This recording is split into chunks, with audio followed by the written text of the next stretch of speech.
You ready? Yeah. Okay, with Taylor Cornwell following win at home to Essex. Taylor, congratulations, great knock. Thank you very much. It's been coming. Yes, it has felt like it's been coming. It's not been an easy couple of weeks for the team, but yeah, it's really nice to get a couple of wins on the board, especially in front of a great new road home.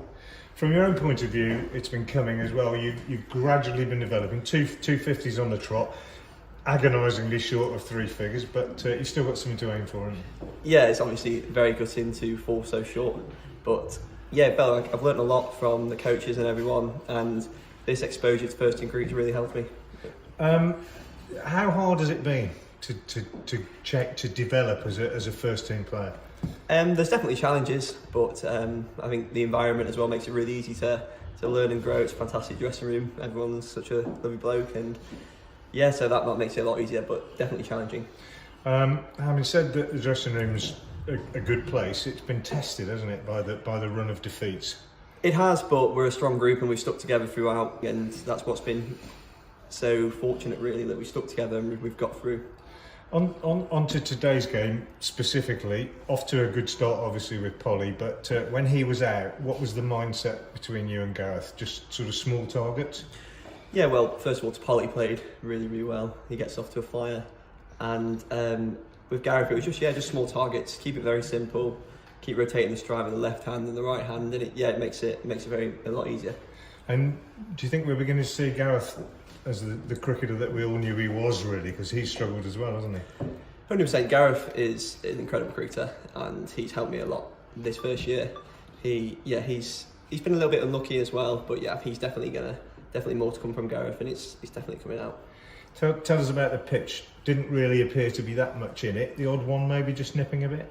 Yeah, a little bit with the new ball, but not really a very good pitch. Banksy's done a great job with the decks out there at the moment. Obviously it's too late really, these wins have come too late to qualify, but it's reward for hard work. That must be the most encouraging thing. Yeah, definitely. We're more at this point doing it for the fans really. We're not happy as a group with how the first 5 games went, but yeah, just for the fans really, and getting a couple of wins on the board more than anything. And finally, maybe not so much for you because you've not played with him before, but for a lot of us it was great to see Josh Tongue back in the side. Yes, well that was the first time for me with Tungi as well. I've watched him and just build up from not being able to bowl to bowling off a couple of yards, and yeah, it was fantastic to be playing with him today. He just gives us a little bit extra in the pace department, and you could see what he did to a couple of their lads today. Even though they got in, you're never quite in when he's bowling at you. Just not looking forward to facing the nets really. Well, congratulations Taylor. Thank you very much. Cheers, guys. How much have you enjoyed opening in List A cricket? Because obviously it's a completely different thing to red ball cricket. Yeah, it's been really good. It's been really good exposure. It took me a little bit to just work out my tempo and to find which ways are easy to score up top. We played on a colour pitch where it's not been too easy with the ball nipping around, but yeah, I've really enjoyed the exposure. It's been fantastic. I mean, compared to sort of playing in the middle, I suppose you've just got a bit more time to play yourself in, and yeah, you've got more boundary options up top, but you don't quite have you can't walk in and rotate from word go, so you've just got to be prepared to sit on a few dots and hopefully catch up later, really. I know you got that 50 in the one game, I think, but you didn't get a boundary in there. Were you conscious of that you needed to get a few more boundaries early on? Yes, I was a little bit. I was definitely conscious of that, and it was nice to get a few away early on today. They always help. And you and Ben Gibbon have both come in, and you're both making your mark, which you must be really proud of that. Yeah, and obviously I live with Ben, and I know that we both speak about it every day, making a little bit more of a permanent role in the team. And yeah, it's been really nice. If you can get another win on Tuesday, it's going to give us a lot of momentum going back into the red ball cricket. Yeah, definitely. I think with the red ball cricket, we're going to get. We've been unlucky the last 2 games, and we could have been very easily sat second in the table if just things would have gone our way. We would have played a little bit better in certain sessions. But I think another win on Wednesday, and we'll take that right into it. And who knows, if we can win the last 4 going into it. You never know where we're going to end up next year. Azhar Ali, everybody says about the great influence he's had on Jack Haynes. Has he been a big influence on you as well? Yeah, he owes me a catch up actually after I think, when was the last game? It was Wednesday, wasn't it? Yeah, so I'm looking forward to hearing what he has to say. He's fantastic, great bloke, and fantastic to learn from.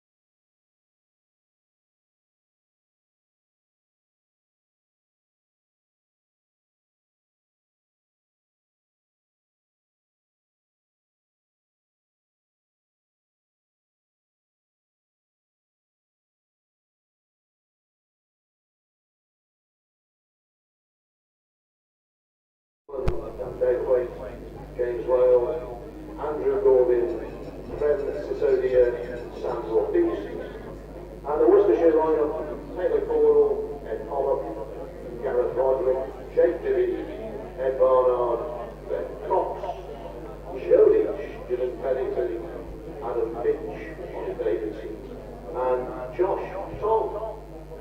Nick Cook from White and the umpires, Sue Drinkwater from Mike score, and Peter Sutton is the match referee.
Please welcome our umpires, Rob White and Nick Cook.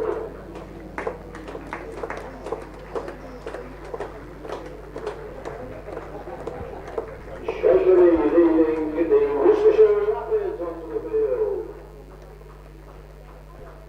Good morning and welcome to New Road, where play is about to start in the final Royal London Cup game of the season here at Worcester, with Worcestershire entertaining Glamorgan. And the news from the toss on this sunny New Road morning is that Worcestershire have won the toss and opted to bowl first, seeking a third consecutive victory, having beaten Northampton and Essex in the last two games. However, even that would not be enough to see them qualify for the later stages of the competition. On the other hand, Glamorgan, who come into this game a couple of places above Worcestershire in the points table, are in with a chance of qualification, albeit an outside chance, which might depend on the performances of other teams, but nonetheless they are still in with a chance of qualification and therefore have a little bit more to play for in this game than the home side. Good morning to Nick Webb from BBC Radio Wales, who will probably be able to just clarify that slightly. Good morning. Well, the simple version of it is that Glamorgan need to win. They need to hope both Yorkshire and Kent lose, and they need a slight improvement on net run rate in comparison with Yorkshire, which wouldn't need massive victories, I don't think, but we'll have to see if any calculations are in order at the interval. Joe Leach returns to the Worcestershire side, having been left out of the last game against Essex, and he comes in now to bowl the first ball of the game to Tom Bevan, but Bevan pulls away because he wasn't quite ready, and Leach was just a little bit too prompt for him there. So Leach comes into the side, and there's another change for Worcestershire as well. Ben Gibbon dropping out for Leach, and Henry Cullen dropping out, and Ollie Davidson coming in for a debut, the young left arm spinner who was played for Scotland, just 18 years old. He's in the side today. So here is Leach with that first ball, and it's pushed out defensively on the offside by Bevan and fielded by Gareth Roderick coming in from cover. And the Glamorgan side? There is one change in the Glamorgan side from the team that slapped Hampshire on Friday, with Colin Ingram has now departed, the South African batter. He's gone off to play in the Caribbean Premier League, so there's no overseas player in this side either. And Sam Northeast, who was ill on Friday, returns to open the innings. Here's Leach from the Diglis end. In and bowls to Bevan. First runs of the day. No, it isn't the first runs of the day. I thought it was because he played a good forcing drive on the offside, but Jake Libby moving across smartly. That mid-off to do the fielding prevents the first run of the day being scored. The pitch is the same one that was used in the last 2 games here at New Road. It's a hybrid pitch, and it's standing up very well and has been a pretty blameless surface so far in its existence. Offered perhaps a tiny bit of help when the ball's new, but very little else.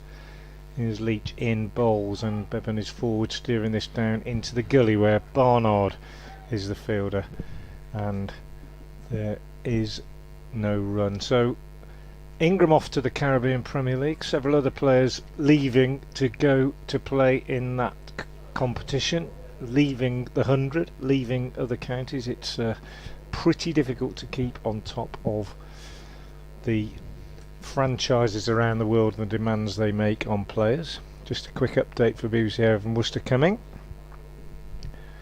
And we're in the first over of the game. Worcestershire have won the toss and chosen to bowl, and Joe Leach is operating from the Diglis end. So far a tidy over. He's bowled 4 deliveries, no runs yet on the board for Glamorgan, who come into this game with an outside chance of qualification for the later stages of the competition. Worcestershire don't have that possibility, but they are hoping to finish strongly, having won their last 2 games. Glamorgan 0 without loss in the first over.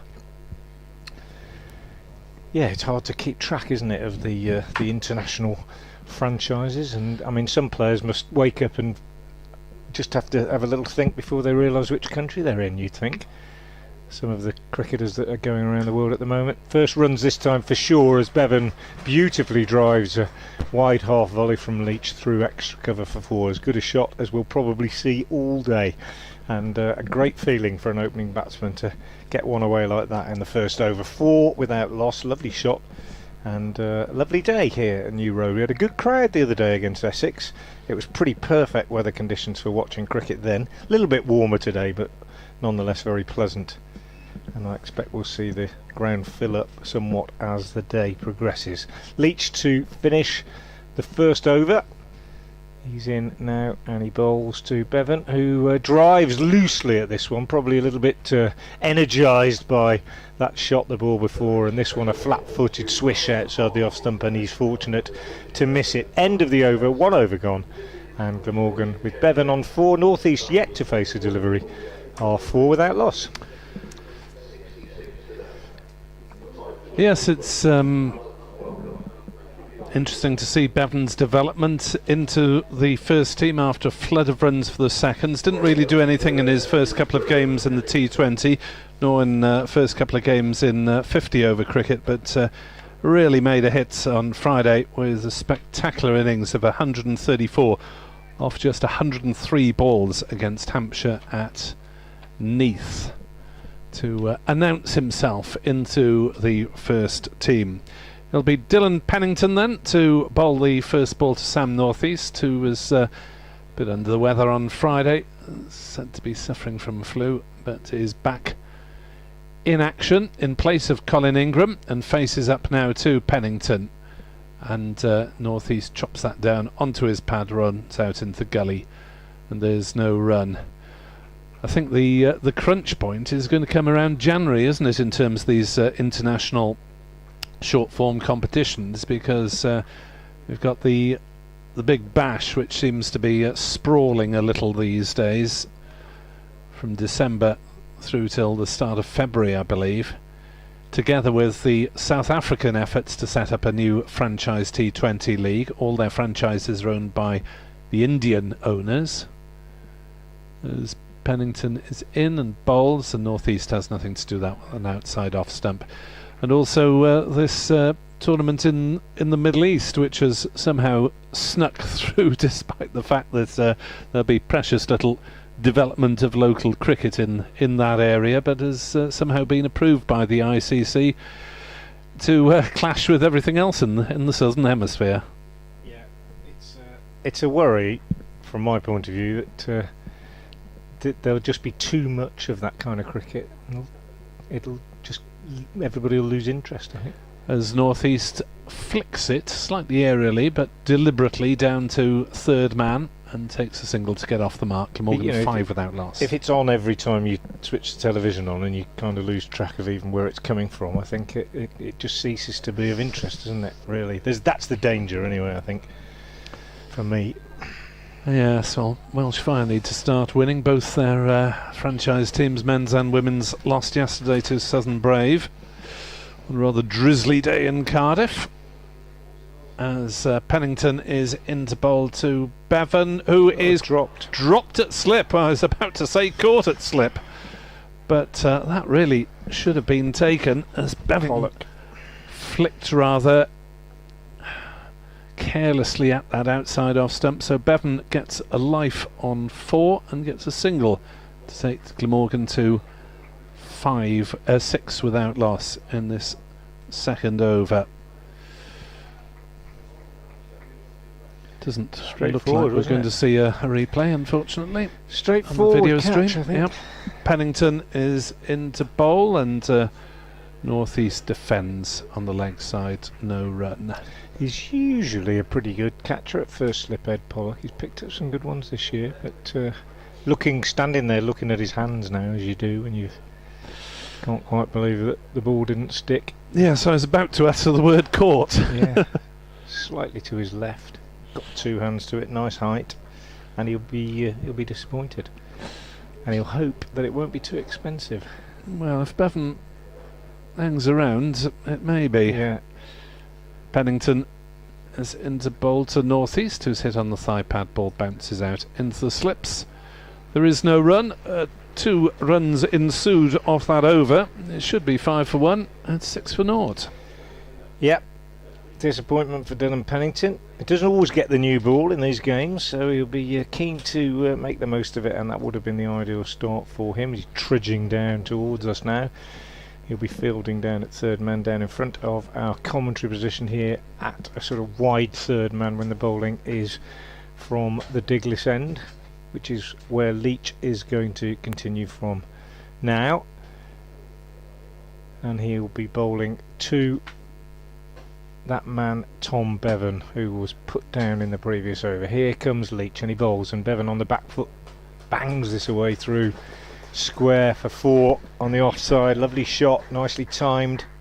Bit of width from Leach, little bit short, not massively short, but Bevan just a very good forcing square drive off the back foot, and the ball running out to the boundary in front of the ladies' pavilion. The rope in some 10-15 yards on that side of the ground. It's not a big boundary, nor is it a big boundary down straight on the ground, with the rope in quite a long way from the fence.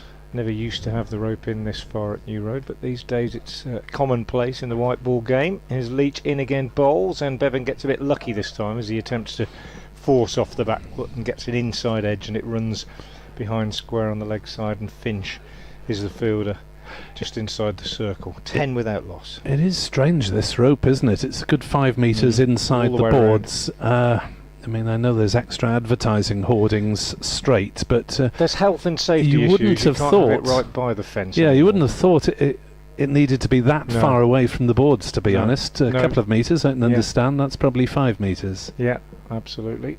But that's the way it's been most of the year in white ball cricket. Leach bowls and Bevan defends this time down in front of him. We had an incident at Neath where, as an outground, there were just plastic chairs fairly close to the boundary rope. Tom Cullen went for a rather optimistic boundary catch and ended up landing on top of a couple of spectators who thankfully didn't appear to be seriously hurt, but I think a little bit shaken up. Yeah.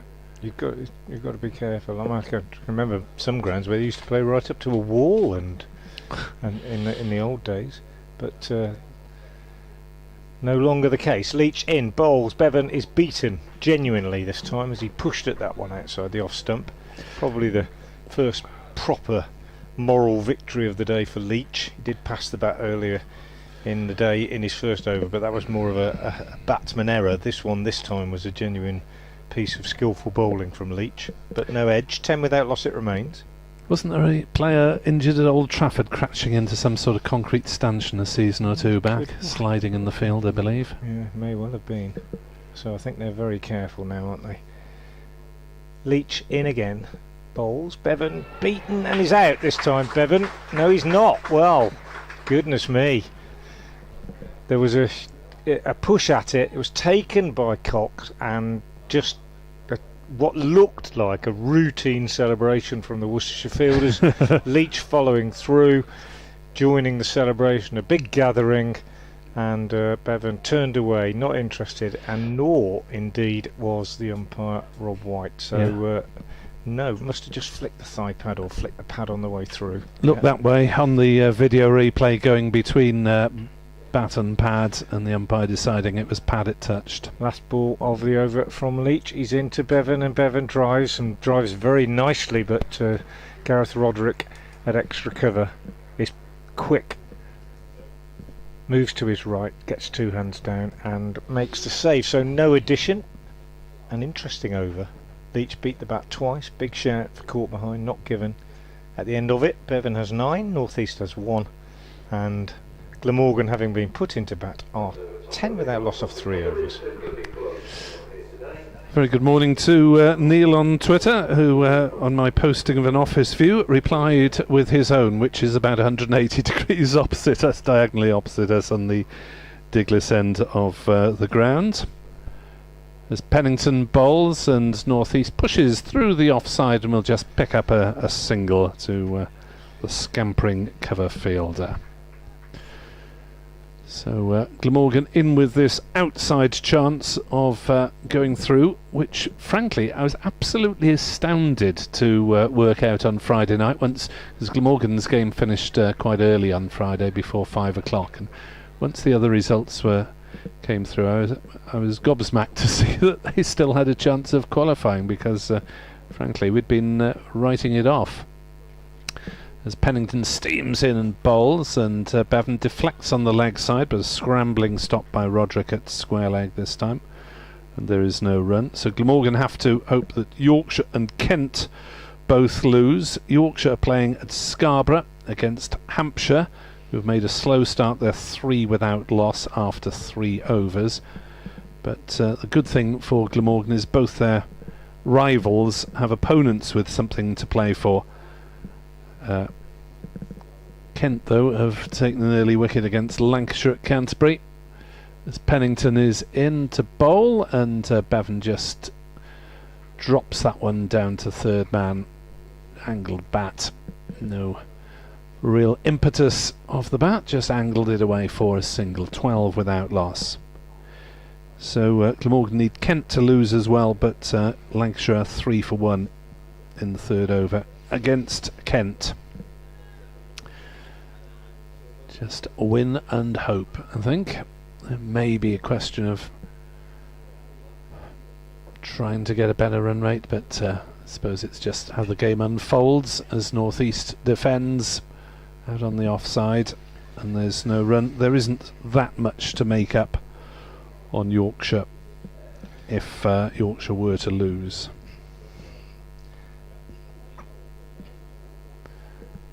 For those lovers of these things, Yorkshire 0.096 plus, and Glamorgan and a minus 0.124, so there's approximately a swing of 0.2 to achieve.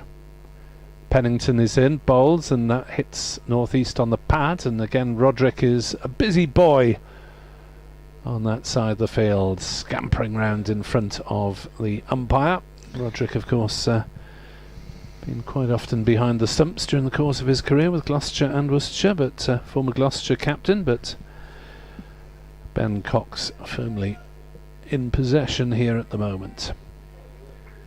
12 without loss. 4th over. Bevan with a life. The batter's not finding things too easy in these opening overs, as Pennington is in bowls, and forward comes North East to defend on the offside and there is no run. 12 without loss, Glamorgan. Yeah, what will be especially annoying for Worcestershire about that drop catch is that they know, having played on this pitch a couple of times already, that if it's going to offer any assistance at all laterally, that will be in the first hour or so, while these 2 white balls are still pretty hard, and after that it'll get pretty flat, I would imagine. I doubt it'll turn much. It might do. We haven't seen many spinners operate on it, but hybrid pitch, very, very lasting and hard wearing it seems, as Leach comes in again now and bowls, and that's driven nicely by Bevan, but straight to Libby at mid-off, and there's no addition. 12 without loss it remains. He's got a powerful straight drive, Tom Bevan, on early impressions of his activities in the first team. Also hit a couple over the pavilion at mid-wicket at Neath, which is fairly small outground, but nevertheless I think he cleared the pavilion on one occasion as far as we could see. Well, he waits now as Joe Leach turns and begins his approach from the Diglis end past umpire White. He's in, he bowls and just steers this one down into the gully, Bevan, and there's no addition to the score. Do get in touch if you'd like to via Twitter. Nick's already had a few tweets. It's at, just get the exact handle, it's at NickWebb2017 for Nick from BBC Wales, at NickWebb2017, and I'm at Frank Watson 58 if you'd like to get in touch. Tell us what you think of the situation in this group perhaps. Leach comes in, bowls, Bevan cuts. Yeah. Great diving stop in the gully by Ed Barnard. Worcestershire's perhaps the most agile fielder in this lineup, with Brett D'Oliveira not being in the side. He pushes him close, lovely diving left stop to his left like a goalkeeper with 2 hands getting to it. Didn't hold on to it but pushed it round the post. They didn't get a run. 12 without loss. Mark Walton would have liked that, wouldn't he? One of the Glamorgan coaches. I was having a chat with him before the game, former Norwich City goalkeeper, which is what makes him special in my book, as Leach comes in and bowls, and this time Bevan is out, caught behind, indicating as he walks away that nipped away a little bit off the seam. He didn't move his feet very much, he just sort of pushed at it with his hands, and a regulation outside edge through to Ben Cox. So the first wicket goes down, and yesterday's or the other day's Centurion is out. Tom Bevan caught behind by Ben Cox off Joe Leach for 10. It's 12 for 1. Yeah, just looking a little bit inexperienced against the new ball. Tom Bevan certainly has shown his striking power, but got to expect that from young players to be inconsistent on breaking through into the first team. I'm not sure, I mean obviously we've seen his striking power, I'm not sure we've seen enough as yet to indicate that he will be pushing that hard for a championship place. Yeah, although he has scored centuries in red ball second 11 as well. No foot movement whatsoever. Looking at that replay, I think that's what did him, and possibly just a little nip off the seam for Joe Leach. Good morning to Glamorgan on Twitter, and to Romeo Tango, who suggests the aggregate of the margins of a Glamorgan victory and a Yorkshire defeat needs to be in the order of 60 runs for Glamorgan to go through if Kent lose. So that's not ridiculous. Not impossible, no, not by any means. If that's correct. Thank you for those calculations. You're a better person than I am if you can work out net run rates across the group. Anyway, here comes Chris Cook in an unfamiliar position at number 3. He opened on Friday. Hasn't got any runs in this competition so far. He's only played a couple of innings because he injured his calf in the first match, the win at Derby, and missed the subsequent 4 games. He comes in now, takes guard from umpire Rob White, who he didn't need to give Bevan out on that occasion. I think quite a clear nick, everybody knew, unlike the one previously when he made a good decision to turn it down. Here's Leach into ball to Chris Cook.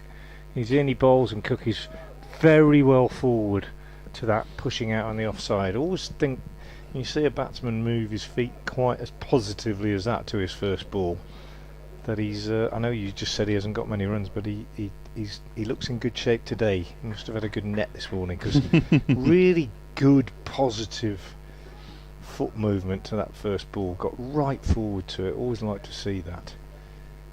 Good player, I think, Chris Cook. Waits now, bat raised, 2 slips in place as Leach comes into him and bowls, and just gets in behind this one. The back foot this time pushes into the covers. Roderick the fielder. End of the over from Leach. Successful one for him. Good start for the home side, having won the toss.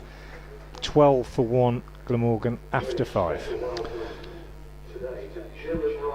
Yes, Chris Cook missed the championship win for Glamorgan here, back in the middle chunk of the season through injury. Tom Cullen took over on that occasion, and Cullen remains in the side despite Cook's return to take the gloves. Cullen will function batting at 6 or 7, you would have thought, as Pennington into bowl to Northeast, who leaves outside off stump. Any good, this chap Northeast? Has he had any big scores this year? I haven't really noticed. Just the 410 up at Leicester in the championship game, which was a phenomenal achievement. Then couldn't buy a run for his first few games in the One Day Cup. Is back in a little bit more touch now. Had 70 against Essex to remind himself what the white ball was all about. 12 for 1, 6 over, as that is down leg side, and is it hooked away? Yes, just a bit on it from Northeast. Not entirely convincing, because Cox went tumbling across and sped away to the fine leg boundary, so that might have come off the glove, I suspect, rather than anything else.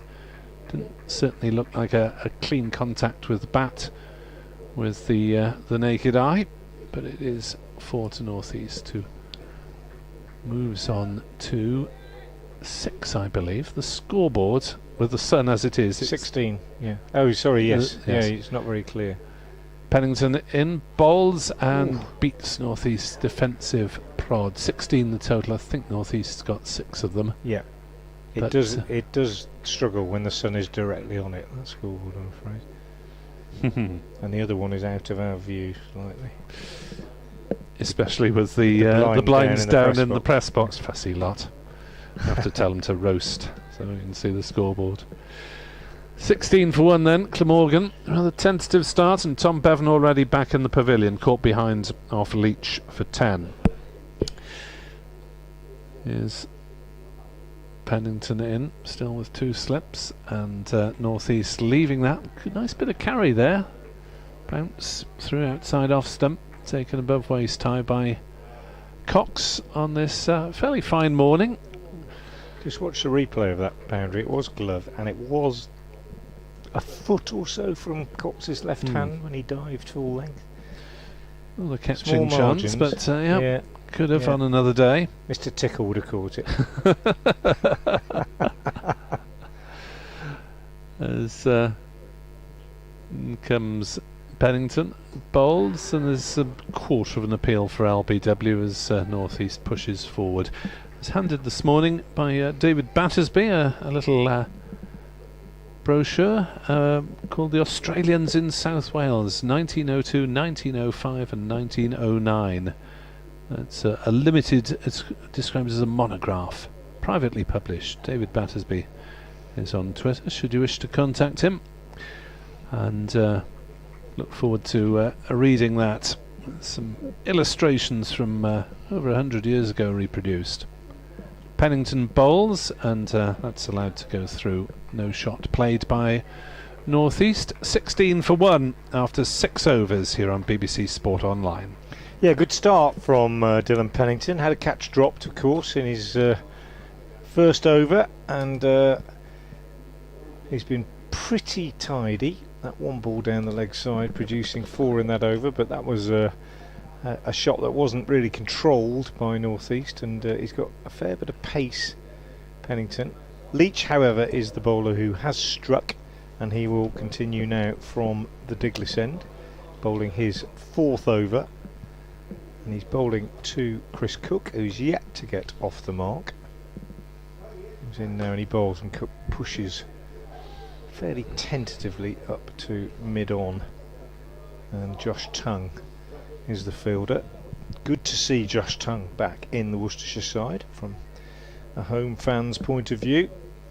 His game the other day against Essex, his first in the first team for 14 months, following serious shoulder problems and a genuine fear at one stage earlier this year that his career was over and he would probably not play again, but a new diagnosis. Leach in, bowls, takes Cook on the pad, big shout for LBW, turned down too high I think. Yeah, new diagnosis of Tongue's shoulder injury from, as I understand it, and new sort of direction of treatment, and it's worked wonders, and played a couple of league games in the last 2 or 3 weeks and then returned to the side and just bowled a few overs the other day, bowled 8 overs, but got a couple of wickets and produced some real pace and produced a kind of threat in the Worcestershire bowling attack that's been missing for a while. Does generate a bit of pace and bounce, Josh Tongue, of course, as Leach bowls, and Cook looking to turn this on the leg side is taken on the pad. Good diving take by Cox, similar to the one in the previous over, except this time he gathered the ball in his left hand. Difference was that this time it was only off the pad, so quite an extravagant appeal is turned down by umpire White. It was the epitome of the hopeful appeal, wasn't it? You're a keeper, Nick, aren't you still keeping a bit these days, aren't you? You appeal for anything you catch down the leg side that's flicked anything on the way through. Especially if it's one-handed. Nah, that doesn't happen. Here's Leach in again, he bowls, and Cook drives very sweetly and nicely and technically correctly on the offside, but doesn't get a run because Jake Libby is moving sharply across to his left and does the fielding. Dylan Pennington just receiving a drink from 12th man down in front of us. It's a hot day out there, it's quite sticky this morning, and Pennington has bowled 3 overs and has a long run up, puts a lot into it, and already in need of rehydration. Leach in once more to Cook, who is walking into this one and plays a sort of walking forward defensive shot up to mid-off. 16 for 1 it remains. Worcestershire very tidy so far in these first 7 overs. 1 man out, Bevan caught behind by Cox off this bowler Leach for 10. Lovely morning here at New Road, a fair bit of cloud but also a fair amount of blue sky visible, and a decent crowd spread evenly around the ground, I would say. The marquee has a function on there, and that's fairly well populated. Good crowd in the pavilion, fair smattering in the D'Oliveira stand as Leach is in and bowls, and he's bowled him. Cook's gone for naught. Again, not a great deal of foot movement, just pushing defensively at it, and well, made no contact. Leach picks up his 2nd wicket. Chris Cook is out, and having said how well he moved his feet on the first ball that he faced, Cook on that occasion not really moving his feet at all, and he's gone, and it's 16 for 2. Yes, it was an element of worry when Welsh supporters saw that Joe Leach is coming back into the Worcestershire side for this game, because he always leads the Worcestershire attack with such skill and determination, and he's picked up a couple of early wickets to leave Glamorgan very much on the back foot. Let's run through the Glamorgan side for you. Kieran Carlson will be coming down the pavilion steps now. Billy Root will probably be in at 5. Joe Cook, Tom Cullen, Dan Douthwaite, James Wheel, Andrew Gorvin and Plem Sisodia is the likely batting order, although Cullen might slide up or down a place. Update for BBC Radio listeners, and Edward Bevan will replace me.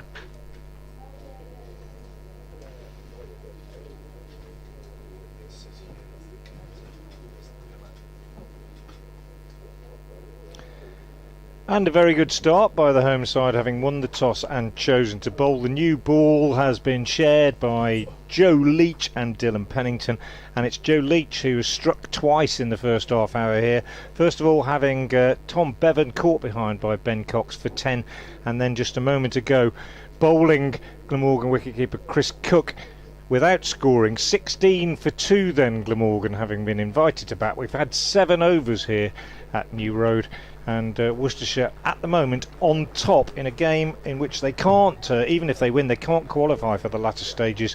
But Glamorgan, with a bit more to play for, still have an outside chance of qualification. But it's a good start by the home side. 7 overs gone, and the visitors are 16 for 2 as Dylan Pennington begins the 8th over from the New Road end and bowls to Sam Northeast, who plays defensively out on the offside. I was just saying, Edward, before you came on, joined by Edward Bevan now of BBC Wales Sport, that when Chris Cook came to the crease, the first ball he faced from Leach, he got a really big positive stride in and pushed it out into the covers, and I thought, good to see a batsman moving his feet so well early on in his innings.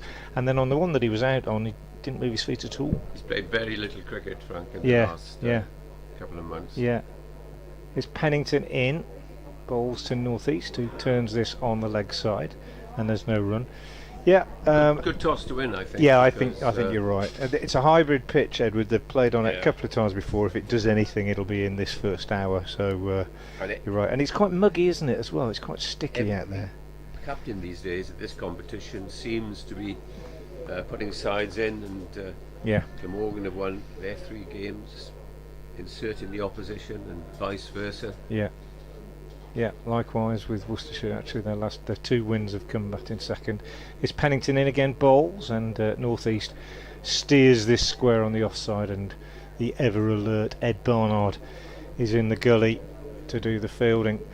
Having said that, and having said that it's a good toss to win, Leach and Pennington have impressed this morning with their line and length. They've been pretty accurate. Pennington's erred down the leg side only once, had a catch dropped in his first over when Bevan was put down at slip by Ed Pollock. It didn't cost many runs, but they've made the most of winning a good toss, shall we say, as Pennington is in again and bowls, and this one Northeast gets a single as he jabs down on it on his thigh pad, just turning it off his hip behind square on the leg side. Gareth Roderick moving round from mid wicket to do the fielding. Sam Northeast goes to 7. He's faced 19 balls, and Kieran Carlson will take strike for the first time, having come in when Cook was out to the last ball of Leach's over. So Carlson, right-hander, takes guard from umpire Nick Cook and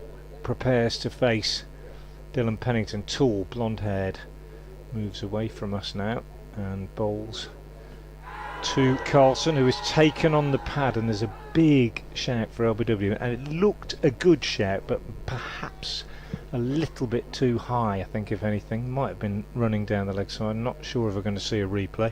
Umpire Nick Cook had a look at it. I think it wasn't a sort of dismissive not out. Here comes a replay. We'll just have a look at it, looking at it from behind the batsman. Yeah, it looked a good shot. Might just have done a bit too much, I think, looking at it. But as you looked at it from a distance, Edward, it looked kind of right, didn't it? It looked kind of out too, because he's not a very big man. He's about 5'6", 5'7", 5'8". Might just have done a bit too much. Here's Pennington in again. He bowls. This one's fuller, and it's chipped up in the air by Carlson towards Finch at mid-on, and in fact doesn't carry, bounced about 3 or 4 yards in front of him. But Pennington be scratching his head, wondering how he hasn't managed to get a wicket so far. He's had 1 dropped, had a good shout for LBW, and that one chipped in the air, but he's not got a breakthrough. Leach has 2, and Glamorgan are 17 for 2 after 8 overs. Scoreboard not helping us. Away to our left, it's can hardly see it. Yeah, the sun on it makes life difficult. Anyway, we'll do our best as Leach will continue from the Dickless end, and he'll be bowling to Sam Northeast, who missed the last game through illness. It's been very quiet this morning. In comes Leach, bowls the first ball, and he drives nicely through the offside. I think it'll get up to the boundary. chases, the ball is pulled in just inside the extra cover boundary, and they take 2 runs. And North East, a very watchful, careful player. That astonishing innings that he got at Leicester some weeks ago, when he got 410. He didn't really play any wild shots, and got his first 6 when he brought up his 400. Got another shot, and then Glamorgan declared, and it was a momentous day that was, all round.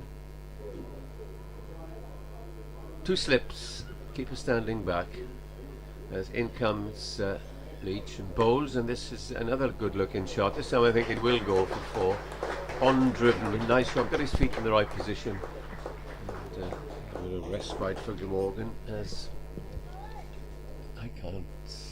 What is the score? It's impossible. It's 23 now, 23 for 2. Your eyes must be. I can, I'll tell you what, that might help if I put that there as well. Just Thank that you. tends to update fairly quickly from the scorers. Yeah, 23 for 2, halfway through the 9th. In comes Leach. Bowls again. Now that's played through the offside. I think it might have been a slower ball and just guided to the man. I think he said Barnard feeling at cover. The sun's not out, so is it on that? It's, well, I don't know, I'll see if they can all change the brightness, but the other one's clearer, but obviously the blind and the press box is blocked. Not to worry. Joe Leach bowled extremely well this morning, picked up the 2 wickets, as he did in the championship match that Glamorgan played here some weeks ago. As he bowls now, and this time it's edged, just short of second slip there by North East, getting some movement off the pitch, and they scamper through for a single. So the ball is darting around, as they say. Tom Bevan fencing at one from Leach, got an edge to Cox, the wicket-keeper for 10, and then Chris Cox, as you've heard us describe, was bowled scoring. Kieran Carlson face his first ball as Leach comes in from that Diglis end and bowls now, and this time Carlson nullifies any sort of movement, as get right forward. His mum and dad are down there, the lady with the brown hat, Carlson family, or Carlson parents, just in front of us.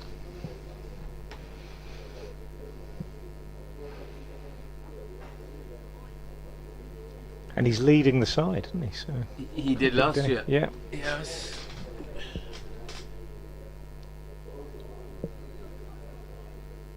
Still 2 slips, 3 on the offside, serving well, and a 3rd man. That's the offside field as the next ball is played into the gap up towards mid-wicket, but there's a man racing in from the boundary, coming in very quickly, and Fields returns to the wicket-keeper. That's the end of the over. What do you think, Frank? Just another 1 over for Leach, and yeah, few at the end? that might even be it, I think. We'll have to wait and see. He's had injury problems as well this year. Joe Leach doesn't want to overbowl. Pennington probably have 1 more from this end, and I think Finch will come into the attack at this end. Tongue is likely to replace Leach at the Diglis end. Josh Tongue, who, as I was saying earlier, was out for 14 months. He played his first game the other day against Essex and just bowled 8 overs. He's only played a couple of league games since coming back to some sort of fitness. Yeah, the shoulder injury, and I mean, it probably 2 months ago, I think we genuinely thought that his career was over and that he'd never play again. And then I think, as I understand it, a specialist advised different treatment, and there was a sort of different diagnosis, and almost miraculously he was able to bowl and started off just 1 or 2 paces, getting his arm over, and then played a couple of league games where he bowled just a few overs.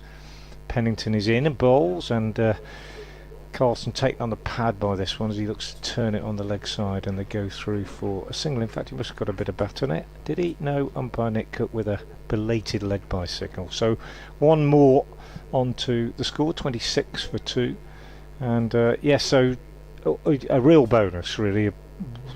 Brilliant news for Worcestershire that Josh Tongue has come back, because he is a He is a bowler who just has a little bit more devil about him than most of the Worcestershire seamers. He's tall, he's quick, just capable of bowling that nasty wicket-taking delivery, particularly in red ball cricket. As Pennington bowls outside the off-stump, this one's left alone by the watchful northeast, and it's taken by Ben Cox. And I think there's been a feeling in the last couple of years that Worcestershire's seam attack, with the likes of Leach and Morris and Pennington and Finch all right arm over the wicket, although we have got Ben Gibbon this year bowling a little bit of left arm, but it's been a bit samey and a bit lacking in devil, shall we say. And I thought Leach Tongue did does very provide well that. in the championship Yeah, matches, especially yeah. the first innings. Yeah, no, I'm not for a minute taking anything away from Joe Leach, who does lead the attack very well. Is Pennington in again and bowls, and this one is pushed back up the pitch by Northeast. But even in the previous 2 or 3 seasons before that, you know, variety's a great thing in an attack, isn't it? And Tongue just has that extra bounce and pace that can unsettle And is he back even to the best players. 100% fitness? I would say not. No, probably more like Probably I take don't it think he's easy. going to have that this season. He'll probably need time, but you know, just great from a Worcestershire point of view to see him bowling at all, really. And he bowled pretty well the other day. Pennington in and bowls to Northeast, who steers this into the gully where Barnard is the fielder, and there's no run. And Worcestershire giving a debut today to a left arm spinner, Ollie Davidson. Yes, I've been hearing about It'll it. be interesting to see how he goes. Josh Baker, the other young left arm spinner, ruled out for the season with a stress fracture of the back, so he's been out for a month or so now, and we won't be seeing him again. Davidson's Charlie waited Morris for his as well, for his turn. Sorry, Charlie Morris out. Charlie Morris out with a knee injury, I think. Yep. Pennington is in and bowls, and Northeast on his toes, and with soft hands steers this down to third man. Fielded down there by Tongue and returned to Cox. So Northeast goes to 14. Carlson has 1. The men out for Glamorgan, who lost the toss here today, are Tom Bevan, caught behind by Ben Cox, off Joe Leach for 10, and Chris Cook bowled by Joe Leach without scoring. The wickets falling at 12 and at 16. So a good start by Worcestershire, but if they can get through the first hour without any further damage, every chance that Glamorgan can recover. And Pennington bowls to Carlson, who steers this to mid-wicket. Roderick Field, end of a tidy over, but not one that carried any great threat to the batsman. Sam Northeast has 15, Kieran Carlson has 1. 10 overs gone. Glamorgan 27 for 2. Chat in the press box just before I came on, and we were talking about the 4 games remaining in the championship and the hopes of both of these sides. And then we also, well, whoever gets promotion with Notts, presumably, what's happening next year? You should know, Frank. Yeah. Does anybody know? No, well, I hope somebody knows, but no, I'm not that man, that's for sure. There's I a mean, lot that's to the happen. thing, isn't it? You know, you could chase promotion and then find out that it's meaningless because there's going to be 3 divisions or something like that. If it's accepted, Mark, you by the clubs Yeah. and the supporters. Yeah. So Henry Cullen on as 12th man down at third man in front of us, young wicket-keeper batsman. we've got to change the bowling. No, we haven't, Oh, no, it's still it's Leach. Leach, yeah. Full toss, driven past mid-off, running up towards the boundary. Probably has the legs to go for 4, yes. That was a freebie, if you like. And Carlson right to the pitch a bit, struck it up towards the Diglis end of the ground, for those of you that know this lovely ground so well. And Morgan advancing to 31 for 2. So they need a substantial partnership somewhere, because the batting is not, well, shall we say, it's a little bit on the thin side. Still the 2 slips as we go on towards the 10 over mark. It's Leach bowls, and this time it's played defensively by Northeast up towards mid-on. As Northeast in fact struck that boundary. Yes, who knows what's going to happen next year. You've got the Strauss report, and on that committee I see that there's Dave Brailsford, who's involved with cycling, and Clive Woodward, Yeah. former English rugby coach. Yeah. Mr. Boycott was on social media the other day, and it's strong words for that. As he would. Yeah. Yeah. Leach turns and comes in past the umpire now and bowls, and that's too wide of the off stump. And North East has nothing at all to do with it. Yeah, the fact is we don't know. It's weird, isn't it, playing in a competition where you don't quite know what they're... I mean, if you win the first division, then you know what the rewards are, but if you win the second division and get promoted, you don't quite know whether you are going to get promoted or just shifted into some other format. So it's all a bit up in the air, and it's indicative, I think, of a kind of confusion in the domestic game at the moment generally, isn't it? It certainly is. Leach in, bowls to North East, who's standing up, back on his toes, forcing that away into the cover region, but that's thickly populated area now, and there is no right. I was discussing with Nick, Ed, before you came on air about the plethora of franchise cricket now, and the fact that some players must wake up in a hotel or in a room somewhere and just think, now what country am I in now, and what competition am I going to play in, and what colour kit have I got on today, because certain players just flying all around the world playing in all of them. Sadly, in comes Leach, bowls again, and this time is played away on the onside, and they'll take a single. Mid-on is rather deep. Not only that, can you tell me now then, Frank, who won the Caribbean Cup last year? No, I can't. Can you tell me who won I can't even tell you. The only thing I can tell you about the Caribbean Cup, Ed, is that I've watched 2 or 3 games. The only thing I can tell you is that there are more adverts on their shirts than I've ever seen on the shirts of any cricketers ever. It's just mad. You see a space on the sleeve and you think, goodness me, the marketing men aren't doing their job. They haven't got an advert on that sleeve. It's crazy. In comes the next ball. That's a good looking shot there by Carlson down towards third man. The 12th man Cullen feels it, returns, and they go through for a single. And as you thought, that probably will be the end of Leach for the moment, and he's bowled extremely well, and they'll be delighted with this start. Not only has he got 2 wickets, but he's restricted the progress of the batsman.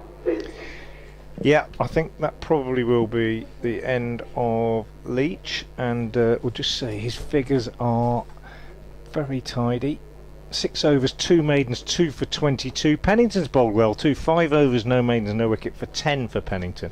Could easily have been 1 or 2 for 10. It could easily have been 1 or 2. He's made strides this year. See, the first change is taking place now. Adam Finch is coming into the attack at the New Road end. Finch, who is capable of working up a lively pace, but didn't bowl particularly well the other day. He's in now and bowls to Carlson, who's driving into the covers, and Davidson is the fielder at extra cover. 33 for 2, something of a recovery this. It was 16 for 2 when this pair came together. So Adam Finch, tall, blonde haired like Pennington. Slightly different approach to Pennington. Pennington has a long striding approach, quite athletic. Finch, big man, tends to approach with slightly shorter strides, but nice and easy. He's in, he bowls, bouncer, quick but wayward, left alone by Carlson. Just briefly going back to your comments about these 20 over games throughout the world, there's talk, possibly it might be true, that all of a sudden people will think, oh, not again, hitting the ball for 6. People shouting on the television, and quite easy catches being worked up, but bands playing. There is a little bit of a rumour. We shall see. Here's Finch in bowls, and that's beautifully played by Carlson. Short and wide, and given the full treatment, just on the back foot and smashed away behind square for 4. Probably as authoritative a shot as we've seen all day. Yeah, I was just going to say, it's the shot of the morning for me. Yeah, really dismissive. He goes to 6, and it's 37 for 2. Yes, I have expressed the opinion, and you know, I'm very guarded about what I say, because I don't want to appear to be resistant to change, particularly Finch again is in and bowls, and Carlson drives square on the offside off the front foot this time. He'll get 2 as Barnard pursues, and he goes quickly on to 8, 39 for 2. And I don't want to get accused of being stuck in the past and everything else. I love cricket. I love most forms of it. I'm a bit of a purist, I suppose, but I have got bored with watching people hit sixes. You know, cricket for me is a game of subtlety and nuance, and it's a game that depends on skill, and I like to see a good even contest, and if it's tilted too far in the batsman's favour, it's just not fun anymore. Carlson slices a drive at this one down to third man, Tongue Fields. They take another run. Finch just struggling, as he did the other day, for a bit of rhythm at the moment. Just bowls some good deliveries, but probably struggling to put 3 or 4 together in an over. That's been his problem. He's perfectly capable of bowling well. He's had a couple of very decent performances in this competition, but it's consistency that he struggles with at the moment, the young man. 40 for 2, North East on strike on 20. He's been very solid since the start, Sam North East, and he plays a lovely shot here, a proper back cut, leaning back and steering it down to third man, and he picks up 2 runs. Tongue tumbles and makes a stop, and Davidson completes the fielding, picking the ball up and returning to Cox. The end of Finch's first over, a little bit wayward, and 12 overs have gone. Carlson has 9, North East has 22, and Glamorgan are 42 for 2. And the power play rather passed us by. Yeah. It's the 10 overs. And Leach is carrying on. That's interesting. Doesn't very often bowl a 7 over spell in any form of cricket. He's had 6 overs. So yeah, as you say, unless he gets a wicket, possibly here, and 3 at the death. Yeah. But he's carrying on. I suspect that'll be his choice. But unusual. These experienced fast bowlers do think, well, I'm in a rhythm, I'm bowling well this morning, and I think the ball is still doing a little bit, even though it is a white ball, and it'll do nothing towards the end. Slip has come out now, and he's gone into the extra cover fielding position, and there's a deep extra cover on the fence. As here is Leachton to start his 7th over, bowls to North East. Carlson drives pleasantly past mid-off and gets 4. Beautifully timed shot. I didn't think he was going to get 4 there. He just leaned into that. He's not one that likes to defend a lot, is Kieran Carlson. He's a very attractive shot player, and at the best of seasons, but captain here now, trying to pull his side together after that poor start. 46 for 2, start of the 13th over. I think here he is. Leach again turns at that Diglis end with a big black side screen behind him and bowls, and that's played. Oh, that's a lovely shot. A lovely shot. That's 4 runs late and cutting away backward of square for the 2nd successive boundary. Perhaps Leach one too many. Yes. I've always felt, I've said this many times on air, mainly in the Red Bull game, but I was always a captain, and certainly when I coach and I speak to captains, I always say to them, if you think of something, if you think of making a change, do it. Don't just think it, do it, because if you don't, it'll all go wrong. So if you think, I might put a second slip in, do it, because otherwise it'll get nicked through there and you'll wish you had. Here's the next ball. Oh, and what's he doing there? Carlson on the walk. A little bit too overconfident after those 2 fours. He was on the walk, as Frank says, and he really made a bit of a mess of that. And what I was going to say is that I always used to think, shall I give him another one, or shall I? No, if you think that, don't give him another one. If you give him another one, it'll go for 12. It's just always the way it is. Less easy to say that in white ball because you've only got so many overs. Got after the horse is bolted. Yeah. Oh, I should have had a man there. Yeah. Etc. Anyway, here's Leach. He's coming in, medium pace, and bowls again. And this is turned round the corner down to fine leg for a single by Carlson. He's got into his groove now. He is not out 18. And Sam North East is not out 22. And Glamorgan are moving on to 53 for the loss of those 2 early wickets. A cloudy day, that helps swing as well, and a bit of movement, and that's the focus for the rest of the day, so the local people said to me, and Yeah. at the very nice hotel I stayed there over the road last night. In comes the next ball, a good length ball which is treated with the utmost respect by North East, who lunges forward and plays it defensively. You stayed in this Short one at the extra. ground, Edward? Yes, I did. Yeah. Do you have a view over the ground from your room? From my breakfast, yes. Yeah. I was right across the ground about 8 o'clock, and we're beginning to come in, dribs and drabs. But it's perfect. Perfectly good breakfast. Yeah. Car park right behind. Yeah. I had to work it out, though, so that I didn't get fined. Yes. Yeah. You've got to sort of pay Yeah. a couple of quid for overnight. Yeah. I didn't understand what I had to do then, so I took it down the official car park at 5 to 8. Next ball is played off the back foot up to that deep extra cover. So I thought they won't find me down there. No, I've had some confusing ones on Yeah. away trips where you go in and they say, well, you've got to pay, and then you have to go and... There's one in Nottingham, I stayed in the hotel, and the car park was about half a mile away. But it was the hotel car park, but you had to walk having parked your car, and it was all very complicated. As I was looking through this thing last night, and those are very confusing, where you get the tick and this, that and the other, and they said, right, I think I've got it right, had my receipt. Fine, £100. So that's why I got up rather Yeah. early. I'm Yeah. taking this down to the official That's car enough to... park. You don't need an alarm, do you? You pay price in your mind, you know. 52 for 2 here at New Road, coming up to an hour's play gone. Be an update for BBC Everton Worcester's FM listeners shortly, and then after that Edward will be joined by Nick Webb. Adam Finch begins his second over from the New Road end. He bowls, and as pushing line. forward, North East is taken on the pad. There's an appeal for LBW umpire Nick Cook, not interested. Every likelihood, as Ed suggested, that North East had got outside the line there, got quite a big stride. I'm going to look at a replay now, actually, just to see.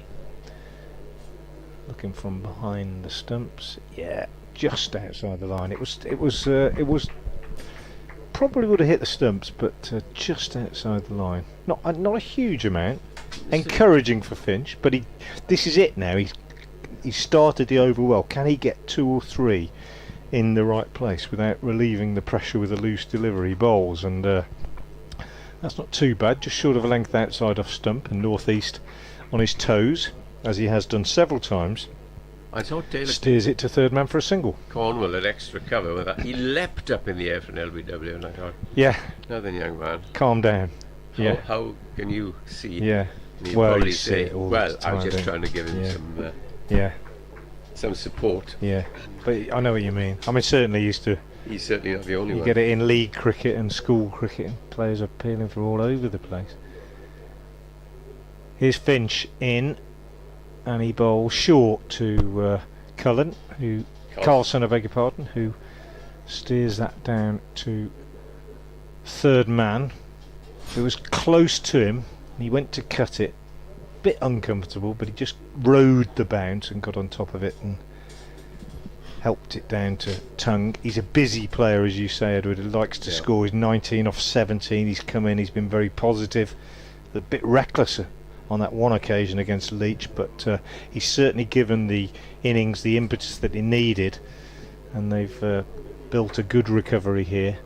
Finch in again, bowls, and another run down to third man for North East. They're just picking him off a little bit here as his line is a outside tad off stump. wide, yeah, and they're just steering the ball. Talking about Carlson there, when Glamorgan got in the final and played Durham at Trent Bridge last year, he came in as he does, and within an over or two of him coming in, Scott Borthwick came to bowl his Yeah. leg spin. Yeah, Hit the first ball for 6, the next ball for 4 over the top. Suddenly Durham didn't know where to place the field, yeah, and that's, as you say, a busy player. He doesn't like to be bogged down, but he's got to Yeah. be careful at times. yeah, yeah.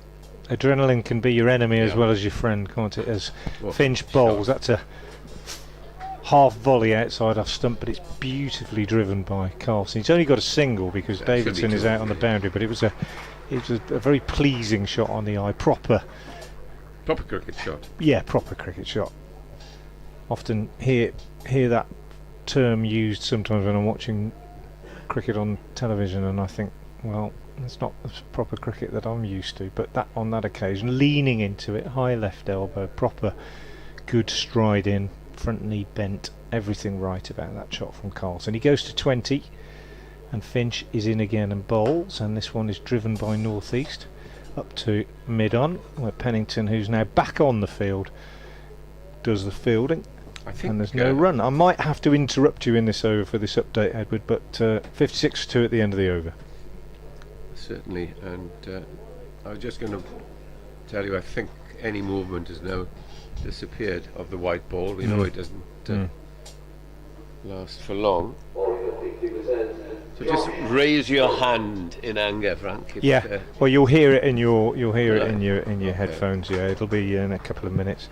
So here's Josh Tongue coming on to replace Leach at the Diglis end. And as I've said to you, Edward, I'd probably, if you ask me, I'd probably say we're talking about 80% fitness. But he's hardly played any cricket in the last 18 months. But it's just great to see him back out there. To be honest, about to say that's the main thing.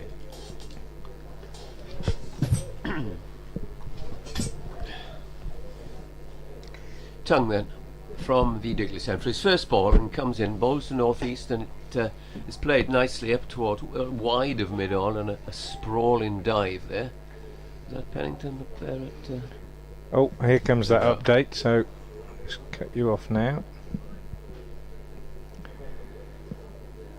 Well, the Glamorgan third wicket pair are fashioning something of a recovery here after the visitors lost 2 early wickets. They were 16 for 2 in the 7th over when Chris Cook became Joe Leach's second wicket of the morning. Cook out without scoring. Leach had earlier sent back Tom Bevan for 10, but since then Sam Northeast has been very watchful, and the captain Kieran Carlson has been very positive, and they've taken Glamorgan on to a relatively solid 57 for 2 in the 15th over. Carlson has 21 and Northeast has 25. And that one from Tongue just going through outside the off stump. Already though, a bit more carry and a bit more pace than we've seen. Yes, it wasn't a particularly good shot by Northeast. They had flashed at it. Here's Tongue, comes in, bowls. That's played down towards third man with an open blade. Well picked up on the boundary edge. Pennington returns just the single. I think they've missed a couple of singles here. They've been content with either the 1 or the 2. A little bit more adventure, better running, they would have picked up more runs. But yeah, Northeast is kind of unflappable, isn't he? Oh, very, very. Even to the point of not wanting to sprint too hard. Tongue bowls and that poor shot this time by Carlson. What a huge go at that outside the off stump. That's something we were talking about, that he doesn't like to get bogged down, where Northeast is quite happy, as you said, push around, hit the ball mud for 4. Yeah. And as I referred back to that extraordinary innings he played at Grace Road in Leicester, it was a proper, beautifully played innings, until he hit 2 sixes, 1 out of the ground over long on, over the pub that you probably know there. Yeah. And Glamorgan declared. Tongue bowls, and that's 4 runs. Now he's a short man, and it was very short, and he went inside it. I think, I don't get many of the batsmen he's fortunately doing it, kept his eye on the ball, swiveled round and hit it perfectly well for 4 down to fine leg. Yeah, he was rushed. He was rushed, certainly, by delivery, that. But he, as you say, he kept his eye on it, and he played it really well in the end.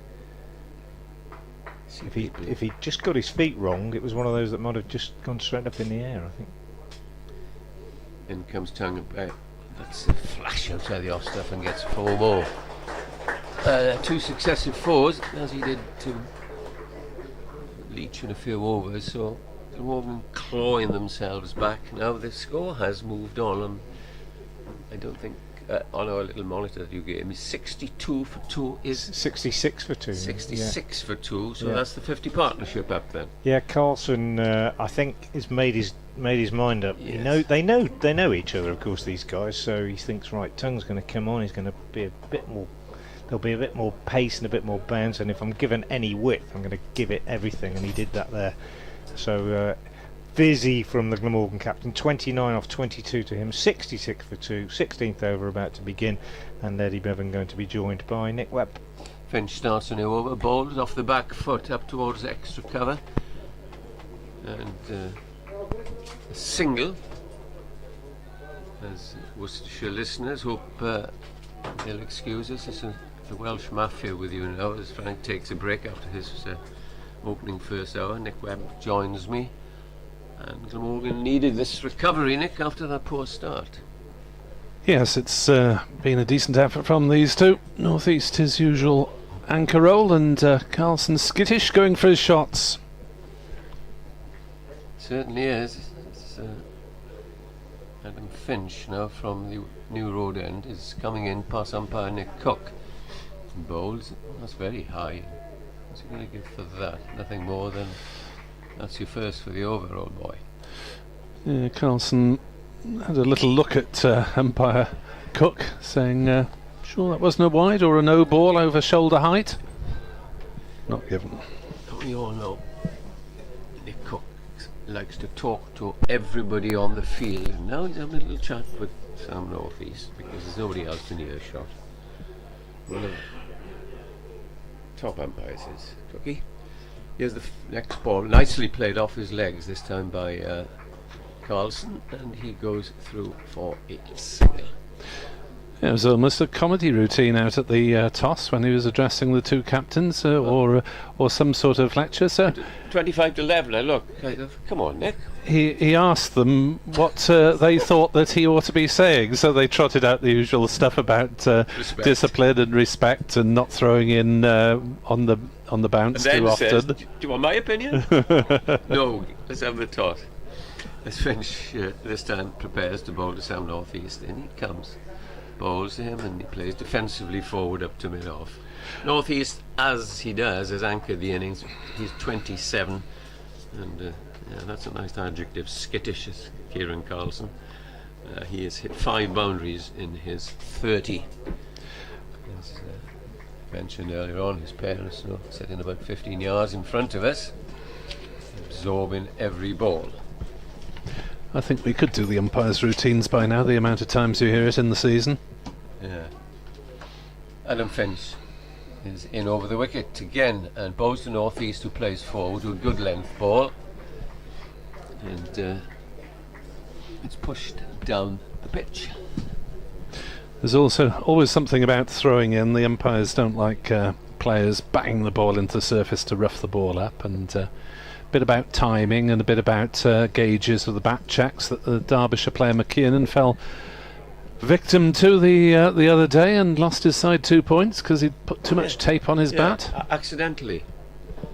Anyway, we won't start again, Nick. As French is in bowls, and this is driven firmly but straight to mid-on, and there is no run.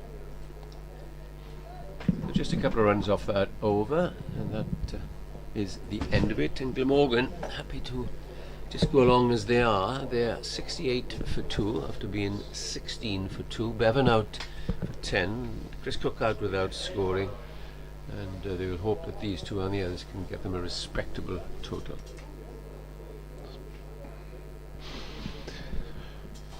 As Joe Leach bowled a good long spell, 7 overs, so he's only got 3 left. Man who's probably seen as the spearhead of this home attack. And there's a little bit of discussion at the far end. Yes, it's a bit of dark cloud coming overhead. There is the possibility of a little bit of rain this afternoon in the last forecast that I saw. As the first ball from Tongue sees Carlson hit on the pad. I think the ball's gone a long way out to mid-wicket. He's got very bouncy pads. Look what Cox says. They were thinking about taking a second leg by there. They missed a few runs this morning, but then you've got to be cautious after being 16 for 2. So the score goes on to 69 for 2 here on BBC Sport Online, from BBC Hereford and Worcester and BBC Sport Wales. final group game. Worcestershire looking for 3 on the bounce as Tongue is into bowl, and North East just drops it down into the gully and decides not to risk the single. So Worcestershire very much making early advantage of winning the toss, and Jake Libby at the toss. Little real doubt about choosing to bowl first. It was a bowling pitch, but nevertheless the opening bowlers bowled well, Pennington and Leach. Tongue bowls and North East defends. Hurried into that shot slightly, up to mid-on, fielded by the skipper, Jake Libby, and there's no run. Josh Tongue playing his second match back after 14 months out with the shoulder injury. 2 for 41 in his first game against Essex. Worcestershire beating Essex and Northants after 5 defeats in a row.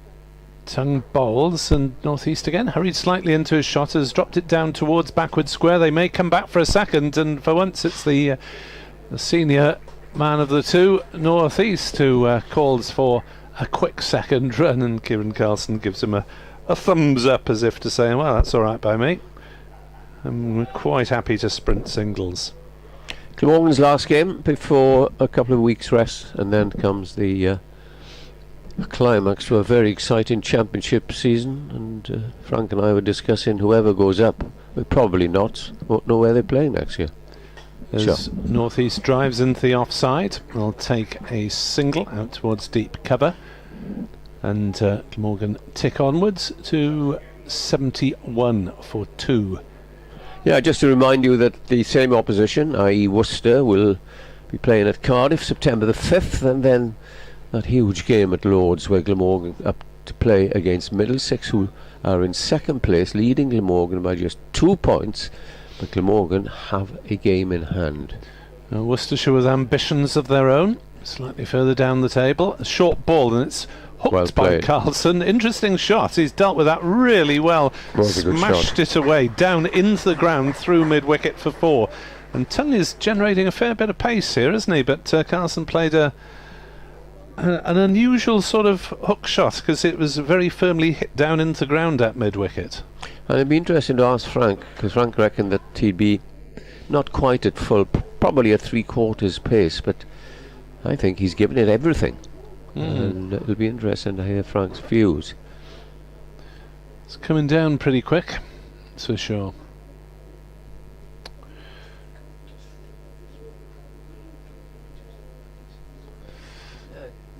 It's at 90% pace and about 3/4% fitness. That's perfectly analysed there.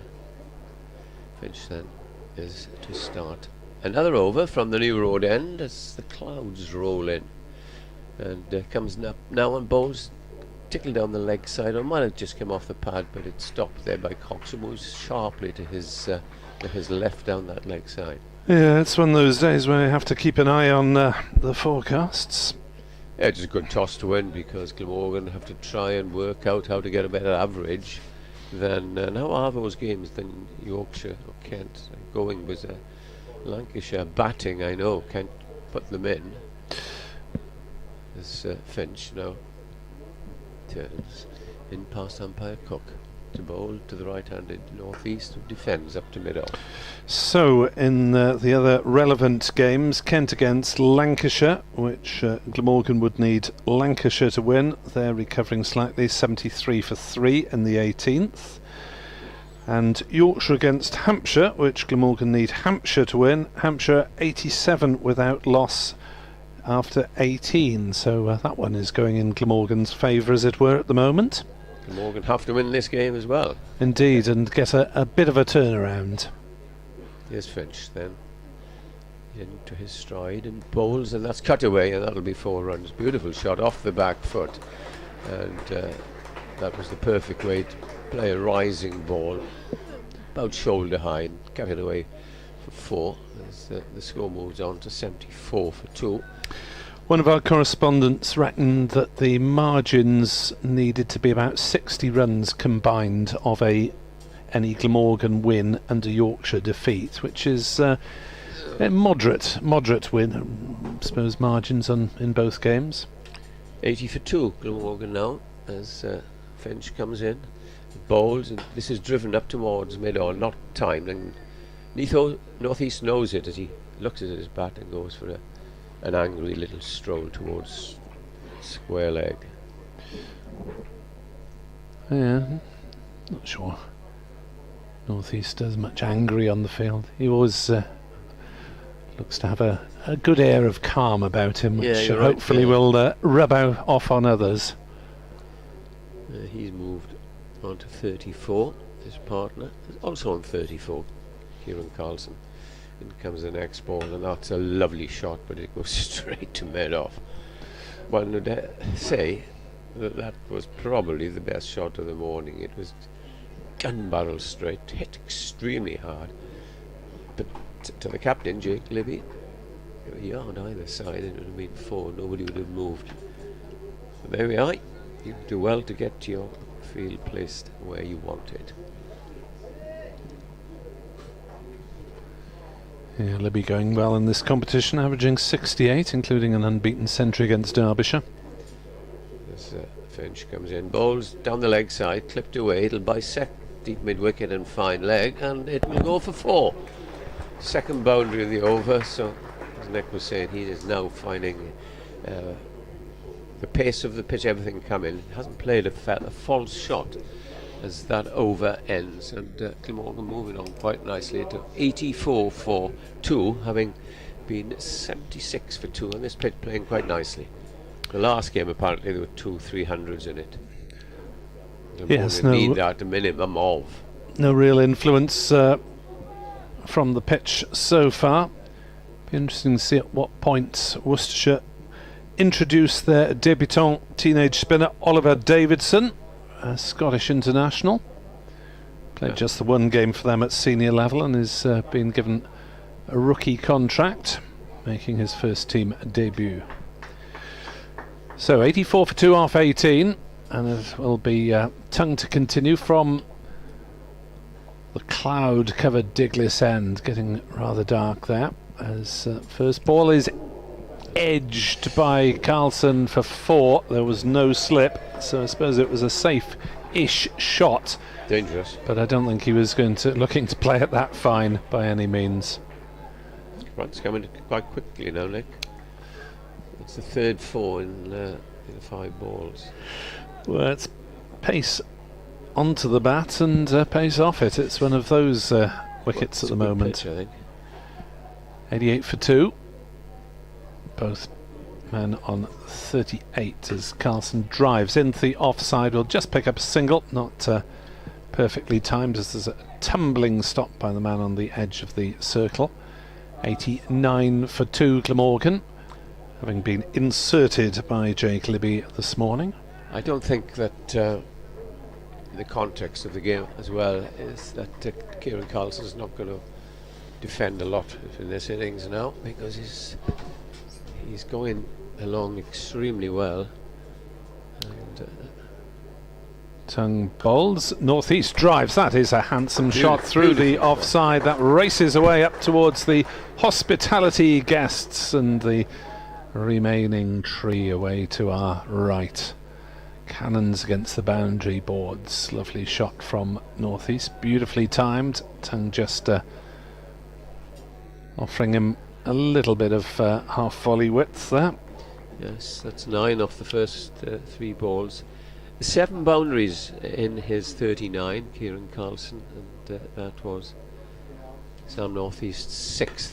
As North East defends the next ball to cover, and there's no run. What probably does help the batsman, but it's much of a muchness. We've got 4 seamers, and as you say, it'll be interesting to see when the little left arm twirler comes on. Yes, Ed Barnard to He's been come out as well. with injury, hasn't he? When he started bowling the last game, apparently. He's He's winding now. got a couple of wickets in the competition. Barnard wearing 30, leaving at the end of the season, sadly for Worcestershire, as forward comes North East and defends. Back down the pitch, Tongue picks it up and tosses it to Pollock, possibly for a bit of polishing. Now he'll chuck it onwards up to Big lad, isn't he? Ton. Yes, he's a couple of 6'5", forwards, yeah. he's listed as.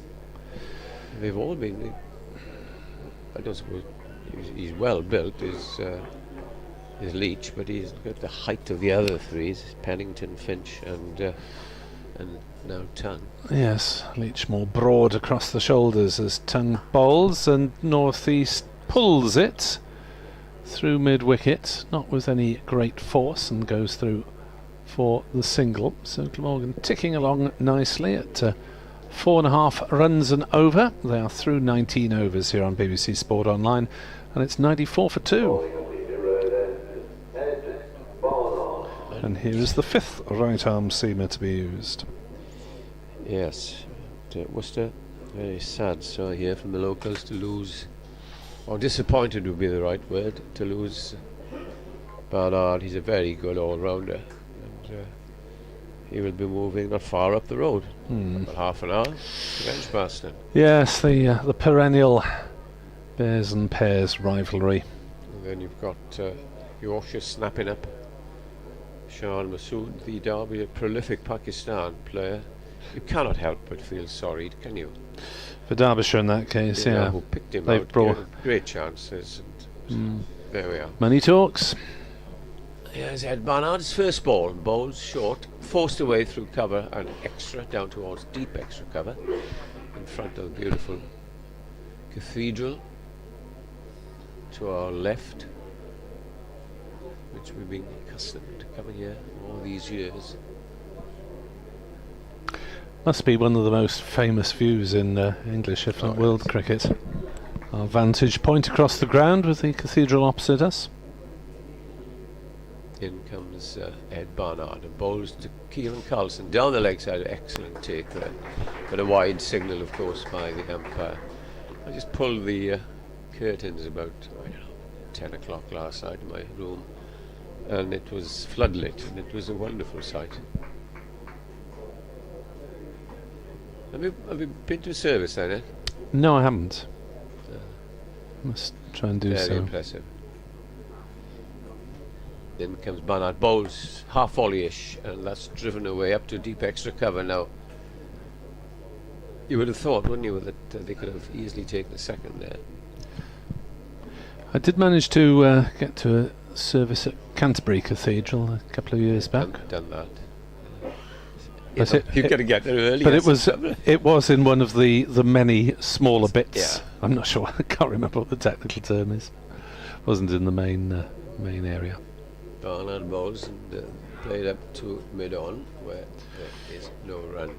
I was there early. It was an 8 a.m. service. That's right. It's the only way we can do it, of course, because the game started at 11 o'clock. I did do the cathedral once because we had a 40-over match that started at 2 o'clock. So you had plenty of time then to prepare. And the Reverend Mike Watkins was here, you see, as secretary in those days. We used to preach in there. I often see Mike in the taking the service and then back here. Everything all right? Smashing man he was, the Reverend Mike Watkins. Here the score for Glamorgan after they put in a, what is it, an 87 for 97. 97 rather, for the loss of those 2 wickets. As Barnard comes in and bowls to North East. North East goes off the back foot, thinks of a run, but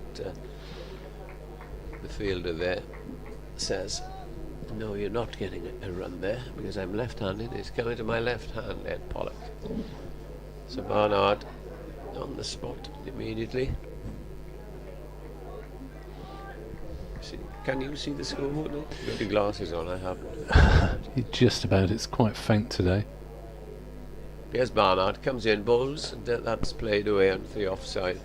Again up to deep extra cover, tidy over from Barnard, and Glamorgan nearing the 100 mark. They're 98 for 2. That's the end of the over. So 20 overs up. Time to send a tweet off into the atmosphere or wherever it lives.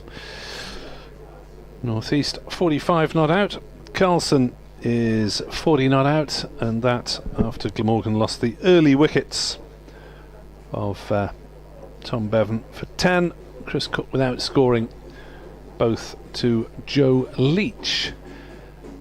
Glamorgan, well, scheduled for a break, although be hoping, of course, that there isn't a break, because if they are involved in action on Friday, it'll mean they have squeaked through to the quarterfinals. Just third place in the group is available to them. They can't reach the top two, with those being disputed by Hampshire and Lancashire, who are against Glamorgan's two opponents today. So interesting times. 98 for 2 as we go. And the 21st over, Tongue bowls and North East defends, fielded by Barnard at gully, and there's no run. The latest on those similar stages, Lancashire 86 for 4 in 20 overs. So Kent, unfortunately for Glamorgan, have slightly the upper hand there. Hampshire, though, going well. They're 1 down. They've lost Gibbons for 38, but they're 101 for 1 in the 22nd against Yorkshire, and that score is to Glamorgan's liking. As North East gets something on that, it's run down for 4 to fine leg, just the pad, but it'll all count. Leg buys, and that is Glamorgan's 100 up.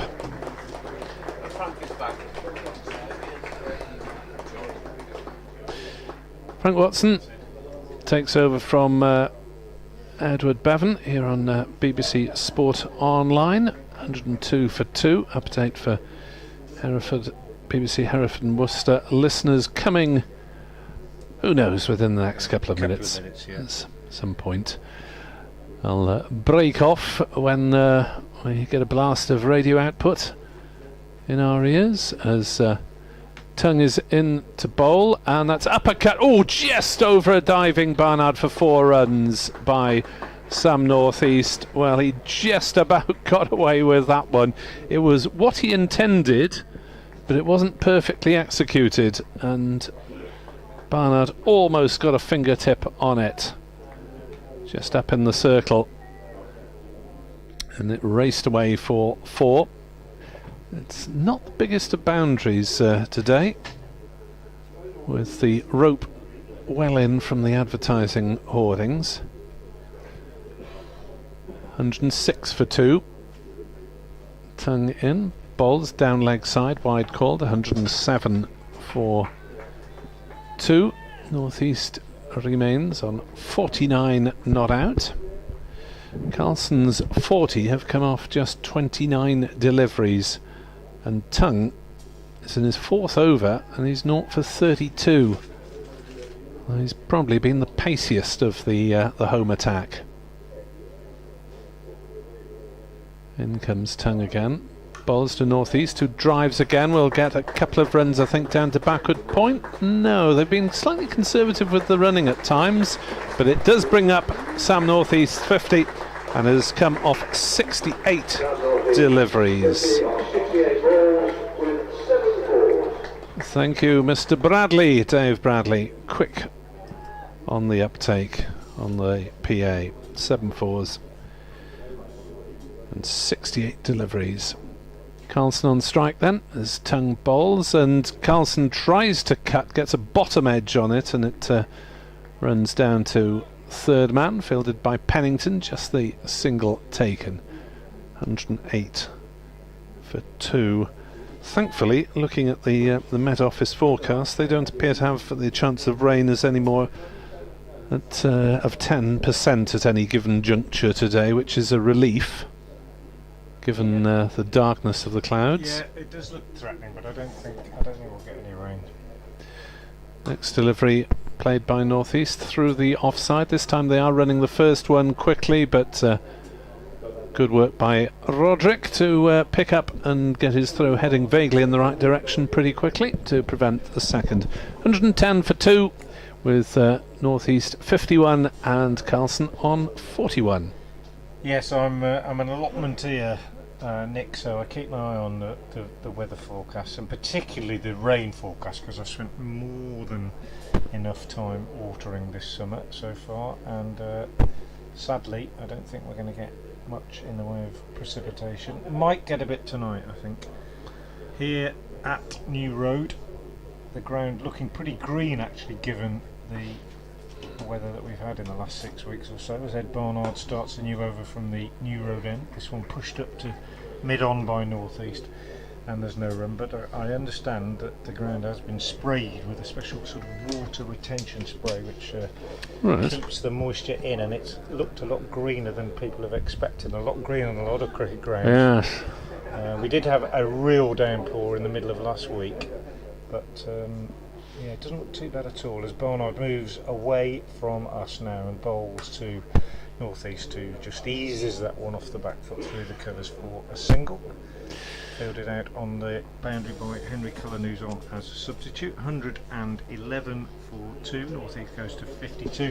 We're going to be joined shortly, Nick, if you don't mind, by Alan Richardson, the Worcestershire assistant coach, who's sort of looking after the side, and he's going to come on and do 10 minutes or so alongside me, if that's okay with you, as Barnard moves in and bowls, and this is pushed out on the onside by Carlson. Here comes that update for BBC Hereford and Worcester.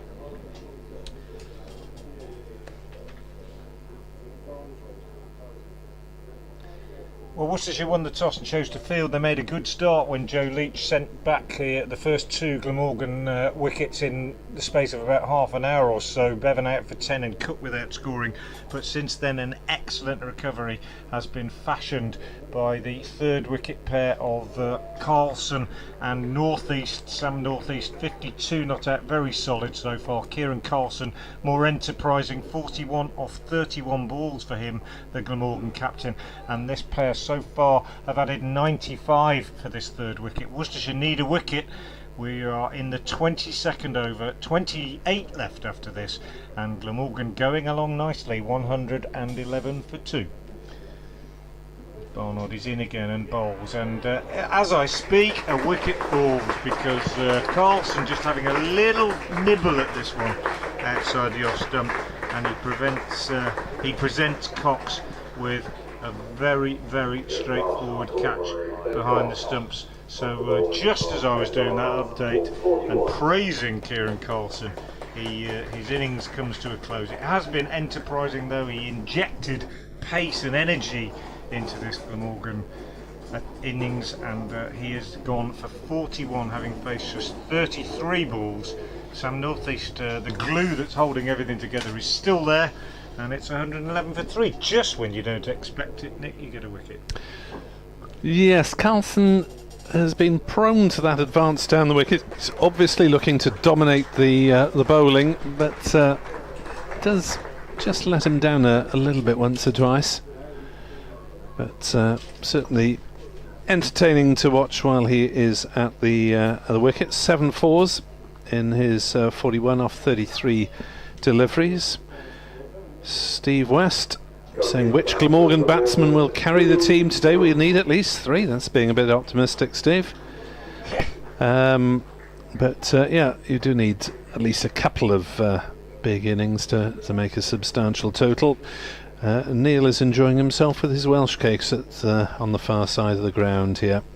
The partnership that he was asking for was worth 95 for the 3rd wicket in just over 15 overs, so certainly good going. Pretty speedy stuff. Yeah, Josh Tongue, expensive 4 overs, no wicket, 35 for Tongue.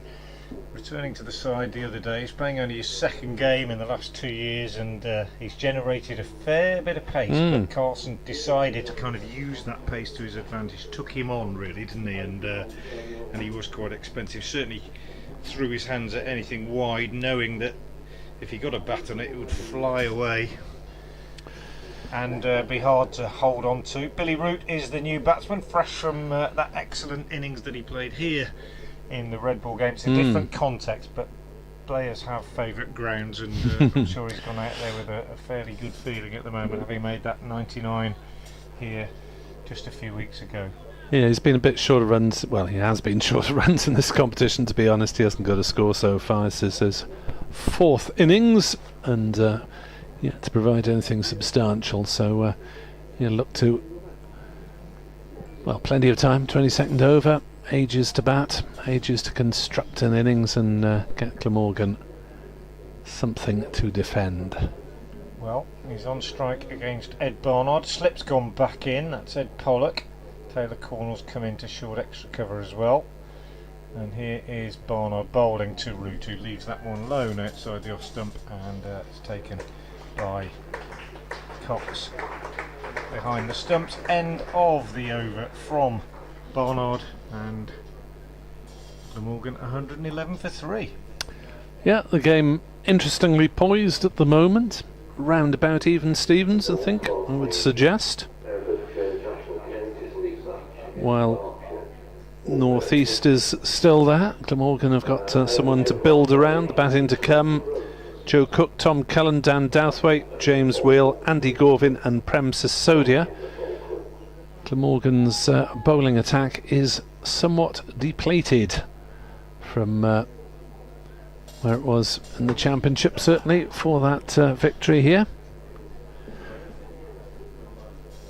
As first delivery of a new over, strikes North East on the pad, but through for a leg by as the ball runs down towards leg slip. Josh Tongue continuing from the Diglis end. As Dylan Pennington, I think, was looking enviously at something, a cup of coffee that Dave Bradley was waving at him through the box there. 112 for 3. Teasing Dylan Pennington is fielding on the boundary down in front of our commentary box, and our commentary box is next door to the score box, which is where Dave sits. Tongue is in to bowl, and that goes through lowish outside off stump route, playing a no shot. Pennington is at fine leg for the left-handed route. Glamorgan certainly have got a depleted bowling attack by this stage of the competition, because Hogan and Van der Hoogten are both involved in the 100. Precious little in Van der Hoogten's case. He's getting well paid for carrying drinks. That's the case with a few of the Worcestershire. Hogan in action for Southern Brave last night in Cardiff, as Root gets an inside edge to get off the mark and brings Pennington into play at fine leg. So Michael Hogan has played a few games for Southern Brave. Rory Smith is injured after just one game in the first team this year. He's real struggling with fitness. And Jamie McIlroy started this competition very promisingly, but then got injured as well.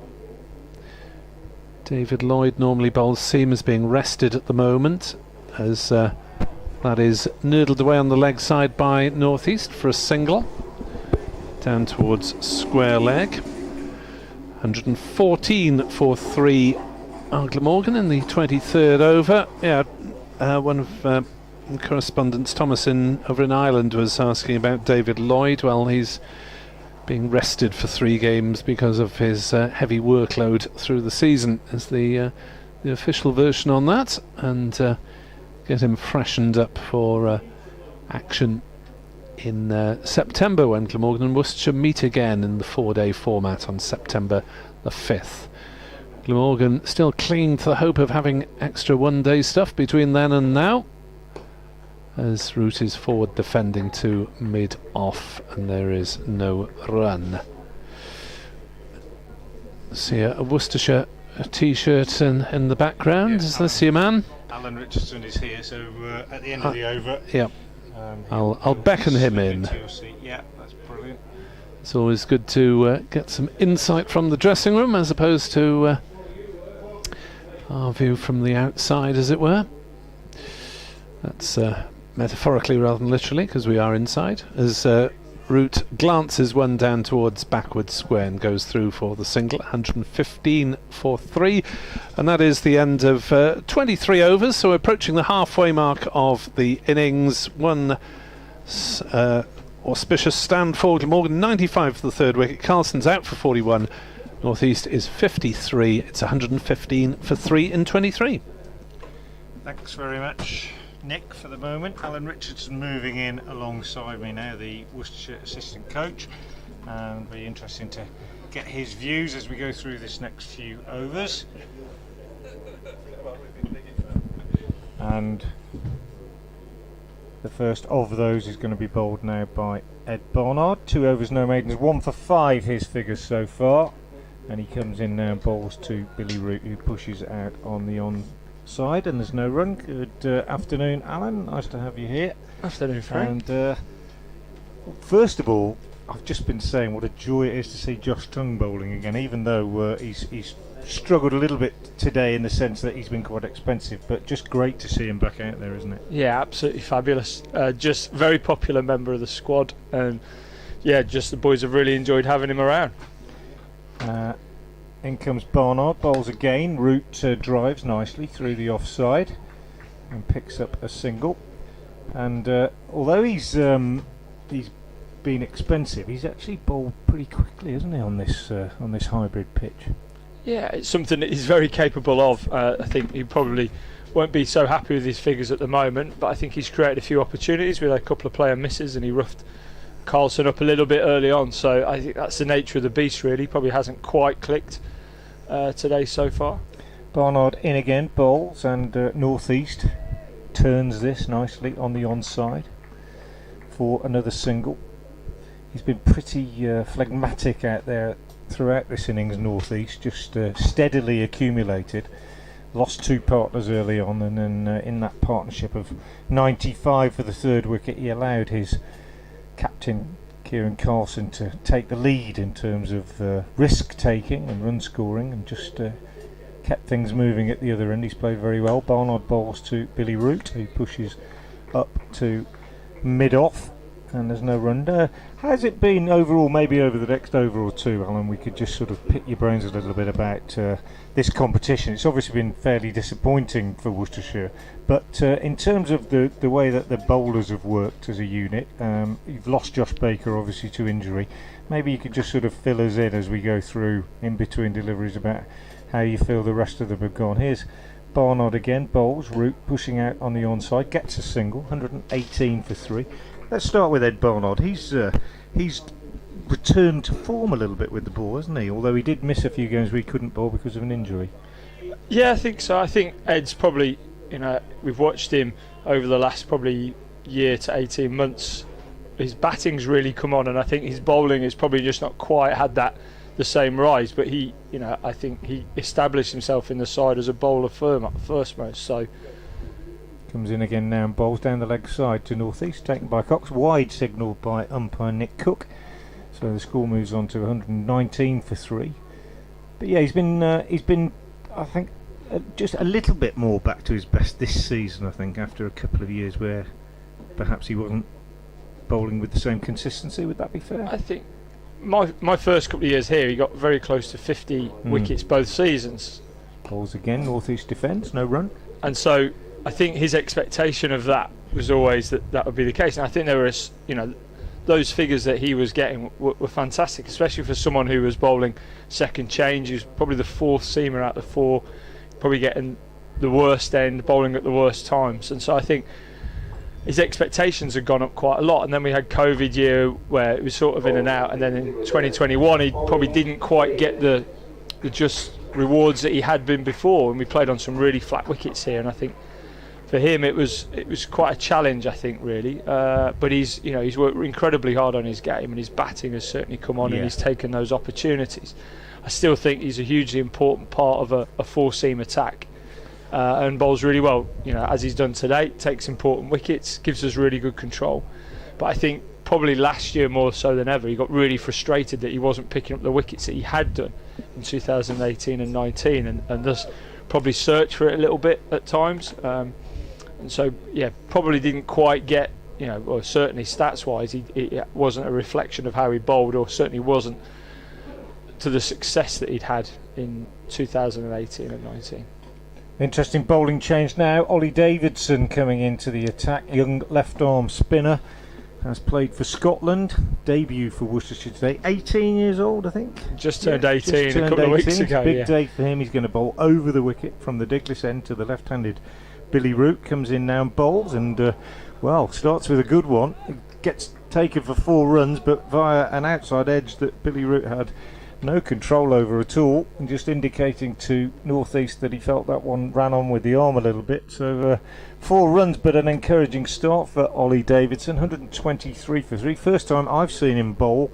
Alan, maybe you can tell us a little bit about him during the course, or well, he'll get through his overs pretty quickly, I would imagine, but in between overs perhaps. He comes in again now to bowl to the left-handed Root, who turns this on the onside. One left-arm spinner, of course, Josh Baker, one young left-arm spinner, currently out injured, but another one coming through, which is excellent news in the long term for Worcestershire.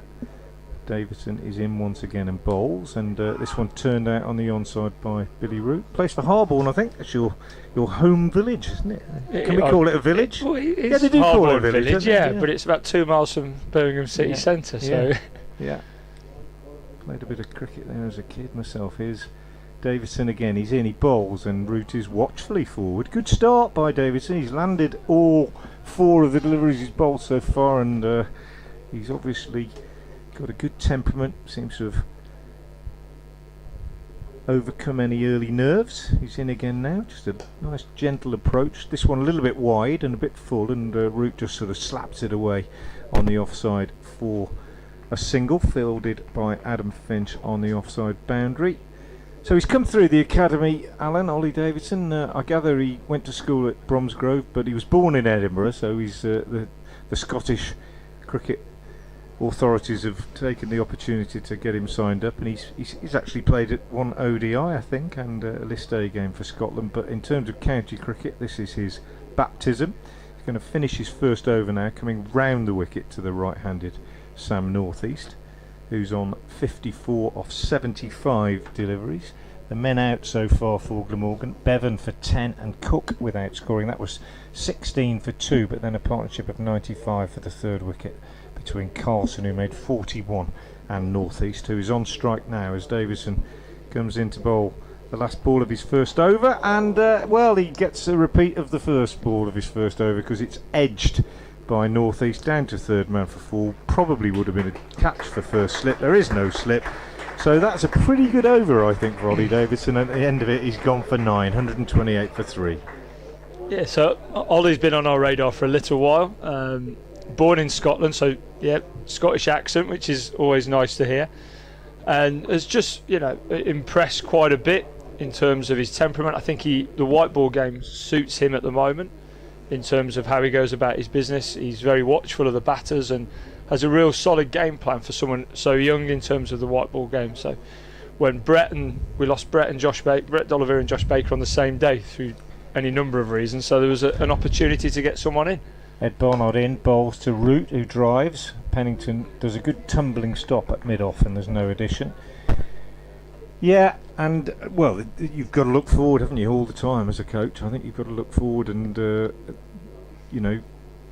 he's 18 and he's ready, give him a go and see if he responds to the challenge, and you might have a bowler on your hands next year that you can consider in all formats, I suppose. Barnard is in again, bowls a bouncer, which he occasionally throws in, Ed Barnard, but Billy Root, not tempted by that one, just drops his hands underneath it and allows it through to Cox. But that's a big part of coaching that people don't always appreciate, Alan, isn't it? Call it succession planning, I suppose. I think we have to have a bit of a look at it. We had planned that Brett and Josh with about a week to go, were going to be a huge part of the setup. So we've got Joe Stanley and Ollie in the academy. Barnard again bowls. Root square drives on the offside, but fielded by Davidson at point, no run. And with really Josh the man to go down, it was felt that Ollie Davidson, who bowled well in the academy, he'd done well. Like you say, he plays at Harborne Cricket Club, which is about the size of the square here. It's tiny, so if you bowl spin well there, you're doing quite well. So we just saw it as an opportunity. He's had to be really patient. The balance of the side has not always allowed him to get an opportunity, but we thought today would be the perfect one for him. Barnard bowls, and Root pushes out on the onside. Cornwell fields it mid-wicket, no run, 128 for 3 it remains, halfway through the 26th over. We've had to look at that as well with Reeve. So when Ed went down with a finger injury, we knew he couldn't bowl for a couple of games. Again, an opportunity for Reeve, and I thought he did really well at Old Trafford under the lights and bowled immaculate length. So yeah, it's been, as we always thought, it'd be always an opportunity. Barnard again bowls, Root drives nicely out through the covers, picks up a single. Gareth Roderick does the fielding on the cover boundary, and they take the score on to 129 for 3. I'm alongside Alan Richardson, the Worcestershire assistant coach and bowling coach, if you're wondering who you're listening to. Glamorgan listeners, you've had your half an hour of the Glamorgan Mafia, Eddie Bevan and Nick Webb, and now it's Worcestershire's turn, but hopefully we'll keep you up to date with what's happening and also give due respect to the Glamorgan players out there as North East steers this one from Barnard down on the offside, and there's no run. 129 for 3 at the end of that 26th over. Talking about Glamorgan batsmen, Alan, Sam North East's been around for a while. There aren't many batsmen that we see that have made 400 in one score in red ball cricket, and watching him today, it's quite interesting to contrast him with the style of many of the batsmen that we see in white ball cricket. He just goes about his business in a very calm and measured way, doesn't he?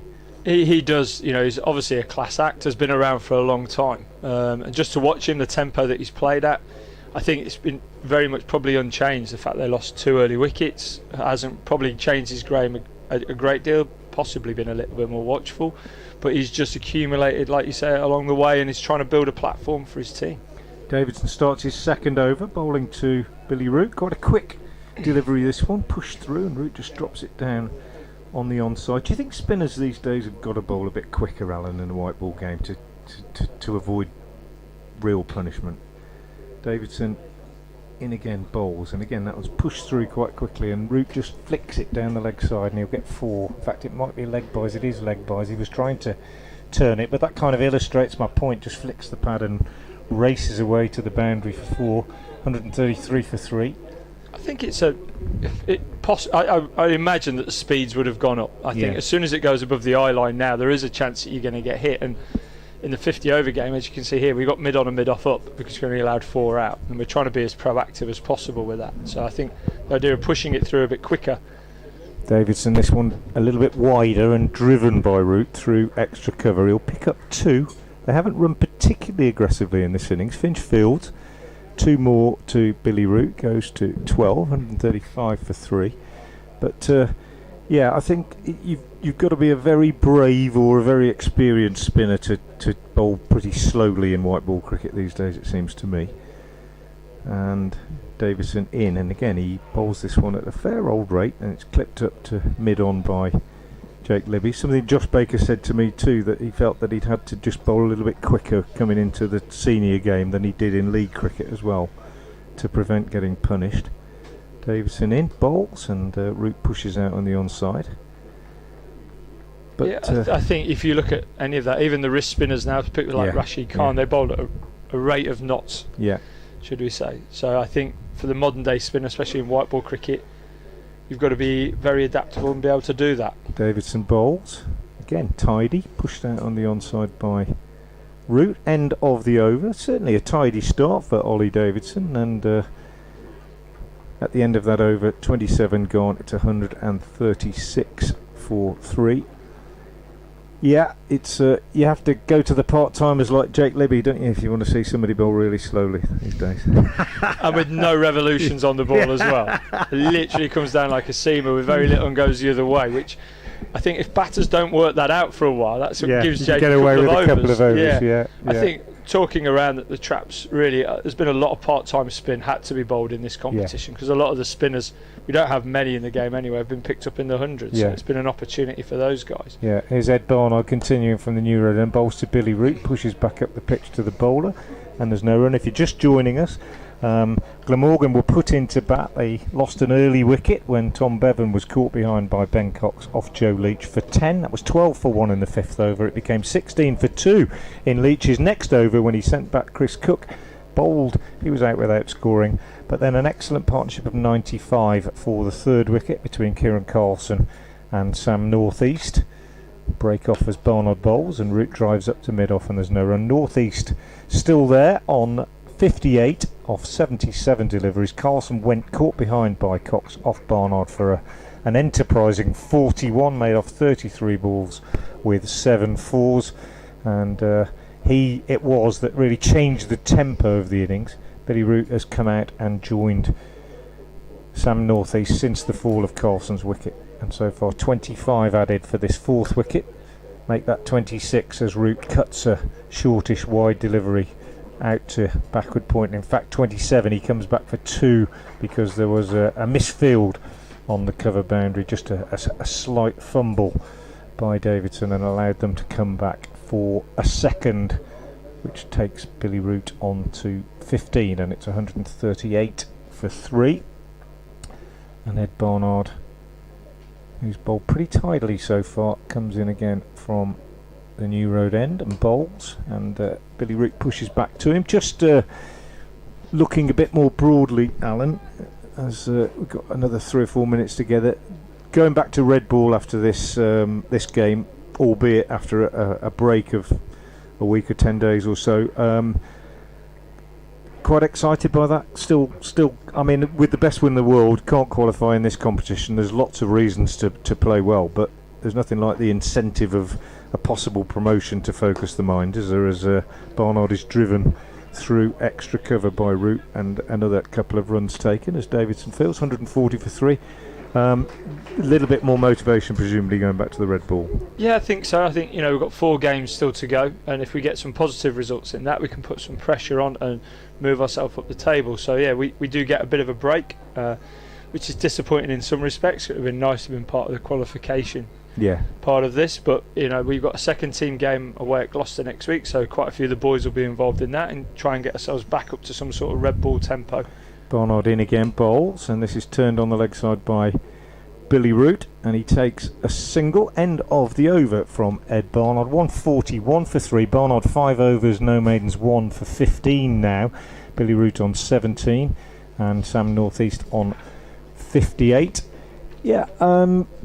That said, it's an outside chance, but promotion isn't out of the question, is it, if things go well? And I suppose there's absolutely no reason why you don't. I mean, not saying you look at it as a block, but 4 games to go, take each game as it comes, to use the old cliche, but no reason why you can't be thinking we could beat any of these teams. I think we look at it, and 3 of the sides we play are all above us, so if we can get positive results against them, they're obviously losing points against us through that. So I think we have to continually think about how we're going to go forward in that.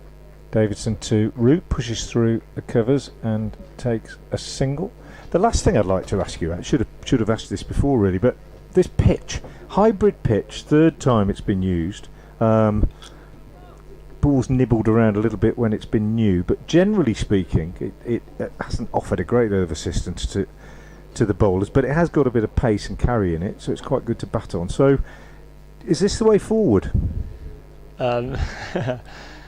Break off as Davison bowls a full delivery, which Northeast pushes out for a single. What I mean by that is if the pitch lasts and produces a good surface and decent games of cricket, particularly in white ball game, are hybrid pitches the way forward? I think so. I think the beauty of cricket at times is you play on lots of different surfaces, so I don't want it all to be played on hybrid wickets. However, for us in this scenario, we are, you've only got so many wickets you can play on, and for us to play, we are bang in the middle of the ground here, so we don't have any short boundaries. It feels like a very level playing field, and last year we played all 4 home games on the same wicket, and I thought it was a good cricket wicket the whole way through, and we asked Banksy, the groundsman, to do something similar, so it's the 3rd game on here. We expect it to be another good surface. 2 more for Billy Root off that previous delivery as he pushed it through the covers. Davidson, possibly this one just held back a little bit, and Root was content to just drop it down on the onside.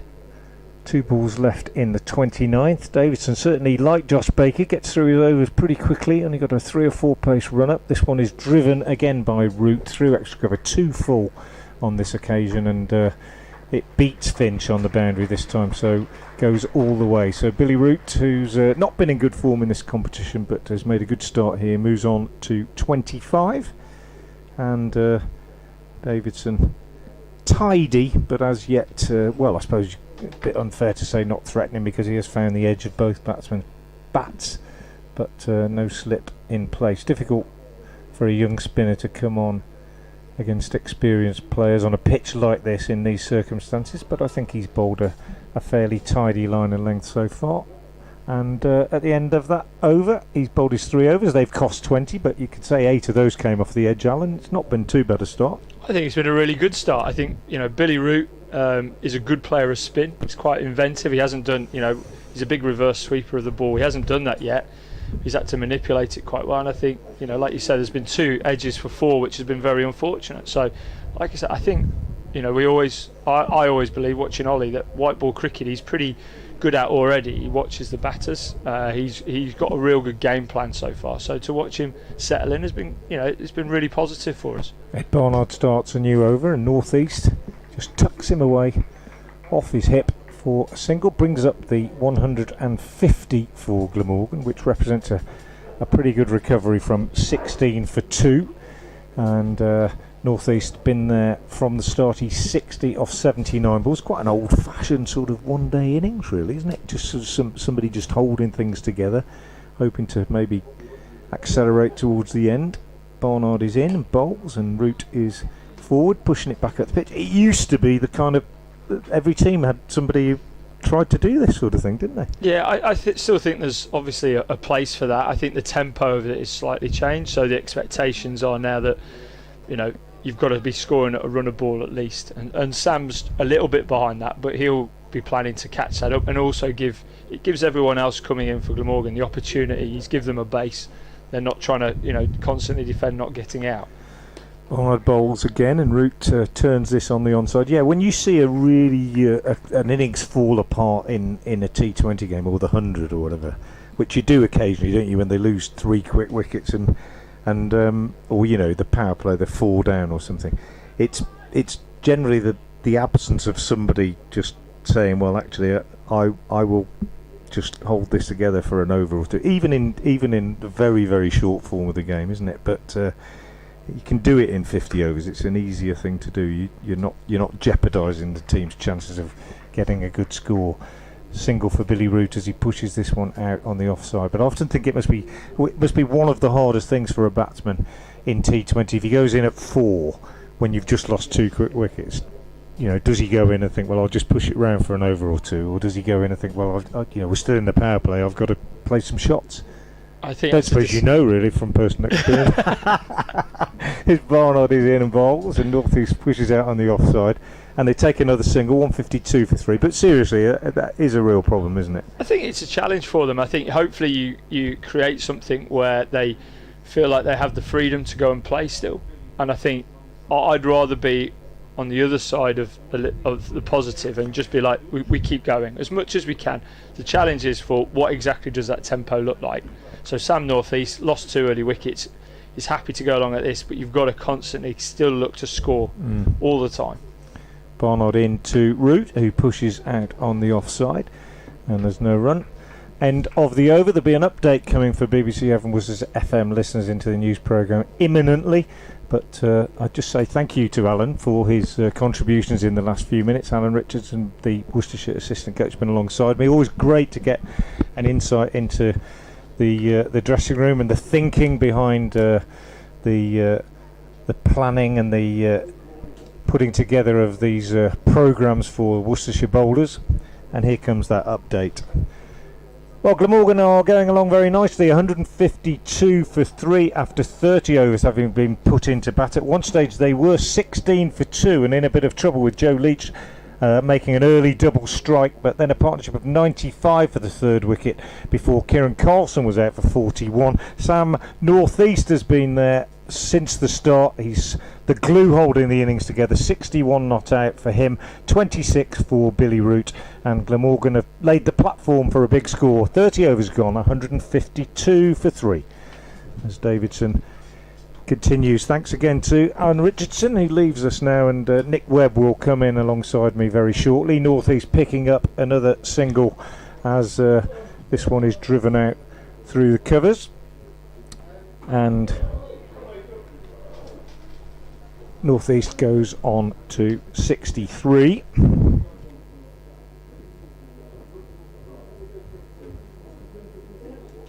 And Davidson bowls to Billy Root, who drives this out on the offside. But there is no run on this occasion.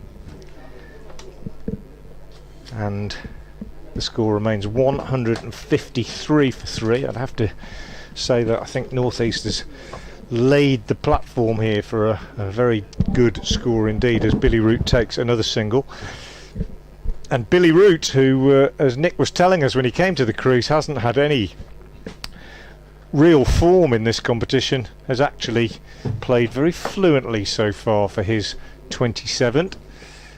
I just get the sense that the launch is coming shortly, as North East drives Davidson square on the offside for a single. But it's been a good start by the young left-arm spinner. His figures perhaps don't do justice to how well he's bowled, given that he's found the edge of both batsmen's bats and seen the ball race away down to third man for 4. Bowls here to Root, who drives him through mid-off, and he'll get 4 because Josh Tongue fails to stop that. Probably should have done, moving to his right. So Davidson concedes a boundary off the last ball of the over for the second over in succession, which will irritate him, but he's learning the hard way that margins for error are smaller the higher you go. 4 overs, no maidens, no wicket for 27 now for him. And Glamorgan, taking 9 runs from that over, are now ideally placed, as I suggest, to press the accelerator. North East 63 not out, Root 31 not out, 19 overs left, 159 for 3 the total. Well, there's no room for sentiment, is there? I mean, if Glamorgan see Davidson potentially as not a weak link, but a bowler to be targeted, less experience, and they will go after him, because the seamers have done a pretty decent job today. As Barnard starts a new over, bowls a short ball that flies over the head of North East and is, I think, strangely not given as a no ball or wide. That seemed to be overhead height to me, but it wasn't given.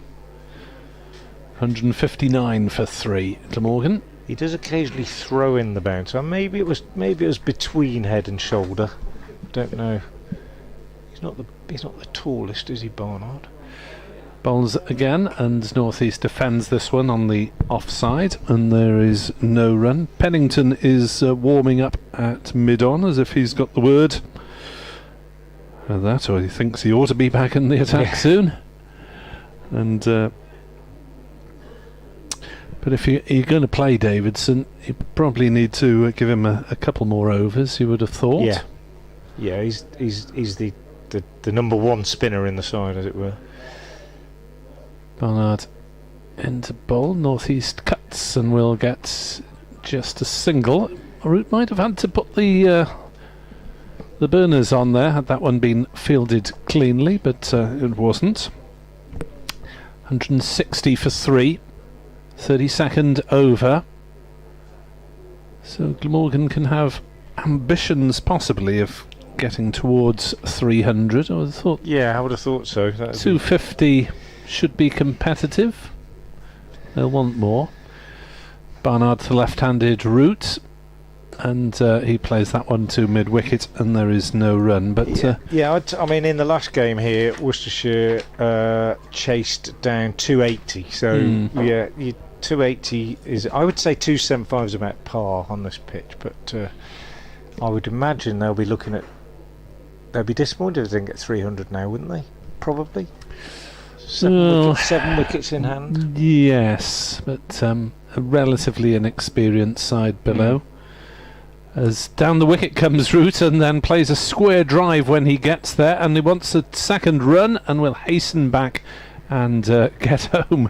That was certainly aggressive from Billy Root, charging down the wicket and then running very hard for the 2. He moves under 33, total to 162 for 3 here on BBC Sport Online. Aled Burkitt is among those who've tweeted me on Nick Webb 2017. as Barnard bowls to Root, who plays gently to mid-wicket, no run.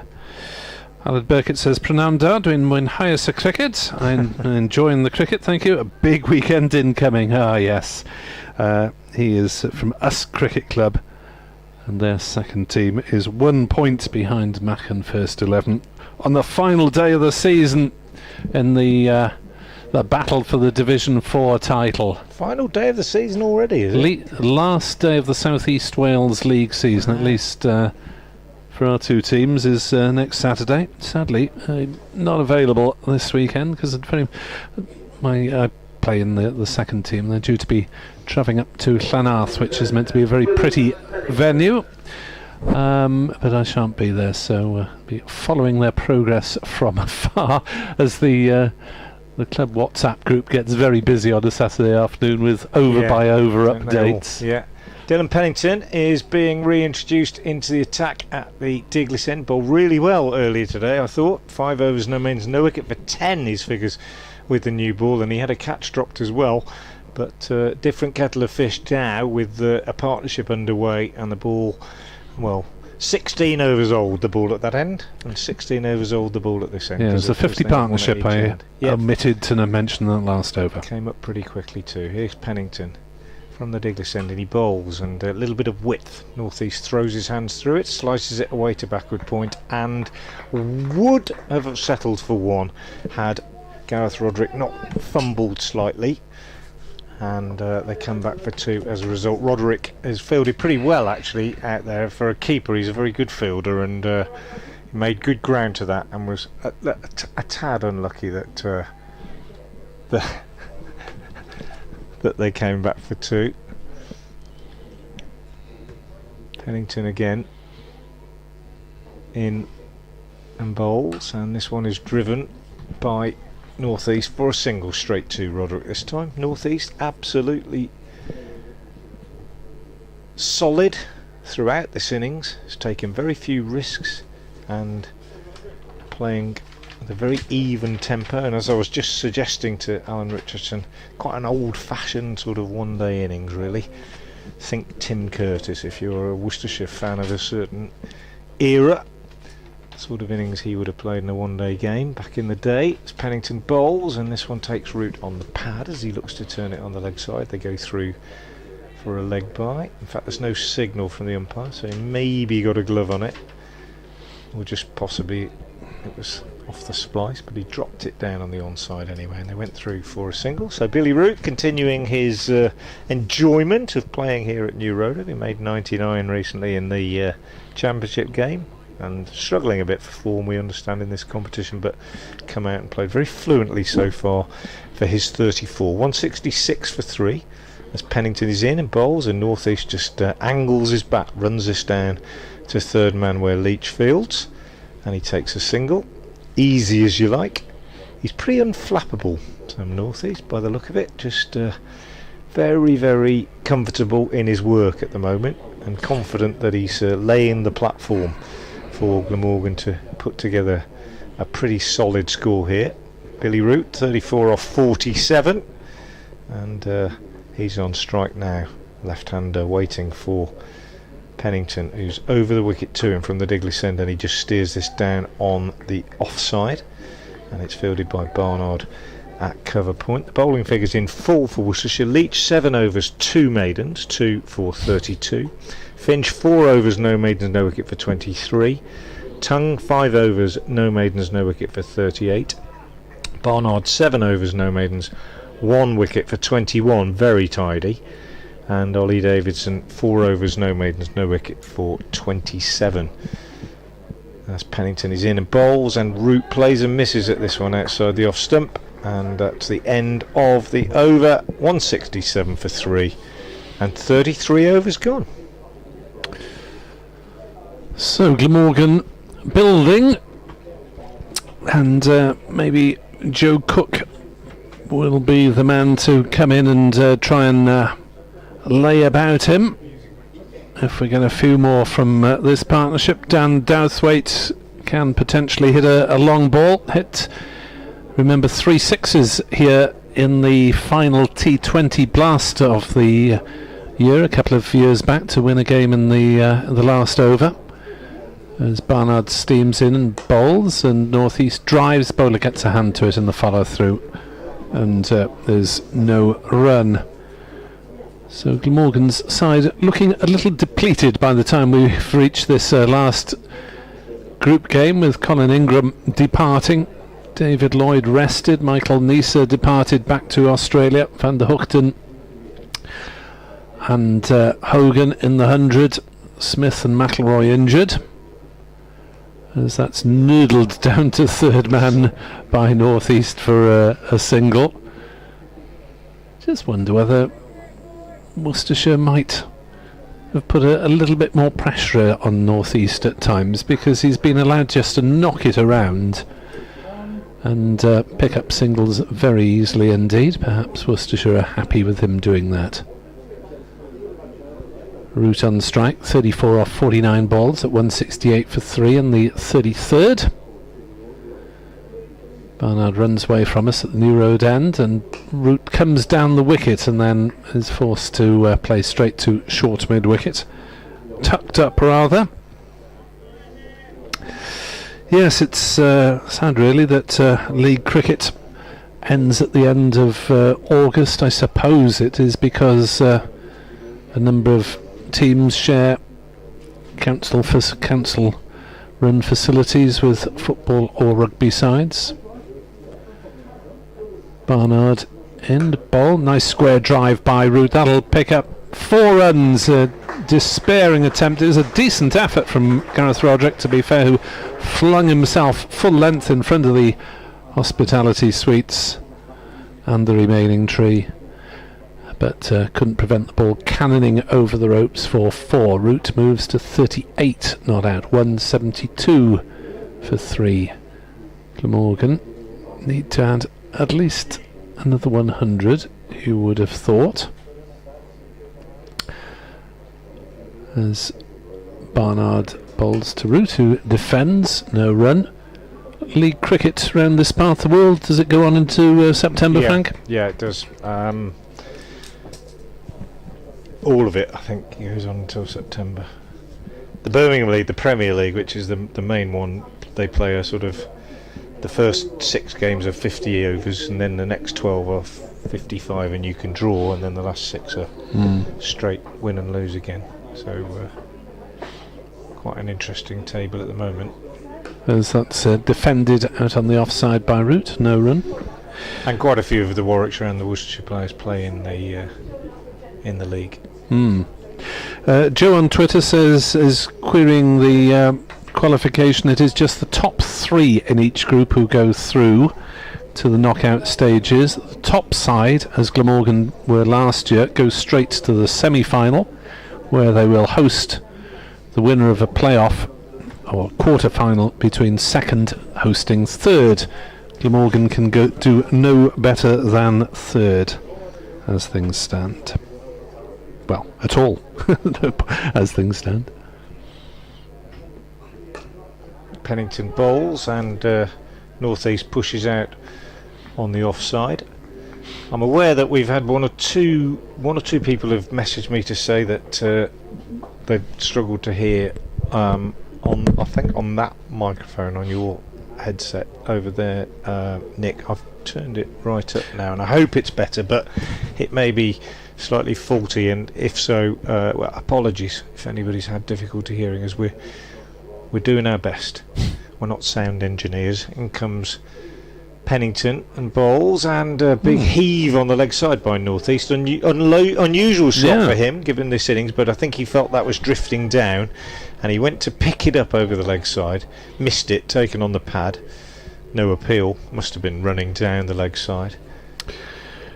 The good news for Glamorgan is that Hampshire are going pretty well against Yorkshire. They're 170 for 2 in the 36th over, with Tom Prest 43 not out, and Nyren Donald, formerly of Glamorgan, on 16 not out. Pennington again bowls, and North East cuts, but down into the ground, bottom edge, really busy Barnard moving round from backward point to do the fielding, and the score stays at 172 for 3. The run rate is currently 5, and if they continue to score at that rate, well, we will be looking at around about 250. You'd expect them to accelerate in the last 10, given that they've got wickets in hand. I think we've got to be looking at 275 plus, really, as Pennington is in and bowls, and North East pushes out on the offside, just drops it down and takes a single. Cornwell comes running in from cover and tries a side foot left-footed shot at the stumps, misses it. Oh, he's put it past the post on the 6-yard line. Past all three. Cox ran round and covered, made sure there was no over kicks, and it's 173 for 3 at the end of the over. It's not the end of the over, 2 balls left. Billy Root on strike, 38 not out for 53.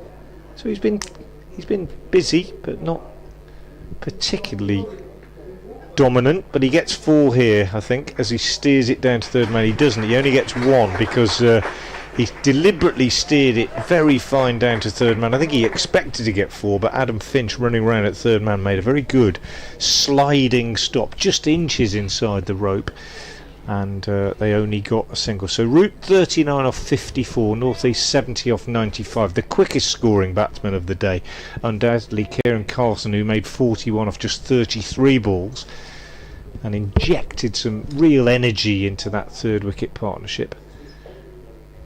Here's Pennington in to complete the over, and North East is taken on the pad, drops down on the offside, bit annoyed with himself that he didn't get a single off that one. Good over from Dylan Pennington in the circumstances. 7 overs, no maidens, no wicket for 17, his impressive figures. 15 overs left, and Glamorgan are 174 for 3.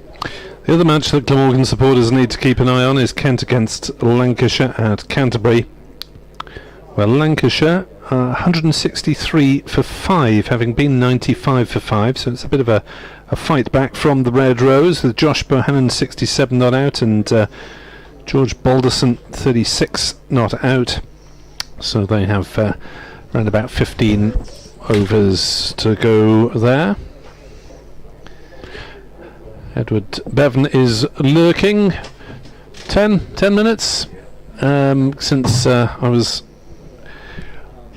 supplanted by the good Mr. Richardson.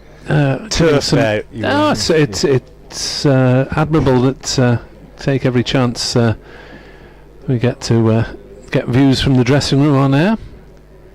Yeah, good to get a bit of an insight, particularly when you've got a young bowler bowling for the first time. It was quite interesting to get the bowling coach's take on it. Barnard then is in to bowl. Root comes down the wicket again he square drives. Again Roderick is off in pursuit. This time he's able to make a good sliding stop on the backward point boundary and keeps them down to 2 runs. 176 for 3. I think the trick with this microphone is making sure it's pointed in the right direction. Right. It's one that I'm used to, but maybe yourself and Edward aren't. Yeah. Barnard bowls, and that's clipped off his legs. I think that's right. For a single. It sort of looks as though it's pointing in the wrong direction, but you have to get it up fairly close, as it were. 177 for 3. As Glamorgan move along nicely, but not doing huge damage to the scoreboard. But there are wickets in hand potentially for a last attack, as North East plays that one on the offside. No run. Yeah, you just sense, don't you, that the next 5 overs, if a wicket or 2 went down, Worcestershire might sort of try and gain control. But if they can pick up another 30, 35 of the next 5, then they might have a launch in the last 10.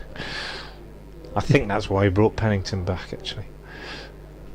As Barnard is into North East, who pulls very hard through mid-wicket for 4 runs, and that looked for a moment as though it might be a catching chance for Ed Pollock, but it might have taken his hand with it had he got a hand to it. I think he did very, very well to get out of the way of it, didn't he? Gosh, he hit that hard, didn't he? Goodness me. It was almost a tennis smash, wasn't it? Absolutely smashed it. Right off the middle of the bat.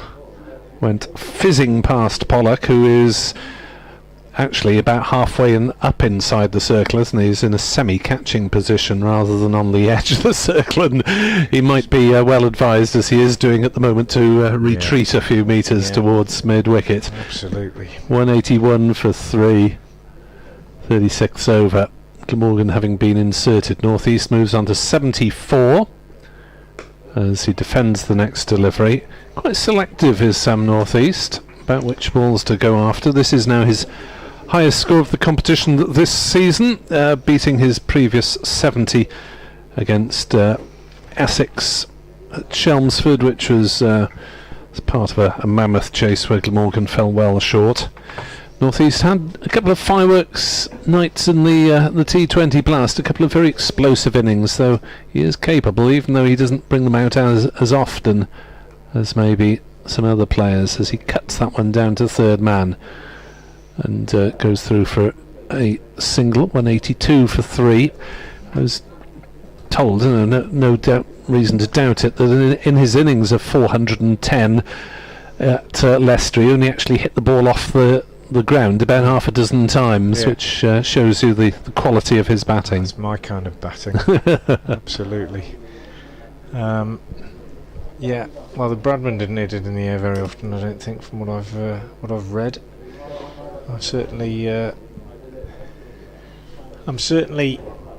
a fan of a batsman that keeps it on the deck if he's a top order batsman. Not entirely, of course, but that's a strength, isn't it? Pennington from the Diglis end bowls, and well, I say, yeah, he doesn't keep this one down. He heaves it over mid-off for a 4. Couple of bounces into the boundary, and I suggested that they'll see these next 5 overs as being quite important, and I think North East, he tried that big hit over the leg side in the previous over from Pennington, and this time that one was in the slot really, and he lifted it over Libby, who's deepish at mid-off on the very edge of the circle, but unable to stop it. Goes for 4. Pennington in again, bowls, and this one North East cuts for a single out to Roderick at cover. Goes to 80 then, Sam North East off 102 deliveries, 187 for 3, and yeah, I mean, it's silly to say that you don't like seeing the ball hit in the air, I suppose, in some respects, but it is taking out one of the ways of being out if you hit the ball on the ground, isn't it? And there's always that story about Len Hutton, I think, was only ever stumped once or twice. Pennington in bowls, Root steers out on the offside for a single, and he came in after the second time, I think, and said, well, that won't happen again. and for the rest of his career he never left his crease, and I think the view is that, well, it takes out one of the ways of being out if you do that. Now obviously you can't take it to the other extreme, because the game would become very dull, but if you're a top order batsman and you don't hit the ball in the air other than when you nick it, then I think it's a fairly sensible strategy for obvious reasons. 188 for 3. Pennington in bowls, and North East just waits for a slower ball and just steers it out on the offside. He has been utterly unflappable, Sam North East. I think the only time I've seen him show any emotion in this innings is on the last ball of that previous over from Pennington, when he was annoyed that he wasn't able to get a single and keep the strike. 189 for 3. Update imminent for BBC Hereford and Worcester's FM listeners, and the news is not great, I would say, for the home supporters at the moment, as these two continue to build this partnership, and Billy Root just pushes this one out on the offside, and it's fielded by Pollock at short extra cover, and there's no run. Well, and Aaron Donald is doing his best to assist Glamorgan's chances. Hampshire 199 for 2 in the 38th, and Mr. Donald is on 36 off 17 balls. Wow. But that is the way he plays, isn't it? It's his preferred style of batting, I think it's fair to say. He's not one for keeping it on the carpet too much, is he? Exciting to watch, though. Pennington just aborts his run-up on this occasion. Very unusual to see that from Dylan Pennington. He's usually spot on, doesn't bowl many no balls, and once he's got his run-up going, he just is very, very even, but just something not quite right as he approached the stumps on that occasion. So he just pulled out. Quite a bit of cloud around, fairly overcast, bit of blue sky as well. Pleasant enough day for cricket, no rain forecast. And here's Pennington again, he's in, and Billy Root gets inside this one. A very deliberate trigger movement back and across, and it's a little bit short from Pennington, and he just swats it away to Roderick at deep square leg. Single taken, Billy Root keeps the strike. He's 44, North East is 81. And with 13 overs remaining, Glamorgan are very, very nicely placed at 190 for 3. Yeah, they're starting to pick up the boundary in each over without going too wild at the moment. Last couple of overs have yielded 8 apiece. So what have Worcestershire got in terms of control of this innings? There'll probably be a radio update in the course of this over, so I shall shut up at the appropriate juncture. And Barr's last over this. As he so far has 1 for 34, pretty tidy as he's into bowl 2. Root, who slashes one down to third man uppishly but nowhere near a fielder, and goes through for the single. 191 for 3. 2 wickets to Leach, 1 to Barnard, and Leach has got 3 overs left to bowl. 7 overs, 2 maidens, 2 for 32. His usual aggressive and hostile self in that opening spell. Barnard motors in from the New Road end, and North East pushes it defensively but takes a single to mid-on.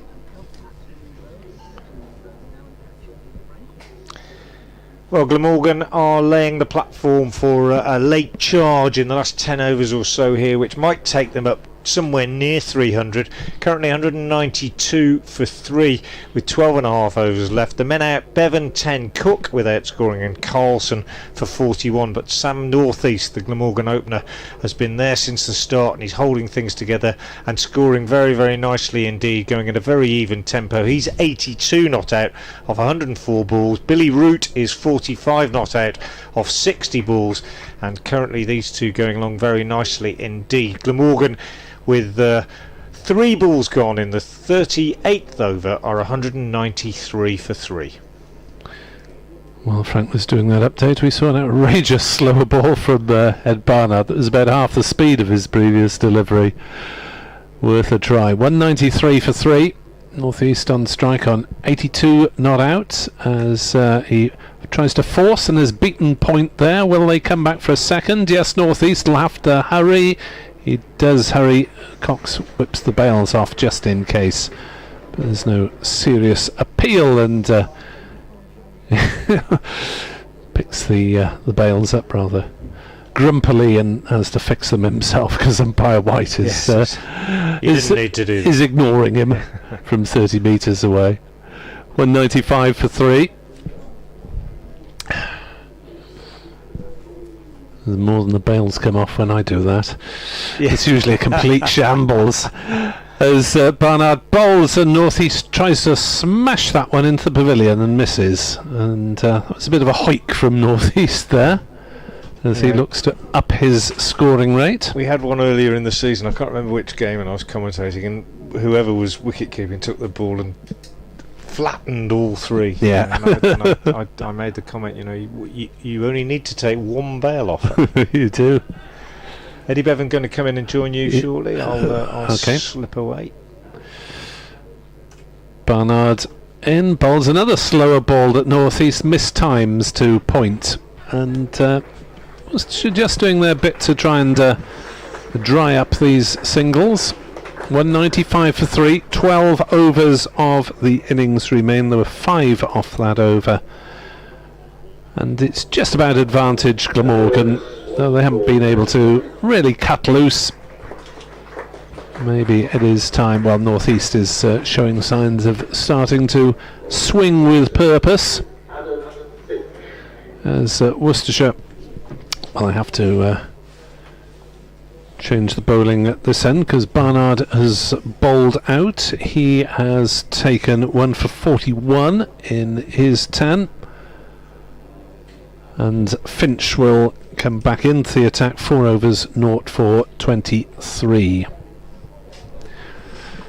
Edward Bevan is back alongside me. Glamorgan making decent progress, but some control being kept by the bowlers as in comes Finch and bowls, and Root drives and misses. Hasn't been a flood of runs by any means, has it? No, because I think they've the Worcestershire seamers especially have bowled pretty well, and we can see there from Bernard, back from injury, 10 overs, 1 for 39. But I always tend to count the balls remaining, Nick, and they've got a very good launching pad here. And I think I probably changed the batting order to get the hitters in next. Next delivery is driven by Root into the offside. Single taken to cover, 196 for 3, Root to 47. So we've got 12 overs left and a chance for... Douthwaite next, or I go Douthwaite, possibly Cook, Douthwaite, but I dropped Tom Cullen. Cullen may be sliding down at the moment. Because yeah. you also got Wheel. It's hit or miss with Wheel, obviously, but when he does connect, it goes a long way. So they'll want to try and attack, because I don't know whether you've looked at the Yorkshire score. They've been pummeled at the moment by Hampshire. Yes, I mentioned Aaron Donald's got off to a rapid start as Finch bowls and northeast leg glances, but it'll be fielded by the man on the ropes. Henry Cullen, the substitute, has been on quite a long time. 197 for 3. Who was he replaced? Because it might be a bowler short, yeah? I can't remember. It was pointed out to me. Pennington's on, Barnard's on. Tongue? Joe Leach was down here. Joe Leach was here certainly a few minutes ago. Finch is bowling at the moment, and bowling to Root, who runs it down to third man, brings Henry Cullen into play again. So a Cullen in either squad. Glamorgan with Tom, Worcestershire with Henry. There's also a Middlesex Cullen, so oh yes, Blake is it, or Brent, something like that. Yeah, young bowler. Cullen family. I don't think any of them is related. One's from Australia. Yes, quite. 198 for 3, 39th over here on BBC Sport Online. Nick Webb 2017, if you wish to communicate via Twitter. As Finch into bowl, northeast, sends a straight drive, skimming first bounce over the boundary boards. And that will bring up the 200. You know, we've been fortunate, Nick, to have seen him throughout this season. He's a very, very fine player, because it's exemplified in this innings where he started slowly, saw Glamorgan at 16 for 2, and then when they got going with, first of all, Carlson, and now with Root, he showed that he's got some shots in his locker. Well, we knew, but he hits the ball extremely hard.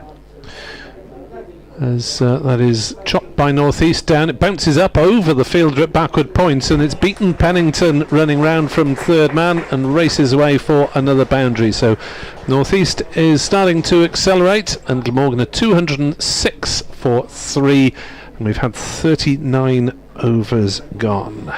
Going back to the counting how many balls are left, there are 66 balls left. Now, if you get just one run per ball off that, you're up to nearly 270, and if they do keep on playing like this, they're looking for a score in excess of 300.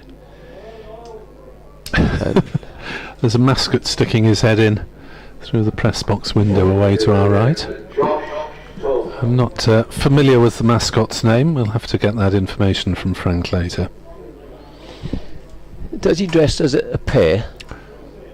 Because they're known as the Pairs. They are known as the Pairs, indeed. It's a green costume with a blue hat. That's all about it.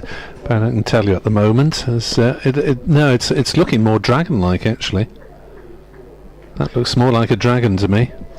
Josh Chung is back into the attack. The partnership here is 95, the same as Carlson and North East put on, and it will be Chung from this end, bowls to Root to nick it away, not nicks it, times it nicely off his legs up towards the young 18-year-old spinner at mid-wicket. They go through for a single.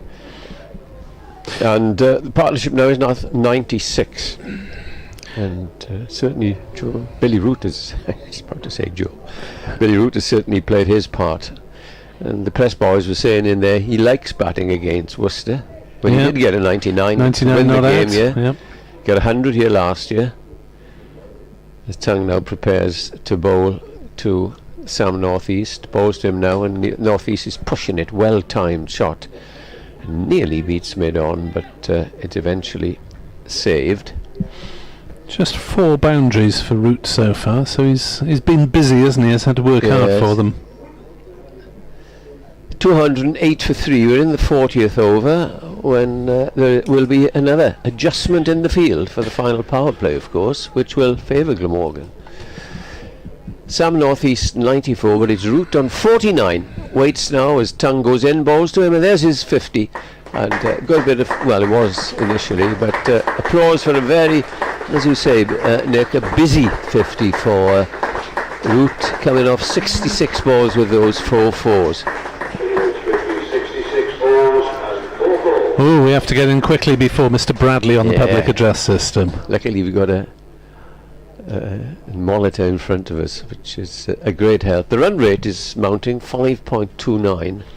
Now we'll want to try and get it over that if they can, as the Tongue is over the wicket and bowls to Northeast, who plays it backward of square but right into the fielder's hands, and there is no run. So 2 short of the 100 partnership. Just starting to take a few more risks now, aren't they, as we move into the last turn, or towards the last turn? One of them can, preferably Root, if he'll take a few risks, because Northeast is he's playing beautifully at the other end as he waits now for Tongue, bowls to him and pulled that viciously, first bounce for 4. He hit another one like that, didn't he, about 25 minutes ago? And hammered, like a shot out of the gun, which is another boundary, and they're beginning to motor Glamorgan now. And the score moves on to 213 for 3. Northeast is 2 short of 100. Nick is getting the facts and figures next to me.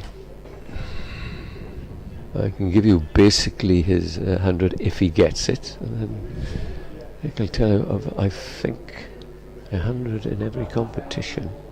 Anyway, we'll wait for the maestro, and we'll wait to see if he can get them. Tongue is in, bowls to Northeast, and that could be it. Yes, there's another boundary backward of square. Poor bowling at the moment, and that is Sam Northeast's 100, and he got it of 114 balls. He moves on to 102, and excellent innings by Sam Northeast, and that of course is echoed by the applause from a lot of Glamorgan supporters who've come up here, and also supporters of the home side, Worcester. Nick. 114 balls and 14 fours for North East century, and his second half century took 46 deliveries. His highest score in List A cricket, in other words the one day formats, is 132. So he's got a way to go to beat that, and he's going to have to take risks to do so, but an excellent knock from North East. Yes, remind me, did he get one in the against Middlesex in the T20 bash this year? Do you remember when he and David Lloyd raced off? No, he didn't. Shot?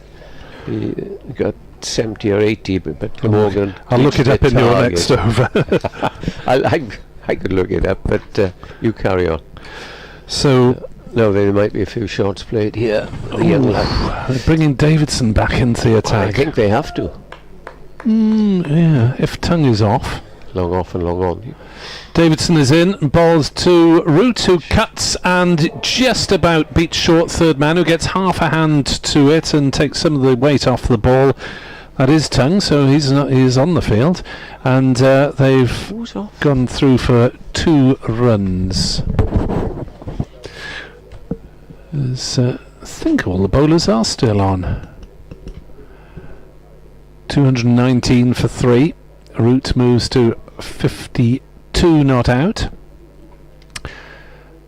Davidson into Root, brings out the reverse sweep and hasn't got it off the middle of the bat, just bobbles down again to third man, and Tongue does the fielding. Single taken.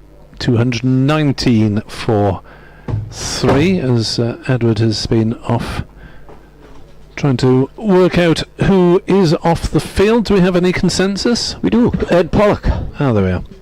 left-handed opener. Be interesting if that jeopardises his place in the batting order potentially. No, they have an opportunity here against a young, very experienced left-arm spinner. North East might go after him. There's a long on and long off back. The first ball is just played gently to Cullinan mid-wicket. So there's a long off, long on, deep extra, deep backward square, deep mid-wicket. Yes, the maximum protection of 5 fielders on the boundary allowed in these last 10 overs as North East drives. And that's good work from the teenage Scott, wearing 46, as he gets the ball played back down the pitch. So a couple of dot balls to throw in this 41st over as he fires that one in quickly. North East has top edged it and got away with it down towards backwards backwards square rather, and ended up down at fine leg as it spun away, and they've gone through for 2 runs. But North East was, I think, premeditating that, trying to hit it towards the scoreboard away to our left on the Cathedral side of the ground, but Davidson firing it in much quicker. Next ball is hit very hard back past him, but should be fielded at long on. Oh, there might have been a couple of runs there had they run the first one a bit quicker, because there's a slight misfield.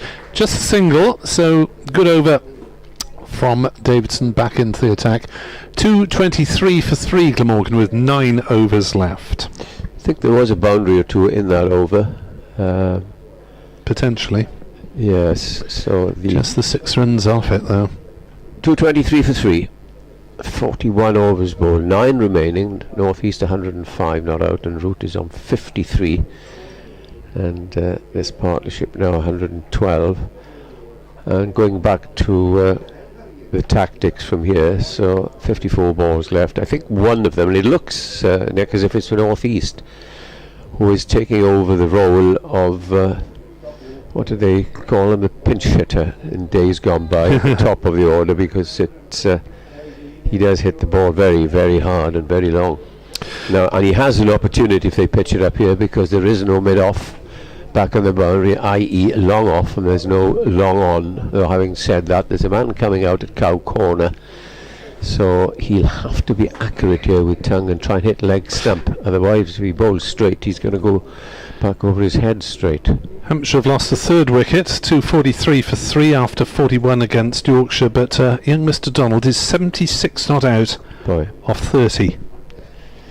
Tongue bowls, and that's hit hard and high over mid-off, because he was up and gets 4 runs off the first ball. As I speak, and Aaron Donald's gone 76 off 31 balls, including 6 sixes. Where are they playing? That is at Scarborough. Yorkshire against Scarbados. Scarbados, yeah, Yorkshire. Hampshire losing a couple of wickets, but 252 for 4 in the 42nd. One of his brothers up here, one of the Glamorgan boys who work the technical support staff. And if he said, "Thank you very much, brother, you're doing us a big favour," as in comes tongue bowl. Short, pulled away up towards this man at Cow Corner. And it's a little bit of a fumble, but they're not going to come back for a second. And Tongue is bowling some loose stuff now, and Glamorgan will try and take advantage of this bowling. Lancashire against Kent. Glamorgan need Lancashire to win that one. Lancashire are 223 for 6 in the 42nd. Balderson 63 not out. Josh Bohannon made 75. So all these games are in the balance, and they're all important to Glamorgan's slim chances. Billy Root waits, in comes Tongue and bowls with him. And he could be caught at fine leg, is he? That's going to drop short. It certainly does. And they think of a second run, but they don't. So I think the message, well, not the message, the understanding between these two, right, we are going to go for every ball now. Because they've had 6 or 7 of the first 3 balls, and Tongue. And the run rate has gone up 5.52, 5.5, which is about average for this competition. North East at 110 is waiting for Tongue, and he bowls to him. This time it's a lovely looking shot. It's half stopped. They should come back for a second. They'll have to hurry, but he's home. Just out of thought. Nick Cook, the umpire, was in a good position. He's probably one of the best runners in the side is Billy Root, and he just about got there. It's got to stage the innings where they have to take that sort of chance, doesn't it, on the second run, and maybe if you're 3/4 likely to get there, you take that opportunity. Here's Tongue from the New Road End bowls, and that's cut away up to deep extra cover in front of the cathedral, away to our left, and they go through for a single. Score mounts to 232 for 3. We have one ball left of the 41st over, and then there'll be 8. So 49 balls left. Glamorgan at this rate should get past 300. Billy Root played his part. He's on 54. As Tongue comes in and bowls him, and that was high and wide, but it's the only one of the over. That was his one. That is the end of the over, and it's 232 for 3. So 8 overs left, and the two batsmen at the crease. Sam North East 113. Billy Root is on 54. The other batsman today, Tom Bevan out for 10. Chris Cook without scoring. Kieran Carlson for a bright 41. Joe Leach, 7 overs, 2 for 32. 2 maidens thrown in. He's got 3 left, so he'll be back in the attack before too long, you would have thought. Tongue expensive, Finch a bit expensive. Pennington has been the most economical of the seamers. 8 overs, 0 for 25. Ed Barnard pretty tight. 10 overs, no maidens, 1 for 39. So it looks as if Pennington and Leach will probably be bowled the last half of the last 5 they've got between them. So one more from Tongue and one more from Davidson. This is 6th over. He's got 0 for 33 so far.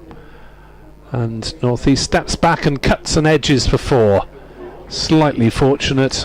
Had there been a first slip, I would have gone straight to him. But that one ran away off the edge. And Davidson, to be fair to the young lad, has been unlucky with edges, hasn't he? First ball he bowled to Root was an edged 4. Several have run away. And that was well past wicketkeeper Cox, resplendent in a Cambridge blue helmet. Davidson in to bowl, and flat batted by North East on the offside for a single. 237 for 3.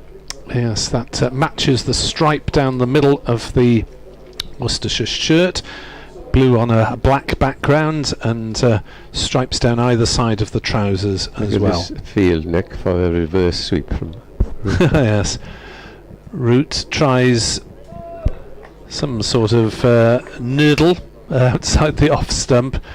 It's for the reverse sweep or the cut. There are 2 on the edge of the circle behind square on the offside. Knowing that Root is fond of the reverse, but that should open up spaces elsewhere as Davidson bowls, and Root plays the conventional sweep. Runs the first one hard. Will he risk the second? No, it's well picked up. Well picked up by Gareth Roderick, erstwhile wicket keeper, but sweeping on the boundary on the pavilion side of the ground. Most wicket keepers are good fielders as well, aren't they? Some are. 238 for 3. North East 118, 15 he needs to get a career best as he slaps another one hard into the offside, but again it's well fielded by Roderick, and he's working ever so hard on the ropes to keep them down for a single once more. 2 runs in 2 balls, which could easily have been 8. Yeah. They all count in one day cricket, of course. And the nice clean bits of fielding by Roderick there to get the ball in straight away and get it heading back towards the middle. Root on strike. Davidson bowls a full toss that Root reverse hits for 6 over third man down to the hotel.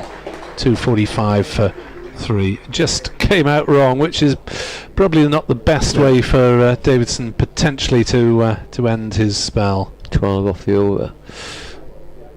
So it's 2:45 for 3, and there's 7 overs left. Yes, an injection of attacking cricket now from Glamorgan between these two. And it's Finch being brought on because Tongue has been rather expensive from this new road end. He has gone, in fact, for 55 from 7. And Adam Finch now will have to bowl this end. And He's been expensive as well. They need to get 2 out of him, I suppose, before they can bring back Pennington and Leach. Is it 2 or 1? Yeah, Get me maths. Young Davidson is going at 7.5, but one sympathises with him because this is his debut. He was only 18, and he's trying to contain 2 batsmen who are bang in form here.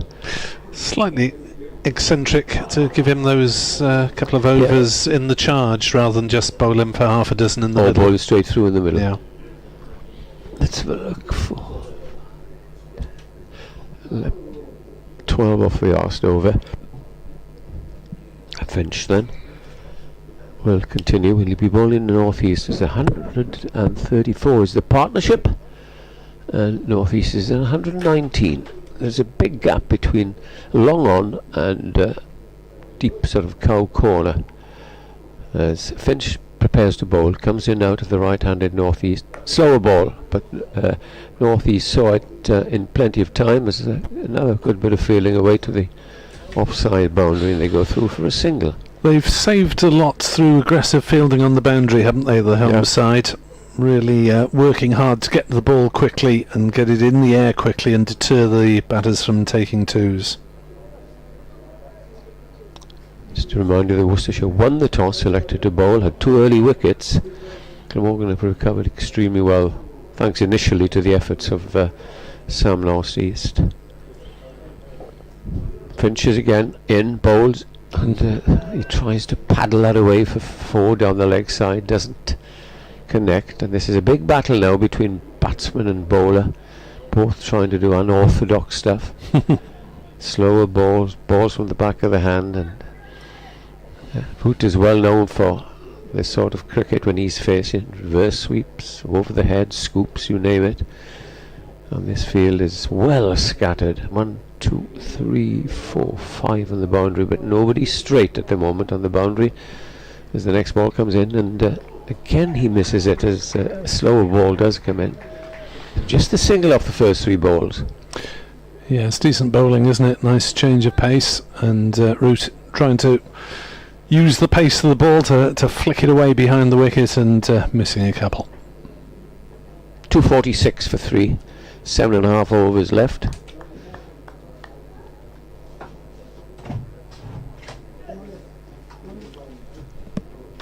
Nick goes to do his 2 o'clock bulletin, so I'll carry on.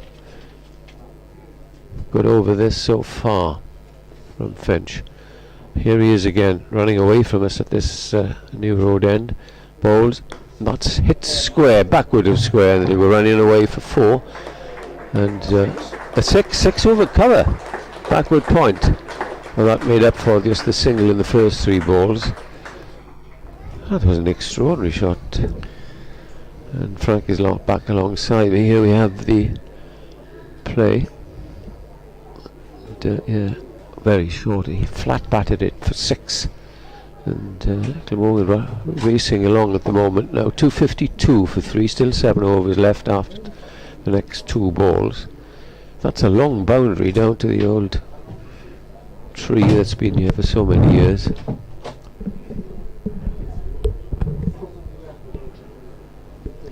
Bit of a chat between captain and bowler as Finch comes into the left-handed route and bowls to him, and that's pulled away. I think he might have bisected.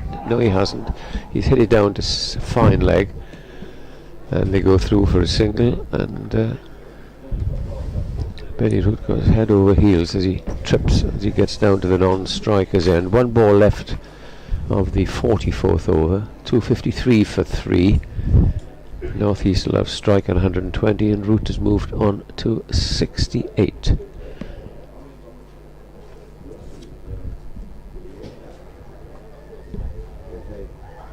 Here comes the last ball, barring a wide or a no ball, and he bowls now, and that's played down towards mid-on, to long-on, who's sent back to mid-on, saves a boundary. So 9 off the over, and there are, as I say, 6 overs left, 36 balls, 254 for 3. Yeah, 300 looking very, very likely now. I suggested earlier, Eddie, that I think par on this court, on this pitch, on this ground, as it's is at the moment, is about 275. Worcestershire chased down 280 the other day against Essex. But it's good pitch though now. Yeah, hybrid pitch, and it's held up really well. Third time it's been used. We talked about it earlier, and I don't think it's offered a great deal. It'll do a bit while the ball's new. It'll nibble a bit. There might be just a hint of turn, but nothing. No, it looks serious. a good pitch. Yeah. So 300 is not unattainable, but it's all. I always think 300. You know, these days it's gettable, but It's certainly. It's not easy if you lose early wickets. It's in the back of your mind all the time. yeah, 300 seems long. Yeah, psychological, isn't it? North East played really well. Davidson to bowl to him. Yeah, Davidson from the Diglis end round the wicket, bowls, pushes this one through, and on the back foot North East drives out through the offside for a single. 122. Hesitate to use the label, but it's an old-fashioned knock from Sam North East. I mentioned earlier on air, and I said it in the press box when I was off air, that it reminds me of the sort of innings that Tim Curtis used to play for Worcestershire. Exactly, and quite a few of the other people around said, yeah, that's a good shout. Now that's how he always plays. Innings that he played, yeah, unflappable. Doesn't hit the ball in the air very often, and has just held things together in a really, really impressive fashion here. And if they do get 300, then look no further than Sam North East contribution as in terms of the bedrock of the innings. Carlson came in and injected some energy into it, but and Root played really well too. Davidson over the wicket bowls, and again this is pushed through quickly, and Root whips it off his pushing pads it through, into mid-wicket. He is pushing it through. When Alan Richardson was on there, we discussed this. We discussed the pace that spinners bowl at these days, and particularly in the white ball game, and the fact that if they start throwing it up above the eye line, then it's liable to disappear. Really, he's in again, Davidson, and this one might well disappear. Indeed, it does. It goes over long on. Update for FM listeners: 262 for 3 Glamorgan in the 45th over, going along very, very nicely indeed. 16 for 2 at one stage, but successive excellent partnerships.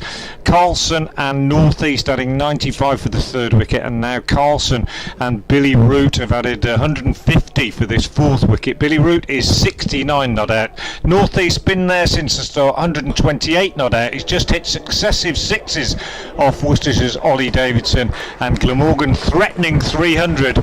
Currently with 5.5 overs to go are 268 for 3.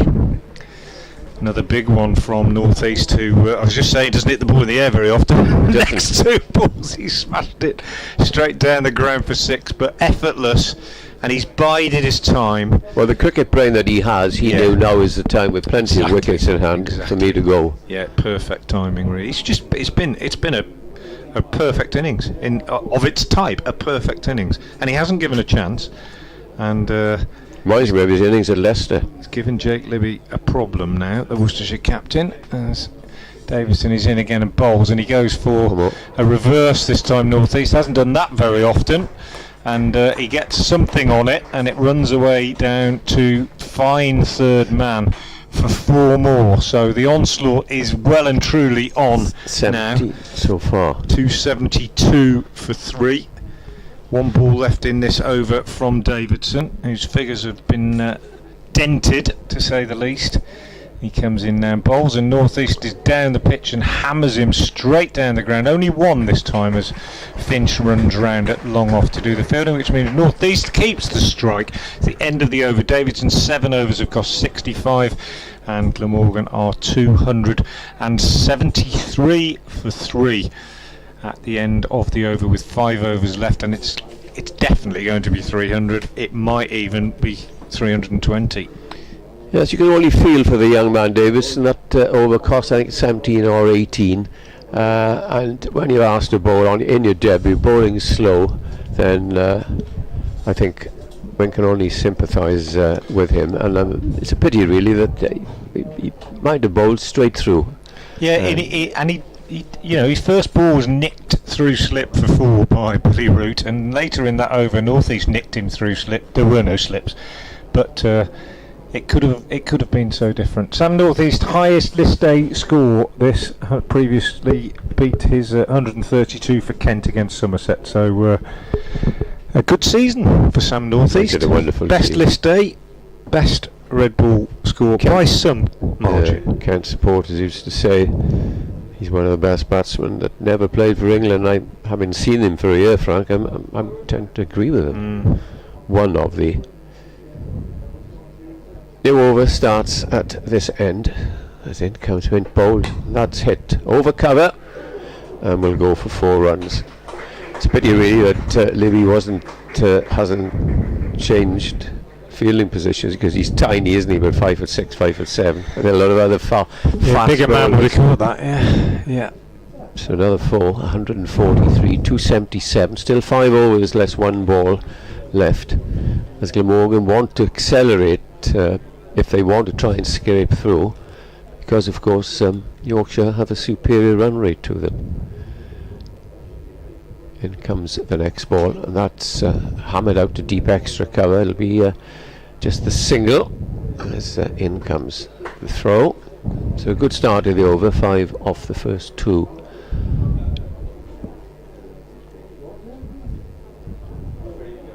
Root now who's moved on to 69. Finch's figures note for 48, and this is his 7th.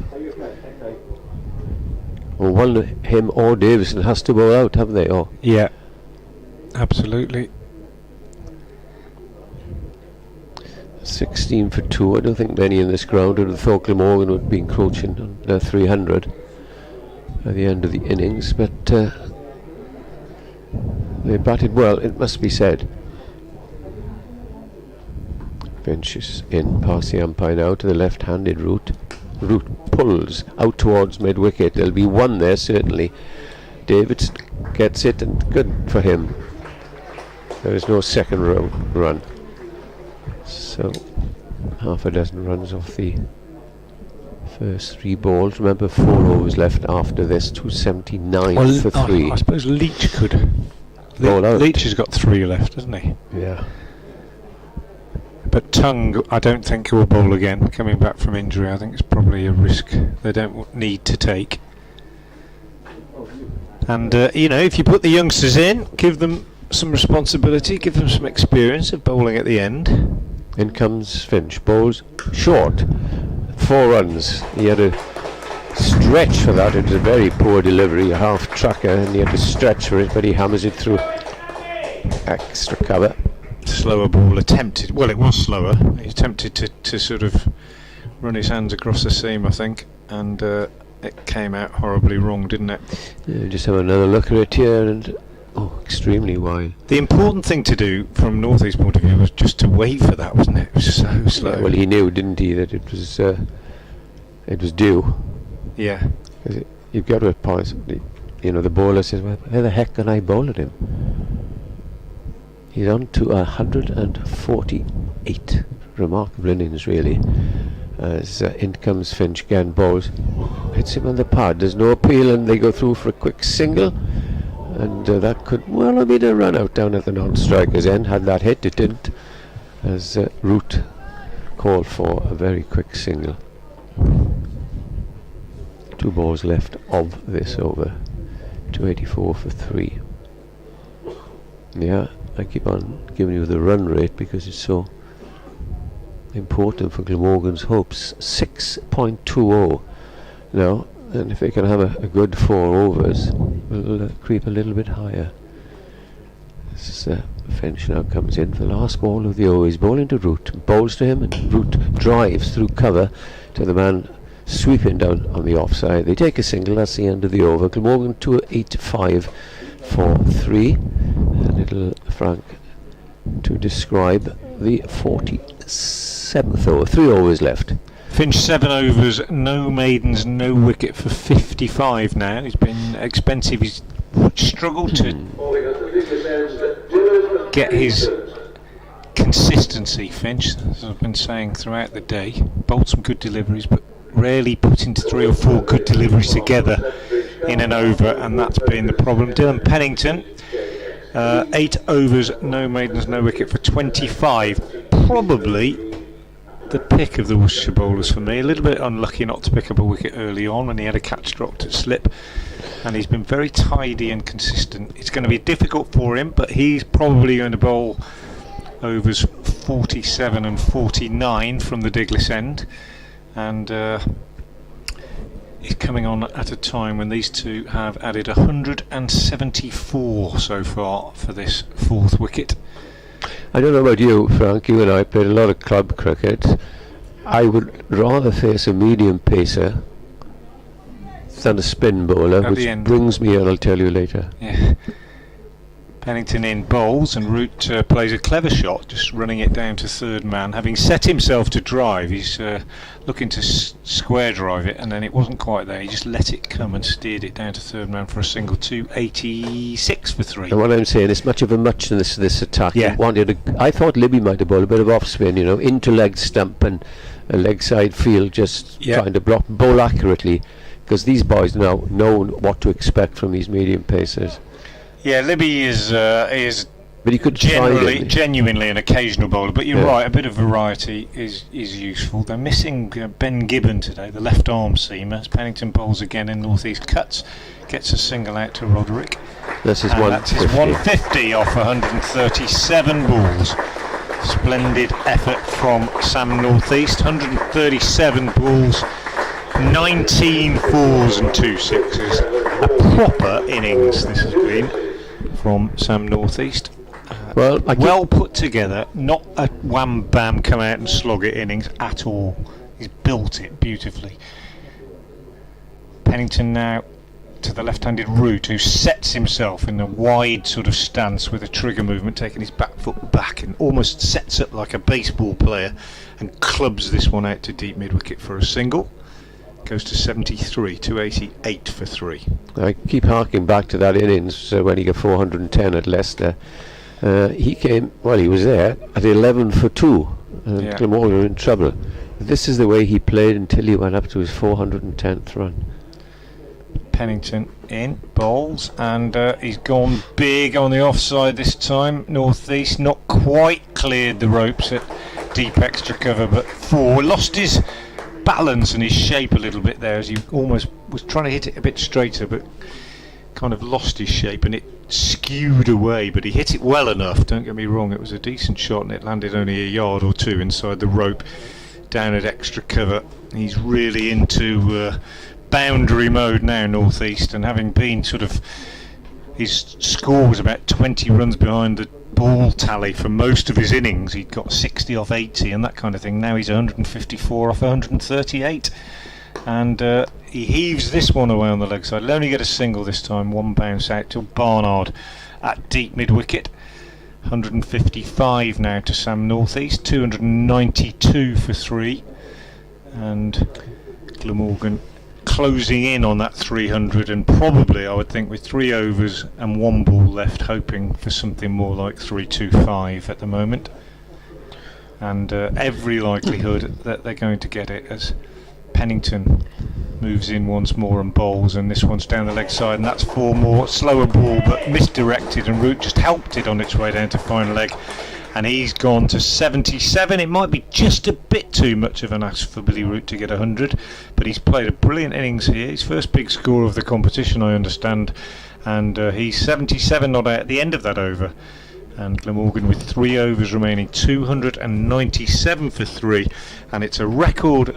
Oh, it's not a record list day, sorry, we've just been handed a note telling us that Sam Northeast might well be threatening Jacques Rudolph's Glamorgan record list day score of 169. at Hove in 2014. That was some millions as well. Josh Tongue is going to bowl out, so we're not going to see Leach again. Josh Tongue is going to finish from the New Road end. So he's quick, but he's gone the distance a bit today as well. Tongue, 7 overs for 58. So opportunity for North East to go past that Rudolph score possibly. Yeah, Glamorgan were chasing 350 or 360 that day and got them in the last over. I remember Jack Rudolph and Jim Allenby opened and they went crazy. You never see Rudolph play like that. He's such a correct, lovely player to watch. Left-hander, of course. But this is an equally good innings, and it is North East now who is to face Tongue, and he is bowling from this commentary point end, the famous New Road end here at the Worcester County ground. And he comes and bowls the first ball, and that's beautifully struck straight, and I think it's gone over and into the, well, it certainly crossed the boundary. I thought it was going into the hospitality seats. Hospitality boxes. It was struck so hard and high. 6 off the first ball. 300 comes up. 303. And this is some carnage here, Frank, I'm afraid, for the home side. Yeah, it's not pretty at all. Some messy figures in amongst there. Tongue bowls, and there's a single as he stumbles with that. Worcester must be hoping, Pat, why didn't he stumble earlier on? When he was about 1 not out. He sort of half limps down, but and he does a little stretch. And I suppose we'll understand if he doesn't come out. No, he looks all right now. 304 for 3, and it'll be Billy Root needs 23. And there are how many balls left? 16. Not beyond the realms, as you said earlier. And his Tongue now to bowl to Root. In he comes and bowls, and Root pulls that away down, 4 runs down towards, yes, fine leg. You've got to try and bowl something back of a length. Yeah. You know, Yeah. if he's bowled a half volley that went for 6, then 1 down the leg side, which is easy pickings for 4. Now Root has moved on to 81. I think the other thing that possibly some people have observed it this year in white ball cricket, T20 and in this competition about the Worcester bowling. Just come Tongue bowls short, cut away, backward of square, but it'll only be a single. Is that they haven't bowled many Yorkers. They practice it. We watch them practicing it assiduously, put those little foam things down in the crease and bowl at them, and I'm sure they can do it, but it just seems that when it comes to the game situation, they're not able to. It's not only Worcester, I can tell you. Yeah. Many sides, they just can't do it. And when you see the very best bowlers in the T20 competition, those that are going around the world making a fortune in franchise cricket, some of them doing it simply on the back of being able to bowl York. What I don't understand, and, shall we say, give yourself the last month of December. That's what you get in the nets every day and just try and bowl Yorkers and work and work and work on it. Luke Fletcher's very good at it. He is. He's very, very good at it. Here's Tongue bowls again. North East has pulled that. That's gone over the boundary. Yes, quite easily. It's very well caught there, but I'm afraid it's 6 runs. And they played the full. It's a pretty big boundary as it is, and he's gone now to 168. Another record is about to be broken. The Glamorgan individual record held by Jack Rudolph, as you heard Frank say. And that was pulled away out to deep mid-wicket for 6 more. 315 for 3. And this is going to be up 330, possibly 340 the way they're going. And this has done a world of good to their run rate. There's 6.59. In comes the next ball. There's that one. That's over extra cover. Beautiful shot. And that is the. What's going on here? It's a drinks time, I thought. Yes, it's I declare. Yes. So that's the record. That is the record, and well List played. A record for Glamorgan. Sam North East 172 not out, beating Jacques Rudolph's 169 not out at Hove. 8 years ago. So a record-breaking season for Sam North East. He's got his best ever score in first-class cricket, and I'm not a betting man, but I don't think he'll beat that ever. And he's now got his best ever List A score, and he's got the best ever List A score for Glamorgan. We'll refer to that other competition. He's never been picked for that. No, it's extraordinary. Well, it's not. Yeah, well, it's not extraordinary. No, it's not, is it? Because he's a proper cricketer. But there you go. It's a fantastic innings, and it's been a pleasure. It's been a pleasure to watch. It really has. And 2 overs and he's to just go. it's as impressive since he's decided to open his shoulders as it was before, just in a different way. Pennington to Billy Root, who's also played exceptionally well. He's on 82 and he's on 88 he's gone now, for 6 because he's got a bouncer from Pennington which he's hooked away over fine leg for a big 6. That's gone well over the ropes. It's looked a little bit out of control, might even have been not quite out of the middle, but such are the bats these days that the ball's flown away. And 6 more runs coming at a rapid pace. He's got a very good chance here. He's 88. Yeah, he is. He's got a real chance of getting 100 now. 88, Billy Root off 86 deliveries. Got 99 not out, remember, here the other day in the championship when Glamorgan scored the highest score of the game to win. They just don't know where to put the fielders now. No, well, somewhere over there. Well, long off has changed with long on. What sort of difference that's going to make, I don't know. Well, he's taller, I suppose, but there we go. In comes Pennington. His figures have been good. They're dented. 6 more as Root just heaves this one over backward square leg for 6. Goes to 94. He's going to get that 100.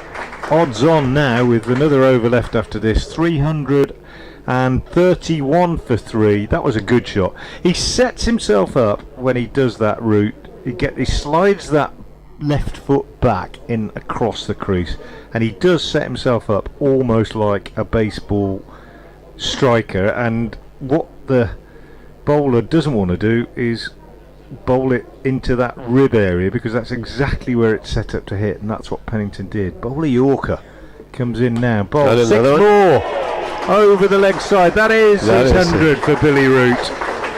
Quite brilliant striking to bring up his 100. 3 successive boundaries, and the Glamorgan fans stand, the Worcestershire fans applaud with generosity.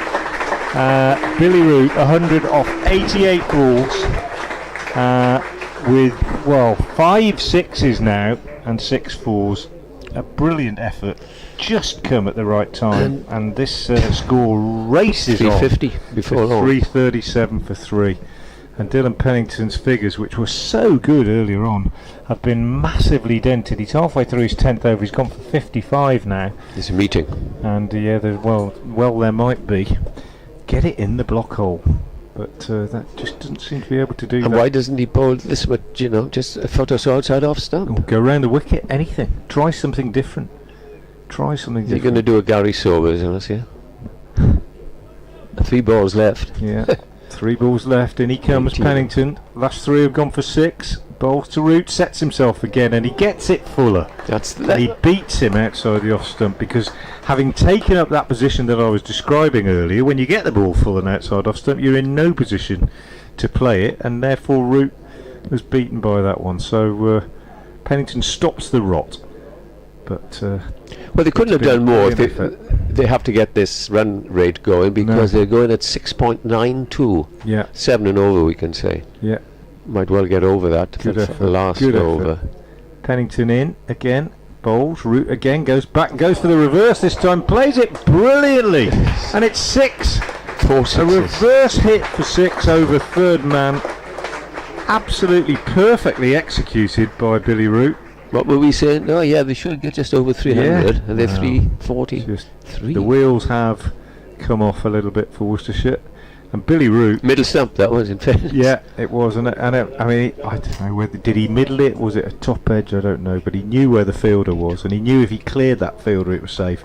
And in fact, he didn't just clear the fielder, he cleared the rope just down to third man. So he's gone to 106. It's 343 for 3. 22 off the over. This partnership, 242 for this 4th wicket. Amazing. Absolute carnage at New Road at the moment.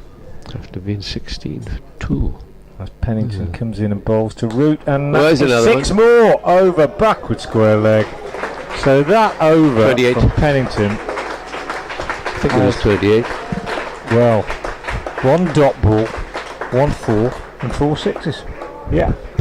Smashing stuff from Billy Root. 349. 12 not out to him. 349 for 3 with an over to go. Yeah, Carnage. last ball was a rank full toss, in fairness. Pennington finishes with figures of 10 overs, no maidens, no wicket for 67, and in all fairness, the first 8 of his overs were very tidy indeed. Josh Tongue's gone for 80 off 8. Well, what are they going to finish Gonna up bowl the with? last one. 349. Wow, 365. Something like that, I'm guessing. We'd never have thought that. I did think they would get 300. I did think that. I didn't, I must say, with the batting they have today. No Ingram, no David Lloyd. Yeah, but Anyhow, it's been sloppy to say the least for Worcestershire.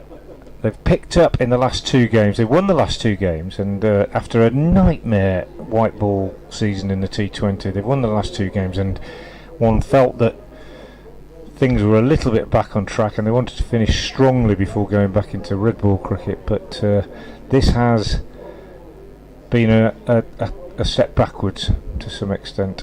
so we come to the last over, and it will be Tongue to bowl, and he's bowling from this end.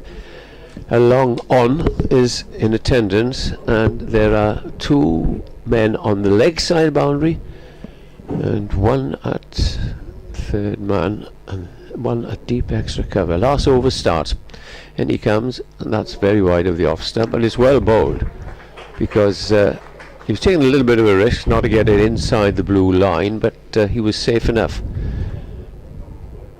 349 for 3. Run rate, I'll keep you up with that, 7.10. So, I don't know, it may seem a bit stupid to say they need a good over here, but just to get that run rate up. And a good effort by Glamorgan in this innings, as the next ball is driven for a single up to Libby at mid-off. And thing here, of course, was far. And applause for the 350. But Worcestershire's batsmen can't dawdle at the start. They'll have to get after it after which, of course, will suit Ed Pollock down to the ground. Well, if he stays in it, well, yeah. I mean, he doesn't know how to dawdle. Ed Pollock absolutely only plays one way at all times. But he's been found out a bit this year. Caught backward square leg quite regularly. Yeah, people know all about it. And but if he does bat for an hour, then he'll score 50 or 60. Exactly. The Master Blaster is in and facing Root. In comes Tongue and bowls him. Oh, that is a wide, I would have thought. Yeah. Broad, stretched arms of Nick Cook tells it's another ball, and there's another run. 351 for 3. Got some bowling figures. Pennington 10 overs, 0 for 67. Barnard bowled beautifully after being injured for a while. 1 for 39. I'll give you the rest at the end of the innings. 351 for 3. 5 balls left. That's a good looking shot out to deep extra cover, deep backward square, but it'll only get them a single as Root moves on to 113, and let's go to 352. 3 balls left. Could be looking at a 250 partnership if they can get another 9 of these last 3 balls, which is pretty remarkable. They didn't come together till almost halfway through the innings. I'm looking forward, not as far as the bowlers are concerned, to how many runs has come in the last 10, 5 and what have you. In comes the next ball, and that's gone over cover, and that's going to run away for 4. 356 for 3. Astonishing cricket here at New Road. Well, astonishing batting. I think we better stick at that. And things have become quite desperate for Worcester, that you've got a short third man up. Fly slip. Well, nothing's gone in that area. Now, this eventful innings, there are 2 balls left, barring any wayward deliveries from Tongue. Still looking around the field, and he's sending Libby now back to the long off boundary and bringing his mid wicket. It's a case of, well, let's change the field for the sake of it. Well, he's got a bowl full now, hasn't he? Yes. Here is Tongue coming in and bowls to northeast. Outside the off stump, that's where you want to put it. Bowl 2 there, and if you only put them in the same place, that would be fine. 1 ball left. And an update for FM listeners on BBC Everton Worcester coming soon. It's timed perfectly for the end of the innings. Doesn't often happen. 2 minutes inside the cut-off time. 2 minutes, they had to fetch the ball. Here's the last ball of the innings, and Tongue comes up and is driven back to the bowler. There is no run, and that is the end of a fabulous innings between Billy Root and also the other batsman, Sam Northeast. And Bangkok shakes his hands quite sportingly, and it's 357 to win for the home side. And Sam Northeast 177 are out, and Billy Root 113. Yeah, that 4th wicket partnership then, 245 unbeaten for that innings. Here's that update. Glamorgan innings has just closed a mammoth 356 for 3, thanks mainly to an unbroken 4th wicket partnership of 245 between Sam Northeast, who finishes 177 not out, and Billy Root 113 not out. Some ugly bowling figures for Worcestershire, for whom Josh Tongue took 2 wickets and Ed Barnard took 1, and at the end of it, Worcestershire will need 357 to win. A mammoth ask. Glamorgan keeping alive there, outside hopes of qualification. 356 for 3 after being put into bat. And that's it. We'll be back in about half an hour or so when Worcestershire begin their attempt to score that 357 for victory. Hope you've enjoyed our coverage this morning. Do rejoin us when play gets underway at almost exactly 3 o'clock.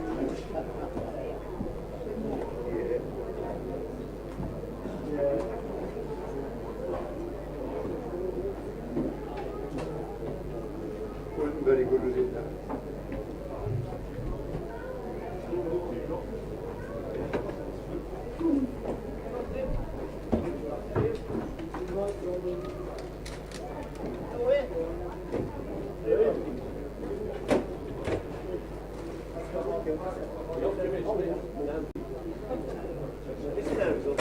Scores elsewhere at Canterbury, where Lancashire visitors against Kent in the last over the Lancashire Children's 93-49. At Leicester, where Durham are visitors, Durham all out for 197. At Northampton, Derbyshire are visitors, Northampton 311 for 7. Innings closed. At Welsh.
Elliot, thank you for joining us today. Worcestershire have just announced the open trials. What can participants expect from the sessions? A pretty special day. The opportunity to come down to New Road and be involved in a trial day here at New Road on the ground itself, in front of the cathedral, in front of the pavilion. It'll be a fantastic day for them to be involved and a great day for us as coaches to have a look at the talent that's around the area.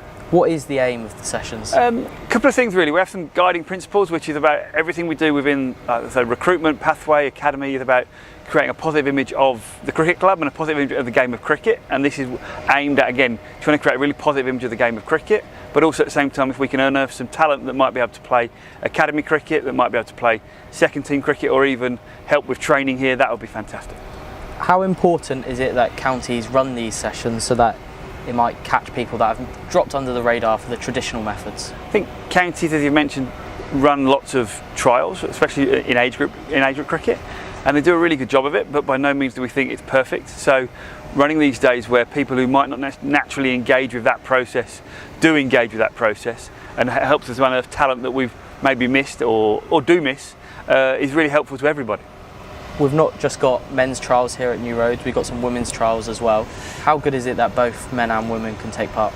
I think over the last 5 years the club's made a huge effort to improve how much we've engaged and valued our women's and girls programme, both for the county age group programme and the senior side. We've had more games played here.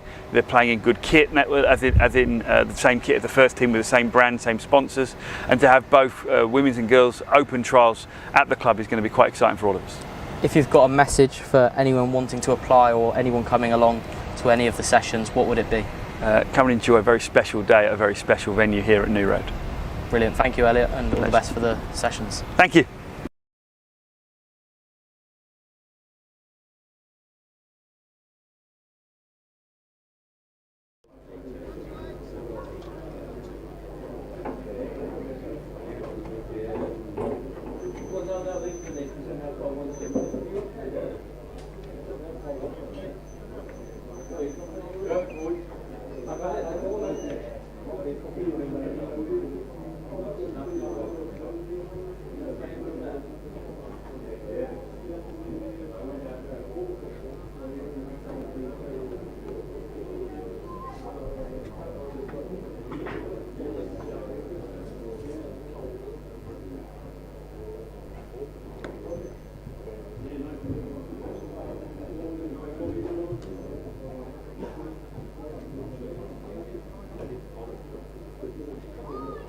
Ben, thank you for joining us today. It's been about 11 months now since you signed your first professional contract. How have you found the last year or so? It must have been quite the whirlwind. Yeah, it was. Well, this time last year I was playing minor counties cricket for Cheshire and first team club level, and then to get the opportunity to play for the second team last year and then get signed back end of the summer was great, and then I've just really enjoyed my start to my professional career so far. You've bowled Sean Masood, you've bowled at Ben Stokes, and that was just your first two first-class appearances. Did you ever imagine 12 months ago that this would be the case, and how pleased are you with your first season in pro cricket? Yeah, it's obviously a great experience bowling at them too. Obviously class players, and just in terms of how I went about it, it's just you've obviously got to be on your game, and then the margin for error bowling at them type of calibre of player is a lot smaller to someone not quite at the international level. So obviously it was a great test, and I enjoyed every minute of it. You were outstanding playing minor counties cricket for Cheshire before being voted Bowler of the Year. But how did the opportunity to play here at Worcestershire come about? So I got the opportunity to play in the second team the end of last season, and then I was looking to get signed at the end of the season, and then joined up with the squad in October, and then I just really enjoyed it. Really enjoyed improving my game since I've started. How important is minor counties cricket for players who have maybe drifted under the radar? Yeah, I think it's massive. For the guys that couldn't quite get into or can't quite get into the second 11 county stuff, just to play in that against, like, most of the sides have got a couple of ex-pros playing, and then all the sides are pretty much made up of really good club cricketers. So just to challenge yourself Saturday, Sunday on that, or club cricket Saturday, play Sunday, Monday, Tuesday, giving yourself a chance to play 4 days of cricket, it's only going to improve your game. So I loved it. How good have the coaches been with you since you've arrived here at New Road? You must have worked closely with Alan Richardson. Yeah, they've been massive in helping me improve on my game, not only my bowling but batting, field, and all three aspects. I feel like I've improved, and I really enjoyed working with them, and hopefully I can improve while I'm here. Looking ahead now, what's your aims for the winter and looking into next season? Yeah, so I'm going to go away this winter to Australia. Just another opportunity for me to sort of improve my game again and get another 6 months of cricket under my belt, and then come back into our county season and try and improve on what I've done so far this year. It's been well documented that you were working on a building site before becoming a professional cricketer. Did you always believe in your ability, or was there a part of you that thought the opportunity might not come around? I think I always knew I had a chance, but then it was just about working hard and getting my head down and getting what I wanted out of the game, which was a professional contract. Next month, Worcestershire and New Road will be hosting open trials. How important is it that clubs put on sessions like these to reach as much talent as possible? Yeah, I think it's massive. Just to reach, there's a lot of talent out there that goes under the radar, and just to put the opportunity on for them guys is a massive opportunity. And just go into them trials and do your best. Yeah, you said do your best. If you had one piece of advice for the people attending these trials, what would it be? For them trials, I think it's just going in with an open mind, get your head down, train hard, and enjoy yourself mostly. Brilliant. Thank you, Ben, and good luck for the rest of the season. Thank you.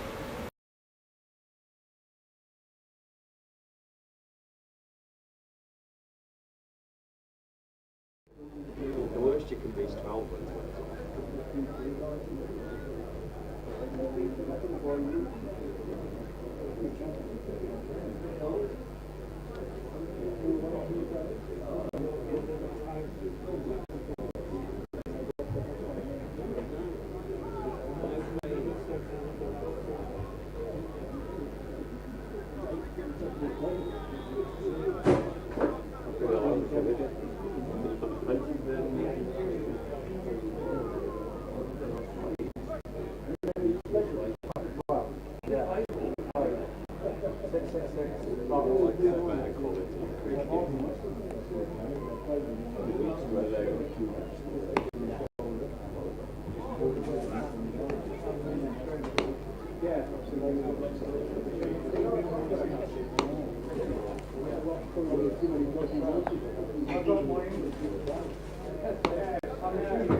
21 years ago, James scored 309.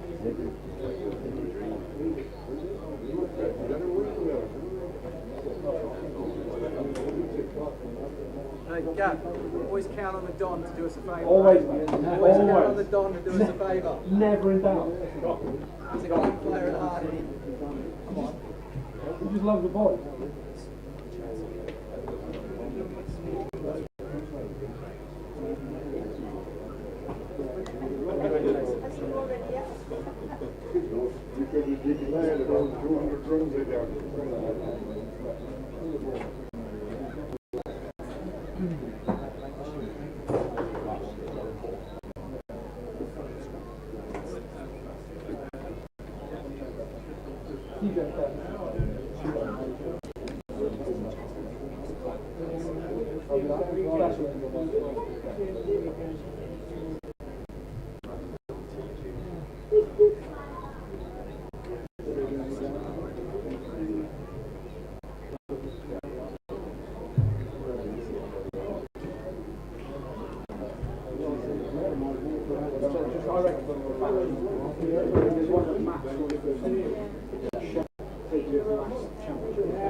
Come out here. Come out here. Give us a thumbs up, thumbs down. The other two guys. Come out here somewhere. Turn around and come on. Thumbs up and thumbs down. The other two guys. Okay? Give me a thumbs up. Done well.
Good afternoon, welcome back to New Road in Worcester, where play's about to get underway in the second innings of this Royal London Cup game between Worcestershire and Glamorgan, with Glamorgan having set Worcestershire a mammoth 257 to win, and that thanks mainly to a quite breathtaking partnership for the fourth wicket between Billy Root and Sam Northeast. Billy Root making 113 not out, but Sam Northeast 177 not out, the highest this day score ever by a Glamorgan player.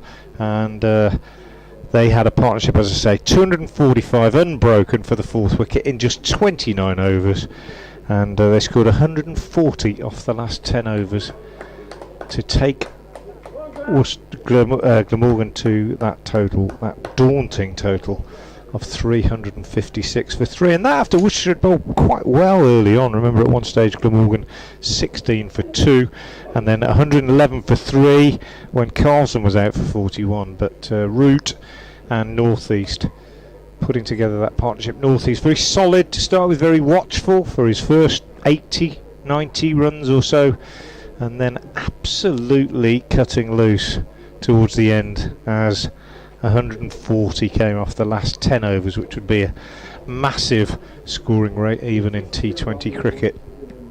And some fairly ugly looking bowling figures for Worcestershire, but hope springs eternal, and they come out now looking for 357 to win. Dan Douthwaite is going to take up the attack for Glamorgan from the New Road end, and he will be bowling to Ed Pollock, the left-hander who likes to get on with it from ball 1, and Worcestershire will need to score at a lively rate right from the start if they're going to have any chance whatsoever of reaching this daunting target, 357 to win.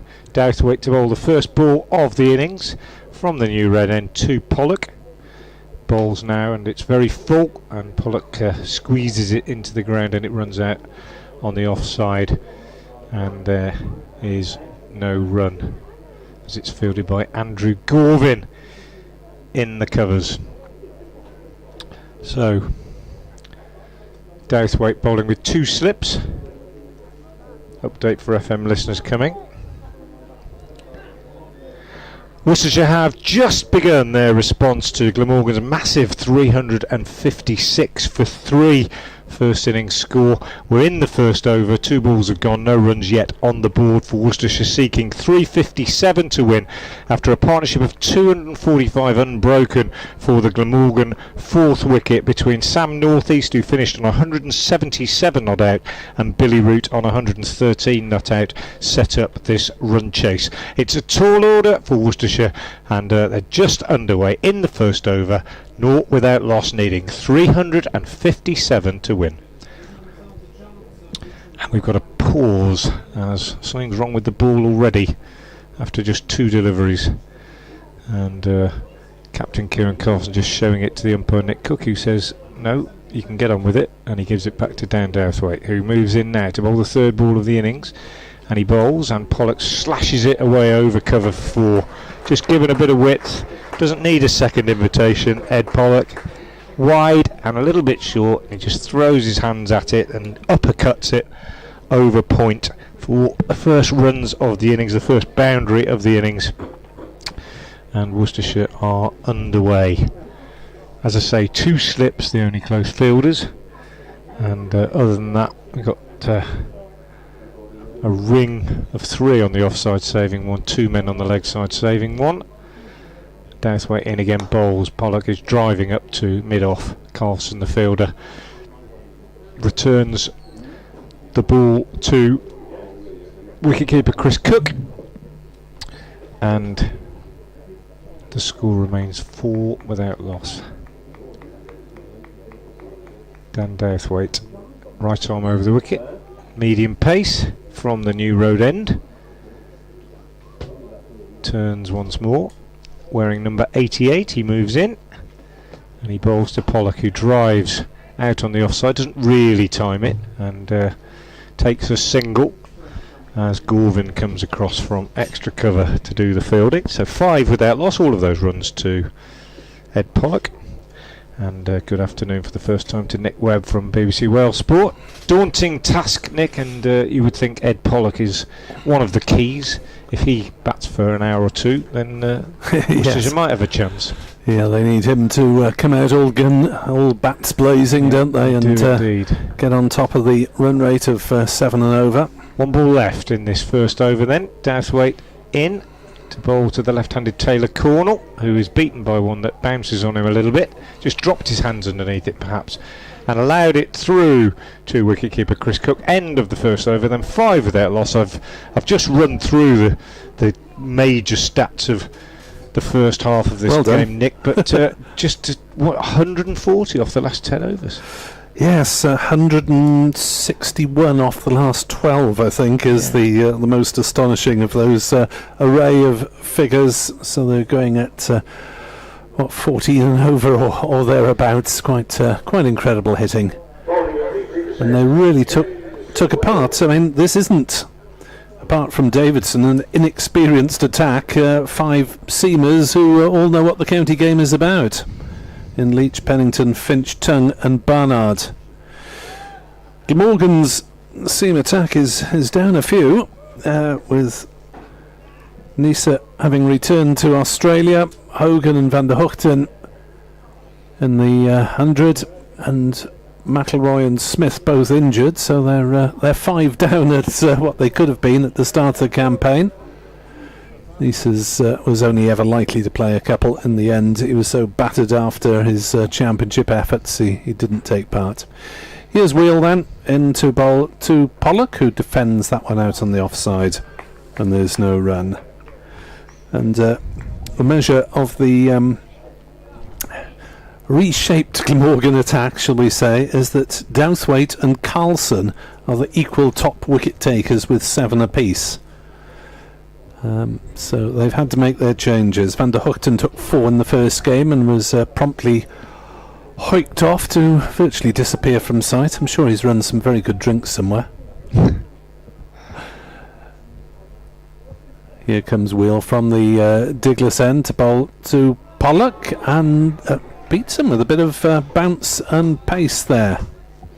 And James Wheel looking to get some early life out of this wicket with the new white balls, which don't retain much life for very long, even though there are 2 of them, one being used from each end in this format of the competition. Glamorgan's outfielders are at square leg and third man. Remember, they're only allowed 2 outside the circle for the first 10 overs, so Glamorgan have gone in with 2 slips as Wheel bowls to Pollock. Slightly slower ball worked away on the leg side. Down to square leg, Gorvin comes in and does the fielding, and they're through for a single. Glamorgan were actually really stuttering early on, weren't they? 27 for 2 after 10 overs. After Joe Leach, an early hostile spell, had Tom Bevan nicking behind and cleaned up Chris Cook, bowled for naught. After that, Ed Barnard, having Kieran Carlson caught behind for 41, was the only further wicket to fall after the 7th over of the innings. As Wheel is in, bowls flicked away on the leg side. They'll go through for a quick single to Cornwell, and Worcestershire move on to 7 without loss in this second over. Glamorgan have shown what can be achieved on a relatively small playing arena, because the rope is in on several parts of the ground. At the new road end, it's about 5-6 metres inside the boundary boards. The sponsors logo, which do slope out a little bit. As Wheel bowls, played defensively by Pollock on the offside, and there's no run. So yes, Worcestershire will need for Pollock to bat deep into this innings, you feel. Batting to come, Roderick, Libby, Barnard, Cox and Leach probably at 7. Yeah. So some useful strikers in there.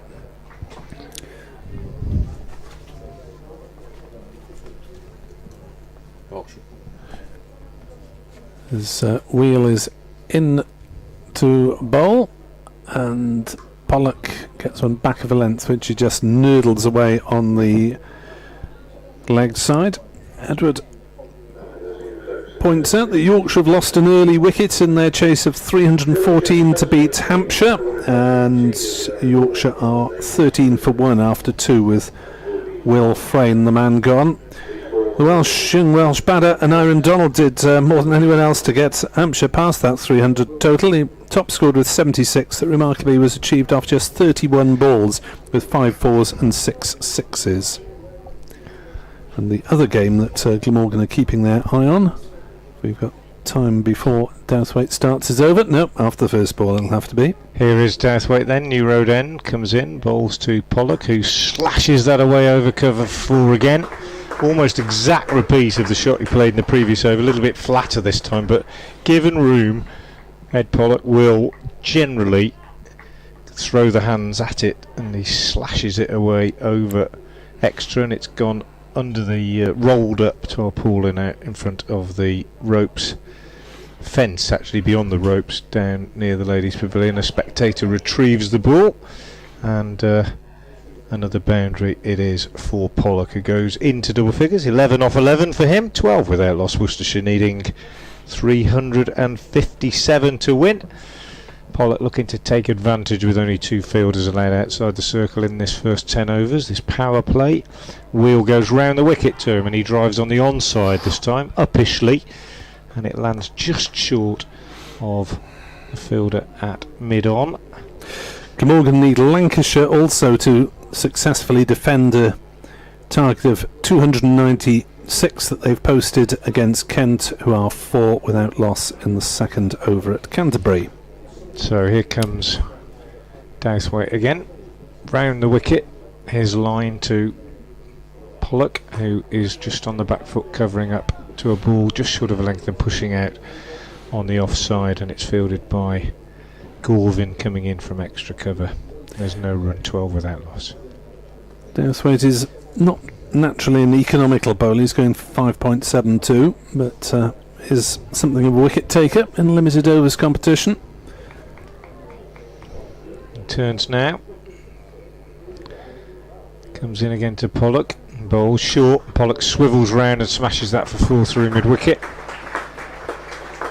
Doesn't miss out on many bad deliveries, Pollock. He gets out when the delivery isn't bad, reasonably often, but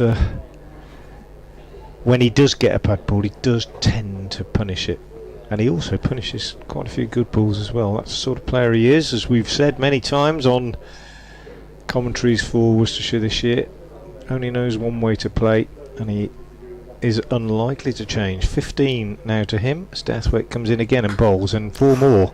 Absolutely smashed away through offside. That one, that was a proper shot, that. Short of a length, outside off stump, and no uppercut this time, just on top of it, and a proper square cut for 4 from Ed Pollock, who's raced on, as he usually does, to 19, and it's 20 without loss Worcestershire with 1 ball left in the third over. The frightening thing is, this is the scoring rate they've got to maintain all the way through. Douthwaite needs to find a better length PDQ. Comes in to Pollock, who swivels round and pulls this one, but he took his eye off it. It was off the end of his nose, really. Rolled the wrist though, kept it down. Single taken, keeps the strike. 20 to Pollock. Cornwell has 1, and Worcestershire after 3 overs are 21 without loss. Well, Douthwaite needed to change something. He opted for a short pitch ball. Pollock didn't seem entirely confident about it, although the result was all right. The method was not hugely convincing, but Morgan will need a bit of economy from somewhere to put some pressure on. The backup seamers are Andrew Gorvin and Joe Cook. So this is not a hugely experienced Glamorgan seam attack, although strangely Cook was the top wicket taker last year and has only taken 1 this year. Wheel bowls, turned on the leg side by Pollock. Single taken. 22 for no wicket. So Joe Cook has been going at 4.66, which is a bit cheaper than the other seamers. Sisodia has only played a couple of matches but has gone at 4.25, but short boundaries for a left arm spinner, as poor old Ollie Davidson found out to his cost. 7 overs, 0 for 65. Wheel in, and good ball. Cornwell digs it up out and plays it to cover, and there's no run.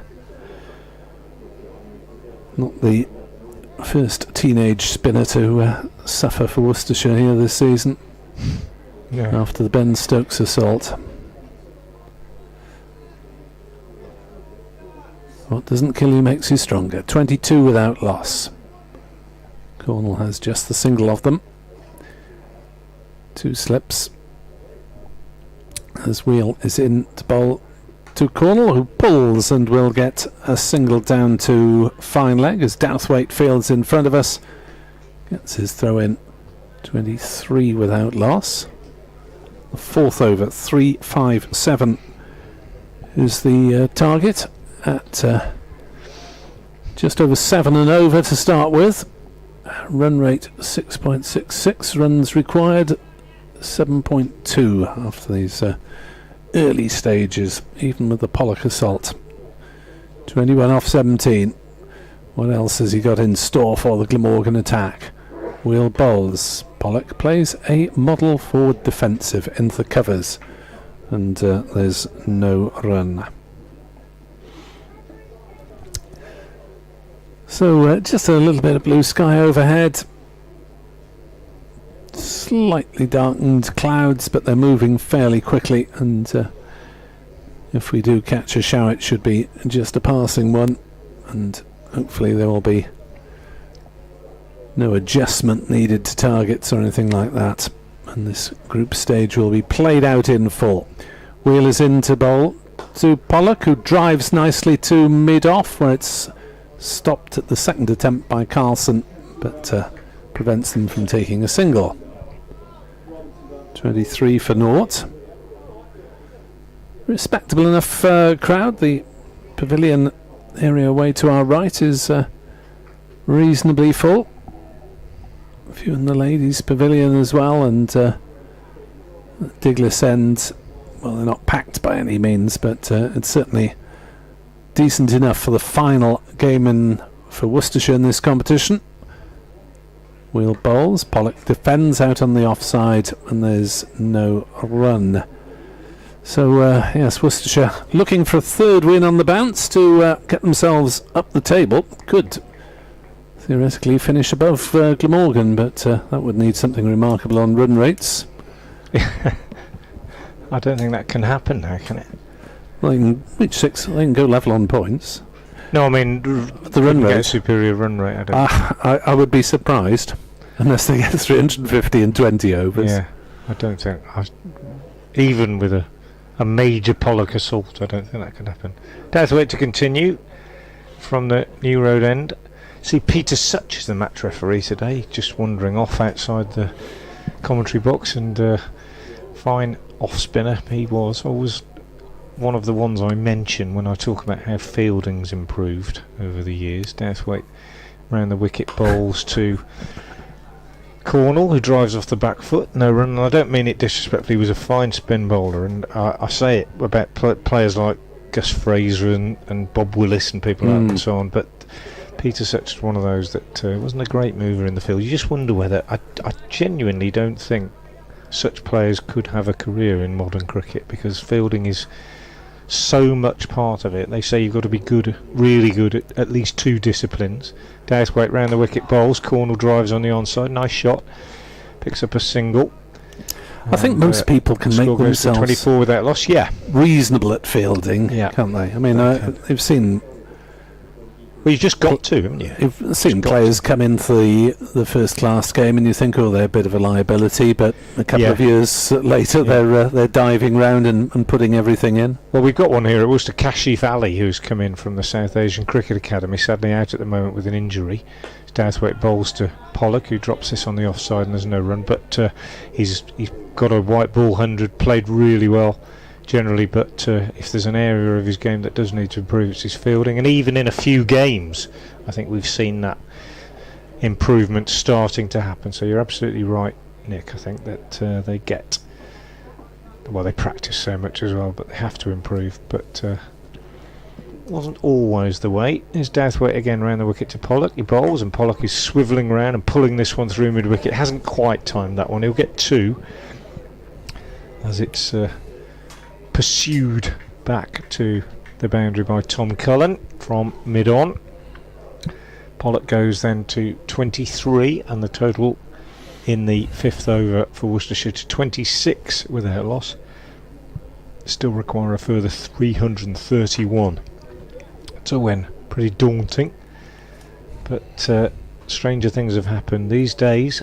300 is not the unassailable total that it used to be, nor is 350. Pollock throws the bat at this one, and he's lucky not to get a nick as that goes through to the keeper. Cook, bit of a groan from the bowler and indeed from the slips, but he gets away with it. Well, if you look at Glamorgan's highest score in limited overs cricket of 429 in a losing cause at the Oval, where they were chasing 439 and they were in the game until the last 2 balls. There have been some big ones at the Oval over the years. There's Douthwaite round the wicket to Pollock, who gets lucky this time. He's on the walk looking for a drive, and he ends up getting an inside edge, and it goes back between his own legs and the stumps and down to fine leg for a very fortunate boundary. Pollock then moves on to 27, and at the end of 5 overs, Worcestershire needing 357 to win, are 30 without loss.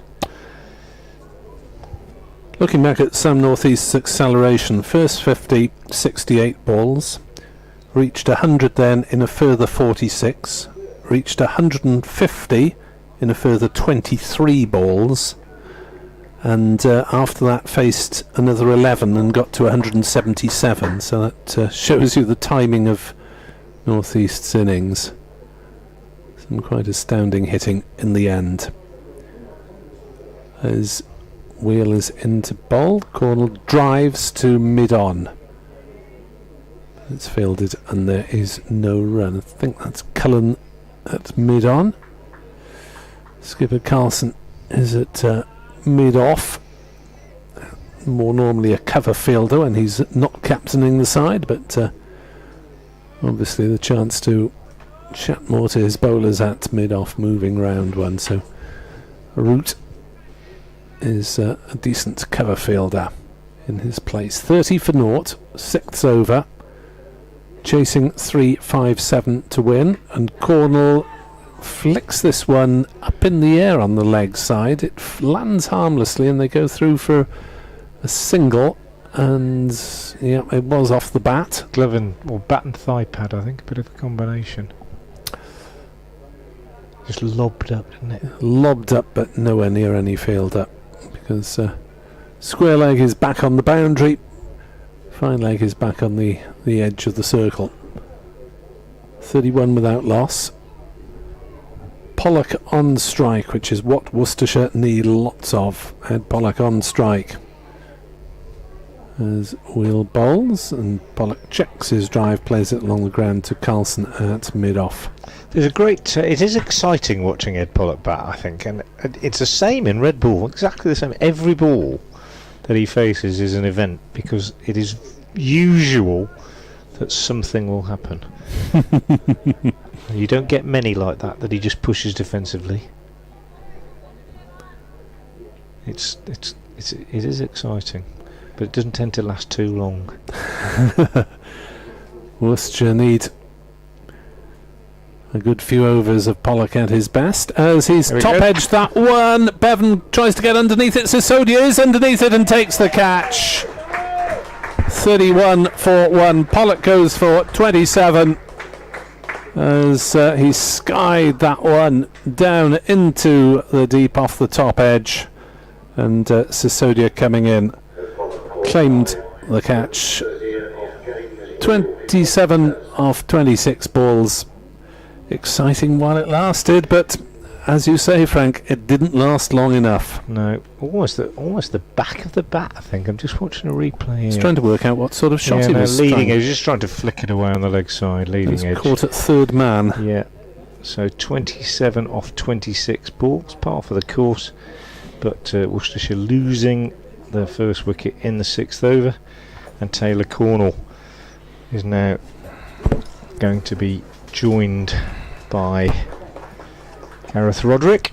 Roderick, who played really well for 76 the other day against Essex, 85 balls with 8 fours. Best innings for Worcestershire in any cricket, I would suggest, so far the other day. But if they're going to score at the required rate to get these runs, then, as you suggest, Nick, they probably could have done with Pollock playing a longer innings than that. 31 for 1. The required run rate is 7.4, and it could be, I mean, these two, I think, certainly Cornwell is a circumspect player. He made his highest score the other day, 97, and it was a very, very well crafted innings.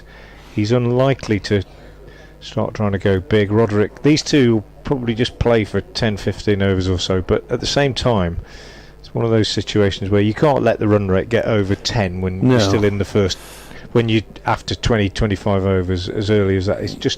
It's a very tall order, and they've got to score fairly quickly throughout, otherwise it could be pretty dismal.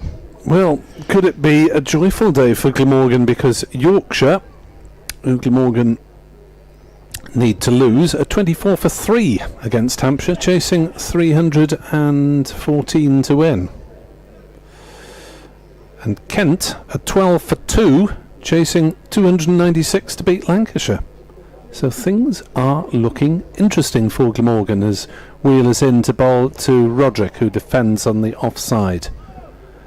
And there is no run. And it really would be quite a remarkable comeback if they were to qualify for a quarter-final on Friday, having lost 4 games on the bounce by increasing margins, getting absolutely stuffed in a couple of them. With a very hot weekend away to Northants and Essex, and losing very badly to Lancashire at Neath. Wheel bowls, and I think that's flicked the pad of Roderick. It's running down towards fine leg. They've gone through for a single. Yep. Leg by indicated. 32 for 1 at the end of 6 here on BBC Sport Online. Yeah, so Pollock goes for 27. Doesn't hang around ever, but it needed more than that today. You would think 7.4 is the required rate with 44 overs remaining. That is a tall order at the best of times. I think, as I say, if Worcestershire, if that run rate gets up over 10 and you've still got over 30 overs left, then I think it becomes a very, very difficult situation. And then if you throw your bat at it and get out, people say it's foolhardy. Douthwaite over the wicket bowls to Roderick, who steers this down into the gully, and there's no run. But at the same time, if you don't, then you're in danger of producing a meaningless conclusion to the game, I think. So it's a tricky one, as is always the case when one team makes a massive score if the other team doesn't get off to a flyer. Douthwaite into Roderick from the New Road end, bowls, and Roderick drives out on the offside, and there's no run. Update time for BBC Worcester's FM listeners coming shortly. Quite an eventful first half hour. But the main event of it, the wicket of Pollock, is the one that's probably the most significant. Quite cloudy now, the sun's gone, the blue sky's gone. Possibility of some rain tonight, not during the hours of play. Might just affect the movement of the ball in this first few overs, as Roderick defends off the back foot out into the covers. On Twitter, Richie Muck says, Rutan North East, bravo indeed. Lots of positive vibes coming from Glamorgan supporters at the moment. Outstanding performances, great partnership, says Chris. Here comes that update. Well, Worcestershire have been set a massive 357 to win this game after Glamorgan's 356 for 3, the cornerstone of which was 177 unbeaten from Sam North East. And Worcestershire made a bright start, as they usually do when Ed Pollock's at the crease, but he was out just a few minutes ago, caught off a leading edge down at third man off the bowling of James Wheel for 27, made off 26 balls. And now Worcestershire are just attempting to rebuild somewhat, and at the moment they are 33 for 1 in the 7th over, requiring a further 324 runs to win. Gareth Roderick is on 1, Taylor Cornwell is on 4, and it's a tall order for Worcestershire, 33 for 1 at the moment, as that one is sliced down to third man for a single by Roderick, gets him off the mark.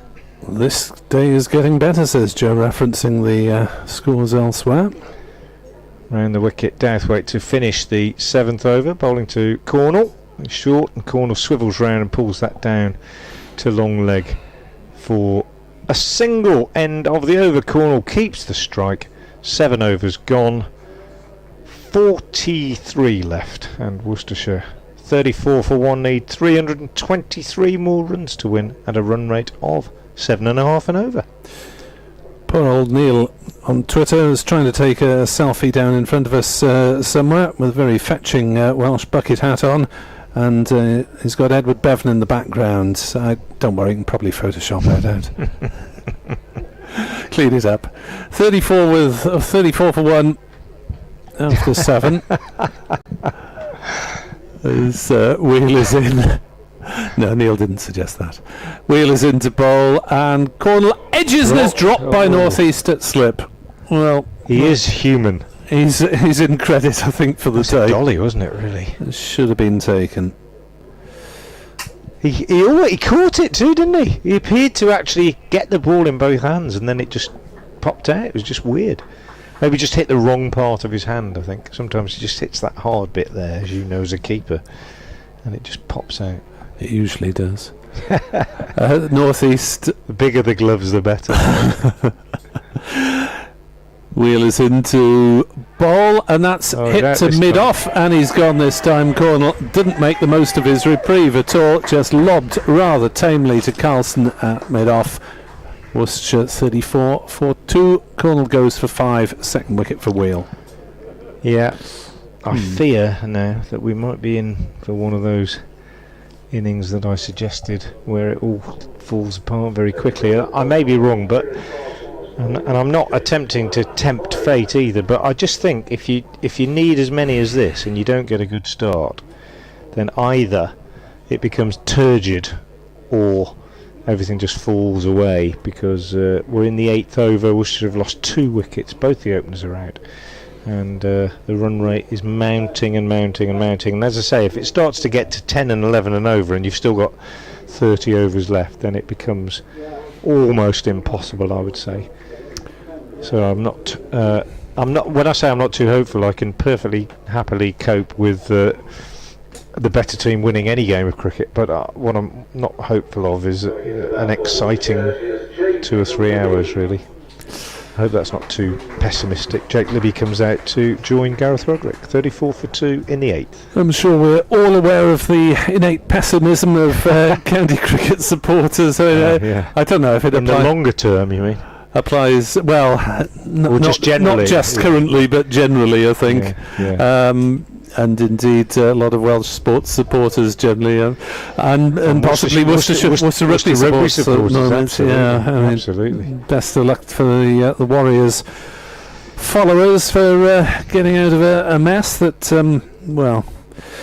it seems to have not been the best management in the world. No, they are in a mess, and it's a great shame. A great shame. It's a great shame for the supporters who rock up faithfully and give the club their money and their vocal support, and see the risk. Hopefully it won't happen, but not having the club going down the plug hole. Yeah. And Worcester City Football Club is not the they're on the road to recovery to some extent, but it's not the best of times for Worcester Sport. Wheel into bowl to Libby, who's off the mark first ball glancing one down towards backward square, and they'll come back for a comfortable second by the time Root has had to run back from mid-wicket to retrieve it. 36 for 2. Yes, it's experience, of course, of London Welsh rugby, who reached the English Premiership, playing rather strangely at Oxford. Only time that I saw them when they were a top flight club was against Stade Francais at Oxford, with Gavin Henson playing. 36 for 2. Wheel to Libby. There's a token appeal for a catch behind to suggest to the umpire that it flicked something on the way through down the leg side, but umpire is not fooled and gives a wide. 37 for 2. So we may be in a position where, of course, if Worcestershire were to fall away, that this game finishes well before the others, and we're left frantically watching events at Scarborough and Canterbury. Wheel into Libby, who plays defensively back to the bowler, and no run. So good start for James Wheel, with 2 for 9 at the moment. Douthwaite has been expensive. Edward Bevan will be back to take over from me, as we will keep an eye on events at and those other 2 grounds for you. Kent 21 for 2 in the 6th, chasing 296 to win, as Libby defends to mid-on, and Yorkshire 39 for 4 after 8, chasing 314 to beat Hampshire, and in both cases Welsh followers want the chase to fail of Yorkshire and Kent. And Hampshire, having lost to Glamorgan, put Essex out of it, and now could put Yorkshire out of it. Wheel is into bowl. Played away nicely on the offside. Through the offside, it may race away for 4. Square of the wicket. A despairing dive from Andy Gorvin, but he can't get to it. The ball reaches the ropes first, and Worcestershire a 41 for 2 at the end of 8 overs. So bright enough start in terms of the run rate, but both their openers back in the hutch. Chasing 357, 41 for 2 after 8. Frank Watson and Edward Bevan. Thanks to Nick Webb from BBC Wales Sport, mentioning that you can get in touch on Twitter. He's at NickWebb2017 and I'm at FrankWatson58. Worcestershire supporters have been pretty quiet in recent games on Twitter for not surprising reasons. There hasn't been a lot to play for, and that's true again today. Big partnership required from these two. Douthwaite in bowls to Roderick, who just pushes this out on the onside. There's no run. They're both fairly correct players, these two, Roderick and Libby, and unlikely to try and do anything unorthodox, certainly in the first half of the innings, I would say. Roderick made a very good 70 odd the other day against Essex. His highest score for Worcestershire so far, 76 off 85 balls, but he's a fairly conventional sort of cricketer, generally speaking. Sure. And he drives this one to mid-off, and is dropped at mid-off by Tom Cullen. I think it is. Is it Cullen or is it Carlson? It's Carlson. Carlson normally. He was at mid-on before, but he's put that down. That's the second catch to go down. Sam Northeast put one down at slip off the bowling of Wheel. Taylor Cornwell, the lucky recipient, but it didn't cost anything because he was out next ball, caught at mid-off. But good looking shot, but just mistimed it, hit it on the up, and Cullen shelling the catch. Otherwise Worcestershire could have been in even more trouble. Here's Douthwaite again to the right-handed Roderick. He bowls, and Roderick just runs this one down to third man for a single, his second run. Libby has 6, and Worcestershire go to 43 for 2. It's a tall order. I was just saying before you came on air, Edward, that the run rate's 7.5, and it's going to tick up from there, you would think, over the next few overs as these two try and get themselves in. If your run rate goes over 10 and you've still got 30 overs left in an innings, then it's almost impossible, I would say, unless somebody plays the innings of their life to win it, as Garthwaite is in and Libby gets 4. Full half volley outside off stump and just punched through cover for 4 by Jake Libby, adding to that lovely shot he played off the back foot from the last ball of the previous over from Wheel square on the offside. His second boundary goes to double figures, and Worcestershire, who need to capitalise on every bad ball and probably on a little bit more than that if they're going to have any chance, but ticking along nicely at the moment.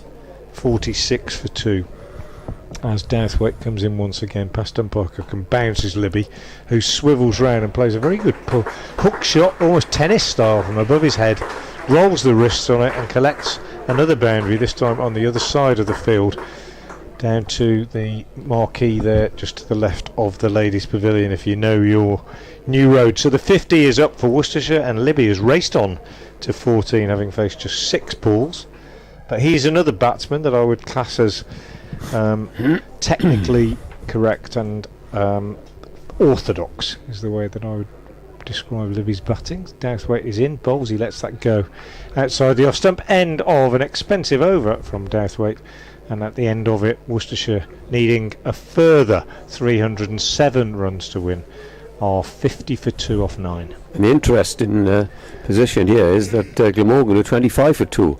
Yeah. With an over to go of this power play, but you can't keep Douthwaite on when he's leaking so many runs. You know, it's we've seen Wheel bowl very, very steadily at the other end, and you've just got to try and bowl a length, and or the odd Yorker, which nobody seems to be doing these days, Fran. Yeah, we spoke about this earlier on. We did. It's Douthwaite's, it's been a mixed bag, hasn't it? Definitely, really. And I mean, Worcester bowled very well early on. That's the irony of the fact that they bowled so badly at the end. Roderick to face. 161 off the last 12 overs in that Glamorgan innings. Yes, Wheel bowls the first ball, and it's a good length ball, which is pushed forward back to the bowler. There's no run. Wheel 2 for 13 in his 5. You can't ask for better. 4.1. This is his 5th. No, it's very good. And we saw similar from Pennington, didn't we? And Leeds at the top of the Glamorgan innings, but all undone by that late assault from Billy Root. As regards the rest of the bowlers, Gorvin is a steady length bowler, not express.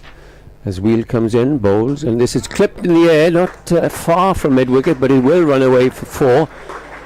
And at least they're making an effort here. Got to, haven't they? Got to. I was just saying, it can become just terribly turgid if. Well, there is no point in them playing like that, is there, really? Absolutely. You've got to be brave, I think. And if you get out, don't you? But as far got as to try and keep it alive. Glamorgan's bowlers, they are second string bowlers really, because Douthwaite hasn't played a county match this season, and Wheel has played just a handful. As he walks back now, Wheel to the Diglis end and continues to bowl to Roderick, who is on 6, bowls to him, and this time he plays it away on the offside, and it's a chase for Carlson. They'll probably get a couple, and they'll have to hurry, yes they do, and get 2 more runs. Trying to think who Wheel reminds me of, Edward, and I think I've come up with the name that he reminds me of, and it's not just because of his bald pate, but do you remember Simon Bass? Yes, I do. Play for Glamorgan. Very similar sort of approach and delivery. It seems possibly. to me. It's Glamorgan and pace, really. And Derbyshire. Yeah. There he is again. Then comes over the wicket and bowls to Roderick. Roderick chops that down to third man, and they will be saved just inside the boundary, but Douthwaite who returns. Not a very good return, and they go through for a signal. The score moves on to 57 for 2. We're playing the last over, the 10th of the power play. Glamorgan made 356 for 3. A record partnership and a record one-day score. One-day score going to Sam North East. They made 177. In comes the next ball, and Libby defends on the line of Midland leg up towards mid-on. Chris Cook started marching down the pitch, but of course there's another one ball to go, and this fielders will they be scattered far and wide, because it's a huge total. might just keep the slip in there and the inner field. But they have to score boundaries if they're going to get any way remotely near. In comes Wheel. Bowls the last ball, and a wild fly there from outside the off stump, which could easily have been nicked to the keeper. That's the end of the over. That's the end of the power play, and they've done pretty well. They've scored 5.7 on average for the first 10, 57 for 2. Roderick and is not out 9, and Libby, who started with a couple of boundaries, not out 14. And we're going to have a change of ball, and Joe Cook's going to bowl from the north. The new road end. The new road end. Yeah. I've said it so many times over the years. The new road end behind us. Joe Cook, right arm seamer, be bowling to Gareth Roderick. Roderick on 9 has been fairly circumspect so far. Faced 14 balls. One lovely clip over mid wicket for 4. But regaining some form, Gareth Roderick, as I've said repeatedly over the last few weeks. In comes Cook and bowls to him, and he clips this one away on the onside behind square. Picks up one, won't come back for a second as Douthwaite does the fielding, and that takes the score on to 58 for 2. He struggled when he first moved from Gloucestershire to Worcestershire. Gareth Roderick struggled to find any kind of form, and was struggling to get into the side, and then with Ben Cox suffering from mental health problems earlier in the year, got the chance to keep wicket, and that seemed to galvanise him and improve his all-round game too. Cook bowls, and that's driven beautifully by Libby through the covers. Half stop from Billy Root at extra, so the pace is taken off it. They go through for 2. Libby goes to 16 and 60 for 2. And that sort of kick-started everything for Gareth Roderick. Got the gloves, kept wicket well a few times in Cox's absence, and made contributions with the bat in the championship. And just looks a completely different player now. More like the player that we used to see at Gloucestershire, as this one from Cook is a little bit slower and almost deceived Libby.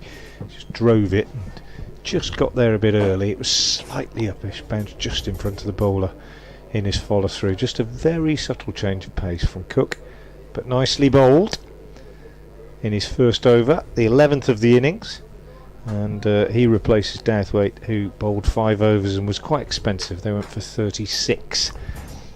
Here's Cook again, quite a high knee action as he runs in and bowls, and Libby plays a very good looking drive out on the offside, but straight to the fielder, who is now sweeping the boundary. That's Billy Root, and therefore only a single. So it wasn't Billy Root that half stopped the previous one, it must have been Gorvin, I think. And perhaps, as I mentioned the last over, Frank, that Glamorgan might have just kept a slip, but no, yeah, put everybody out playing haven't. for safety. Yeah, surprised they haven't. Cook bowls, and well, if they had, he would have seen that one flash just to his right, wouldn't he? He wouldn't have been as wide as that, because it went through about third slip down to third man as Roderick tried to play it away on the onside, and he gets a fortunate single which takes him on to 11. 62 for 2. Yeah, I think I'd probably be tempted to keep a slip in, but they're quite formulaic, aren't they, sometimes in these white ball games, I think, in terms of field setting. As Cook comes in and bowls, and that one, well, that would have been second slips, wouldn't it? But as it is, it's gone down to third man for 4. So maybe if they'd kept one slip in and he'd been a bit wide, as they often do, he might have just got a hand to that one. As it is, it's another boundary. Quite a good first over from Cook, and disappointed to have gone for 5 runs in that over, 6 runs in that over. 66 for 2 at the end of 11. Yes, and they're going well at the moment. Of course, that beautiful cover drive from Libby off the first ball would have been 4 and over ago. And Glamorgan will be conscious of what's happening elsewhere, and also that they don't want to concede too many runs. And I think that's one of the reasons why they have dispensed with slips. We don't know, perhaps the batsman wouldn't have played those shots. And this is going to be spin.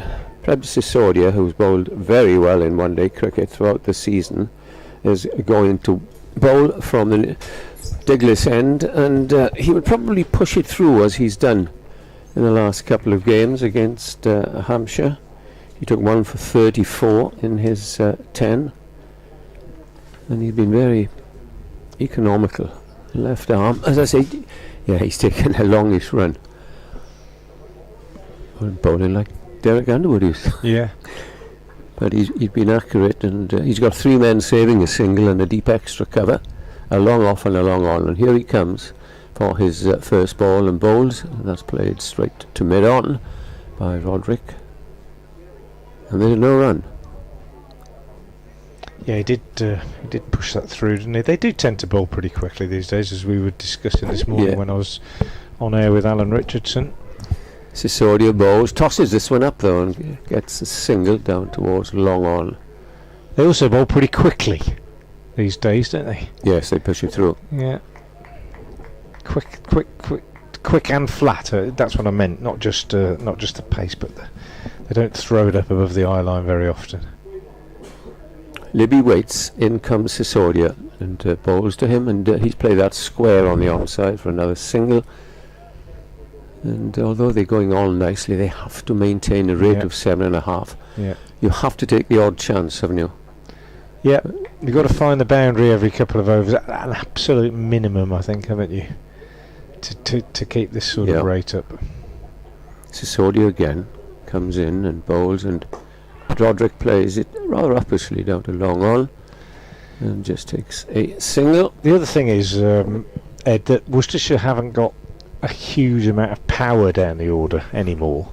Ben Coxkin. Ben Coxkin's a quite inventive player. Barnard too is very capable, but I haven't got a Whiteley anymore. Anybody like that? Exactly. Next ball is hit down to extra cover, so I suppose both sides will be quite happy with this. A single off every ball, but no boundaries as far as Glamorgan's concerned. Joe Leach, of course, can give it a fair old whack, but you know what I'm getting at. Yeah, exactly. Sisodia then in bowls, and that's played square of the wicket again. There could be 2 here. Nope. No. Well, I'm surprised that they might have just taken a second. End of the over, and the score has moved on to. Bend my neck to look. 72. 72. Oh, 71. It had already gone on. Sorry. 71 for 2, and Joe Cook to continue. Yeah, so 5 runs off Sisodia's first over, which he'll be perfectly happy with at this stage, because every over that doesn't go for 7.5 means that they're behind. That 7.5 just becomes a little bit nearer to 8, and so on and so on.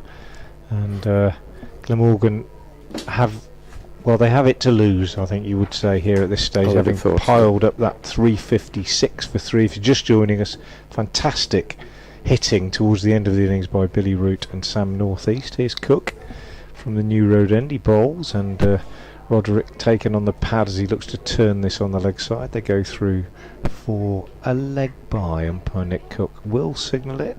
He's just dummying to the scorers on his own. Takes a long time, but a leg by it is. He's just teasing the scorers. I know he is. He just pulls up his trouser leg first and then turns sideways, and then eventually the leg by signal comes.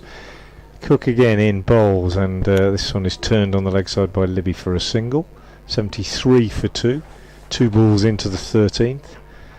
And in that innings earlier today, I was just going to recap, and a 4th wicket partnership unbroken, 245 from Billy Root and Sam Northeast. Northeast, the highest ever list day score for Glamorgan, made 177 not out, and 161 runs came off the last 12 overs. Here's Cook in bowls, and taken on the pad again here, Roderick. Nick Cook, the umpire, moves across, and he isn't going to signal, or is he? He might be about to. We'll have to wait and see. No, he isn't, so maybe Roderick got a little nick on that one as well. And so it's not a leg by, and the total goes on to 74 for 2. Roderick has 15. And it's a runner ball at the moment, but it's not enough for us. They need a boundary every now and again. Cook is in and bowls, and nice looking drive from Libby, but straight to mid-off, no run. In the back of your mind, you're bound to be thinking, heck, 353 at 7s. I must try and look for a boundary, and you get your mind just a little bit affected. Where can I hit him for 4? Yeah. It's not, if it was a runner ball, fine, because you could plenty of overs left. Here's Cook again to bowl to Libby, who drives nicely on the offside, and well, never run on a misfield. There's a sort of half stop at cover, and they set off, and then both batsmen decide as they've gone about 3-4 yards down the pitch that there isn't a run there, thanks to a diving stop in the covers by not sure who it is out there. Who's that? They haven't got a substitute on, have they? Was it Cullen who dived and stopped? Yes. Anyway, they both recovered their ground. Cook again bowls, and Libby this time is beaten as he tries to force off the back foot, and that's what you're talking about, Edward. That's 2 overs. That's all of the over, and he thinks we haven't hit a boundary, and he chases one that's a little bit wide, and is lucky that he didn't get a nick. So end of the over, 74 for 2, nicely bowled by Cook, and Roderick and Libby still there, but needing to score a little bit quicker. It's 7.7 and over. Now, that said, they're both experienced players. Roderick was captain of Gloucestershire before he came here, and Libby is leading the side. So there's enough common sense and nous out there for them to say, look, let's just keep it going at 6 and over for a few overs and see where we are. Well, look at the Glamorgan approach. Yeah, exactly. You know, it was less than the score was at this stage. Absolutely. Sisodia is to bowl to Gareth Roderick, his second over. Bowls the first ball, and it's a nice looking shot, but just the single down towards the long off. Really can't take a chance here to try and loft it for 6 with a long on and a long off. Libby comes down. As Sisodia just steadies himself now, comes in past umpire White and bowls down the leg side, and is clipped away again. It's just going to be a single as the overs tick by. Short third man, and then you've got the orthodox cover, an extra cover. Mid off is open, but long off will stop the boundary, and then a deep extra cover, 5 on the offside. As in comes Sisodia, tosses this one up, just a little bit slower, but he's played defensively back down the pitch. And there's no run. Always the slow bowlers of their racket will rush through and over, rush the batsman if they can, as he comes round the wicket, and the sweep is out, and it's a good looking shot. That'll run away for 4. He's stretched for that, pitched a round off stump and helped it round the corner for 4. Good shot by Roderick, was playing on a great degree of confidence here. Yeah, he's a good sweeper generally, and deliberately up and over with that one, I think. Not one where he tried to roll his wrists, and executed perfectly. Just watching a replay, I'll see if you were right about the line. Pretty sure you were. So you moved right across. It was outside off stump, well outside off stump actually. First boundary off Sisodia in 2 overs, and there's another one, but this is not going to go for 4. It's just going to go for a single, as it's fielded by Billy Root far away on the square leg boundary. Yeah, that first one, he premeditated it. He moved right across just before the bowler had bowled. And he knows he can't get LBW then. Yeah. 81 for 2. Here is Prem Sisodia, comes in, bowls, and that's forced away for a single. And apart from that blemish with the boundary, another pretty good over. And at the end of it, Worcestershire, who are chasing 357 in 50 overs, are 82 for 2 after 14. And the 2 batsmen going quite nicely at the moment. Yeah, it was a good over, I think. Even the one that went for 4 was, as I say, was fetched from a good 6, 8, 10 inches outside off stump by Roderick, so they can't really attach too much blame to the bowler for that, and he bowled pretty tidily. Got out of the over, didn't he, with that good, fast, flat, quick one at the end to make sure it couldn't be repeated. Cook in from the New Road end, and his first ball is right on line and length, and Libby just in behind pushes it out on the offside, and there's no run. So 7.6 the run rate, creeps up to 7.7 now according to the scoreboard. The current rate is 5.8, the required rate is 7.7, and it just ticks up. But at the same time, these two building an important partnership, just 2 runs away from a 50 partnership now, as Dowswaite is in and bowls, and Libby actually takes a hand off the bat as that one maybe just nipped back a little bit. Well, So hit the bat a bit harder than he expected, I think, didn't That's exactly the ball that they want. It's just back of a length, as they say. Yeah. You can't drive, and you've got to watch it darting on. he? Yeah. And It's what they call a heavy length. I've had this discussion with a few. You hear these commentators calling heavy length. it's and the so name in the game. It puzzled me, this one, because I thought, well, we're confusing things here. Here's Cook again, bowling to Libby, and he beats him outside the off stump. What's I thought we're talking about a linear measurement, a length, and we're describing it with a weight measurement, a heavy length. I thought, what on earth does that mean? So I sought clarification from some players and coaches, and I was told that a heavy length is basically the length of a ball that is just what we might say is just back of a length and would sort of hit the top of off stump. As Cook is in and bowls, and there it is again, and Libby is in behind it. So the heavy, it's kind of confusing, but it's the idea that the ball hits the bat hard from that length. And what's a light 12 length? Yeah, well, I don't know, but we all probably a half volley, isn't it? But we used to talk about the ball hitting the bat. He bowls a heavy ball. I can understand that when they say he bowls a heavy ball. We know what it is, but why? But how you can relate weight and linear measurement, I'm not quite sure. But it has been sort of clarified for me as in comes Cook, and this one is worked away neatly on the onside by Libby. But good over this. They take a single. It is a good over. Yeah, one to go. And it's been very, very tidy, and it only needs, again, from the bowling point of view, you need 2 or 3 little tidy little overs like this to suddenly see that run rate. It's going to be over 8 soon, and it's when you get to 10 then you start worrying about it. Especially if there's more than 20 overs left, I think. In comes Cook again and bowls, and Roderick this time steers behind square on the offside. Really good over from Cook. And at the end of it, his figures are 3 overs, no mains, no wicket for 12. And Worcestershire are 83 for 2. 35 overs left, and they need a further 274. And Glamorgan will probably use 6 bowlers as they normally do. Andrew Gorvin will bowl his little medium paces, bowls straight on a length. And Carlson, who has had some success with off-spin in this competition. 4 wickets fell when Glamorgan were beaten by Northants, and he took all 4. And he started life as an off-spinner, taking 5 in his first championship match. But it's Sisoda's left-arm spin now, bowled to Roderick, and bowls to him, and he cuts it down to short third man, and the return comes in, but they'll be safely home.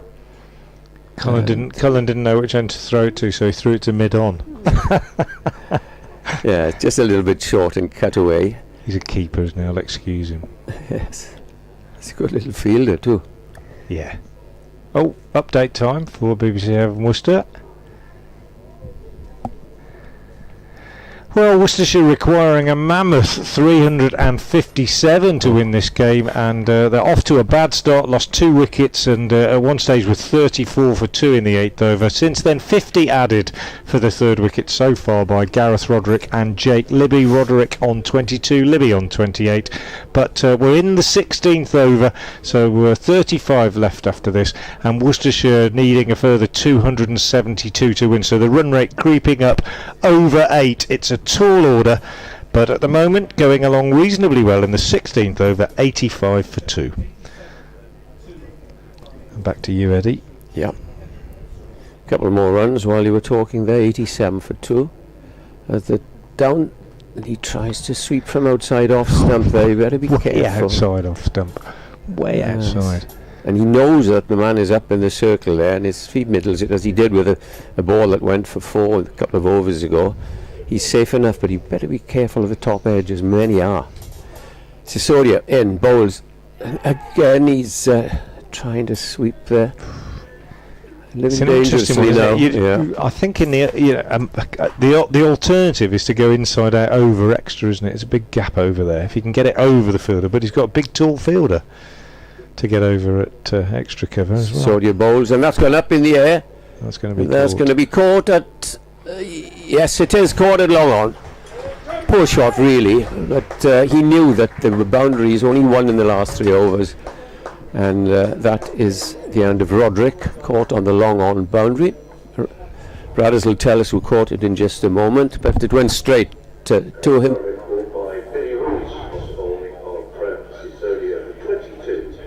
Well, he couldn't have gone to a Billy safer, Root, safer fielder.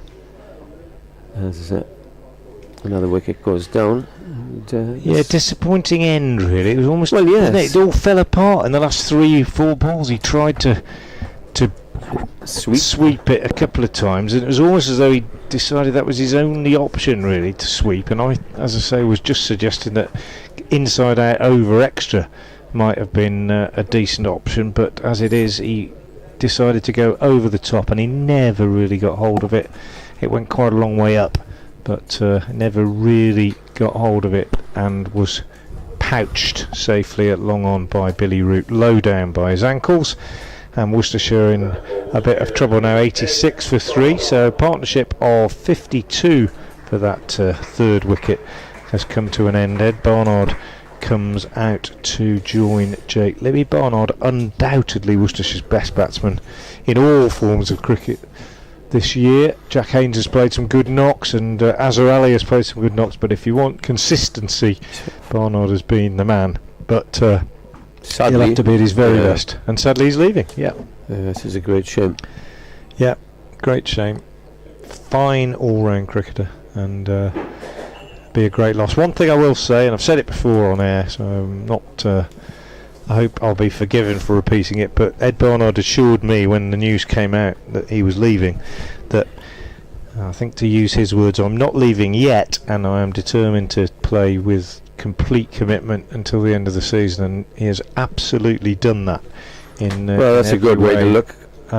Since the announcement. I think you're going to have a rest. I'll have a little break, and we'll bring Nick Webb back in very shortly.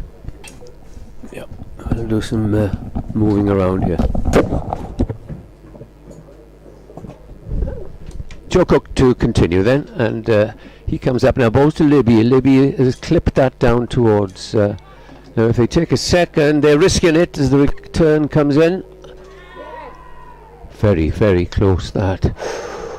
That was a very risky second run for Libby to take, and couldn't have been far away. Nick is back alongside me. Glamorgan quite happy to go along like this, Nick, even though the run rate is quite good for Worcester, but they need such. It's at 5.44, and the required run rate is not far off 8 at the moment. Yes, I think if that throw had been direct to the stumps. Yes, Joe Cook comes in and bowls again. Libby's on the back foot, plays it out to deep extra cover, and he'll get a single. Well, this would be quite a remarkable transformation of the group, wouldn't it, if Glamorgan were to scrape through with just 4 wins out of 8 games, which you wouldn't think was mathematically possible. No. But things going their way in all 3 matches as things stand. And I'm not thinking about that though. Well, you might be thinking about where to book a hotel on Thursday night at this rate. Here's Cook. He's coming in now and bows to Bernard, I should say, not Barnard, and he's going to get off the mark with it. Couple of runs down to deep backward square. Glamorgan attack have been very good, apart from Douthwaite, who was going at around 7 and over. But Wheel bowl well, took 2 wickets, and Joe Cook has just hit the length, the back of the length that he's wasted in Sisodia, as he does. Always seems to pick up a wicket. Slip in attendance now for the new batsman. Cook is in and bowls, and this is pushed away down to third man for another single. That I was going to say that completes the over, but there's 2 balls left. Nick Cook hasn't got anybody to speak to now because the field is going out, and generally likes to have a chat with anybody or everybody. By the way, don't expect us to tell you who Glamorgan might be playing if they were to go through. Leicester or somebody. In comes Cook and bowls, and that's played away backward a point, and they'll go through for a single. This time they'll not risk the arm of Joe Root coming in on the half volley. As things stand in the other group, there are no fewer than 5 sides on 10 points, plus Warwickshire on 9. So that could go any way at all.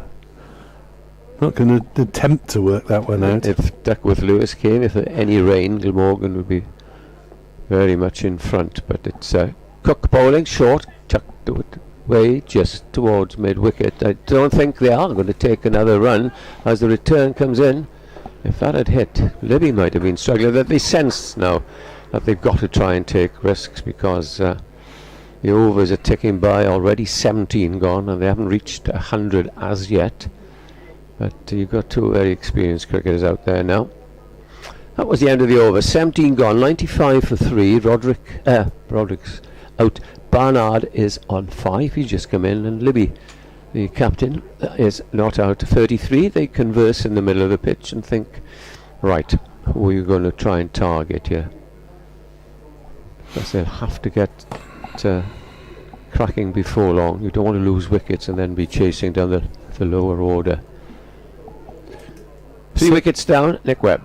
Sisodia from the Diglis end to bowl to Libby, 33 not out, and plays that into the offside. Good diving stop by Joe Cook at cover, prevents at least a single being taken. Sisodia and Libby, both products of the Cardiff MCCU system. 95 for 3. Sisodia bowls to Libby, who turns the wrists, works it round the corner, runs hard to look for the second, slips slightly as he turns. The throw is coming in. Well, the throw was launched quickly by Bevan. It didn't end up anywhere near Chris Cook, but it didn't matter because, as I say, Libby had slipped at the non-striker's end and wasn't in a position to come back for the second run. 96 for 3. 18th over, 3-5-7 the target. Sisodia bowls, sweep shot, nailed it. Barnard middled it very firmly indeed, as you probably heard on the effects microphone. Went racing away for 4 down towards the hotel. That's a slower ball from Sisodia than he'd been bowling, so I suspect from now on he's going to try and hit that spot outside off stump. And the 100 is up. Indeed. Belated round of applause from the spectators. It flashed up on the board. 100 for 3. 18th over. It's a decent run rate, as this one is hit away firmly on the offside. Square of the wicket by Barnard for a single. 101 for 3. You're on BBC Sport Online. Also available via the Worcestershire and Glamorgan websites. Thank you for your various contributions on Twitter. Hope springs eternal, as that one is just steered past point and it's run away for 4 runs by Jake Libby. It wasn't an entirely convincing shot. Gorvin went diving away, didn't get a hand to it, and all Cullen could do was retrieve it from the boundary. 105 for 3. Yeah, it's a better over for Worcester. 2 boundaries already in the 5 balls that have been bowled. And up to these 2 now to try and put a big partnership together with Cox to come. Glamorgan showed what could be done with that 4th wicket stand as Sisodia bowls and Libby drives to cover for a single. 106 for 3. It's an expensive over. Productive over from the Worcestershire point of view. Yes, and I think Cook has bowled very well, bowling his couple of overs from this end, as did Wheel. But Sisodia just clobbered for 2 fours there. He started off well enough. Got the wicket. Yeah. Lewis Wynn says, listening poolside in the Algarve, what a signing North East has been. Hoping results go our way and we can have another memorable day like at Trent Bridge last August. Well, getting through to Friday would be a start. Joe Cook to continue, and he'll be bowling to Jake Libby.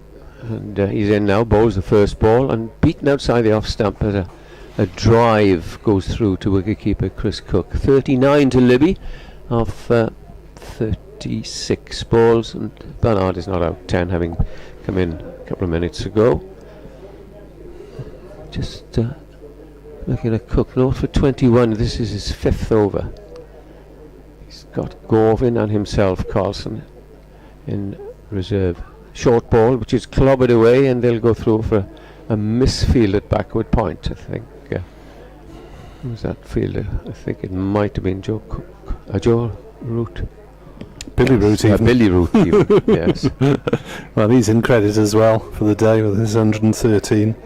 5 sixes. In 1 over, that was.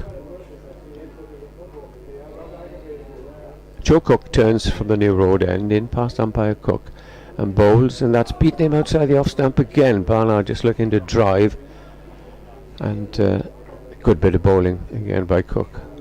Keeping it, he knows he's got protection, 3 saving 1 and 1 on the extra cover boundary. Now, as long as he keeps that length, it's difficult to score unless you try and hit it in the air. There's also a third man.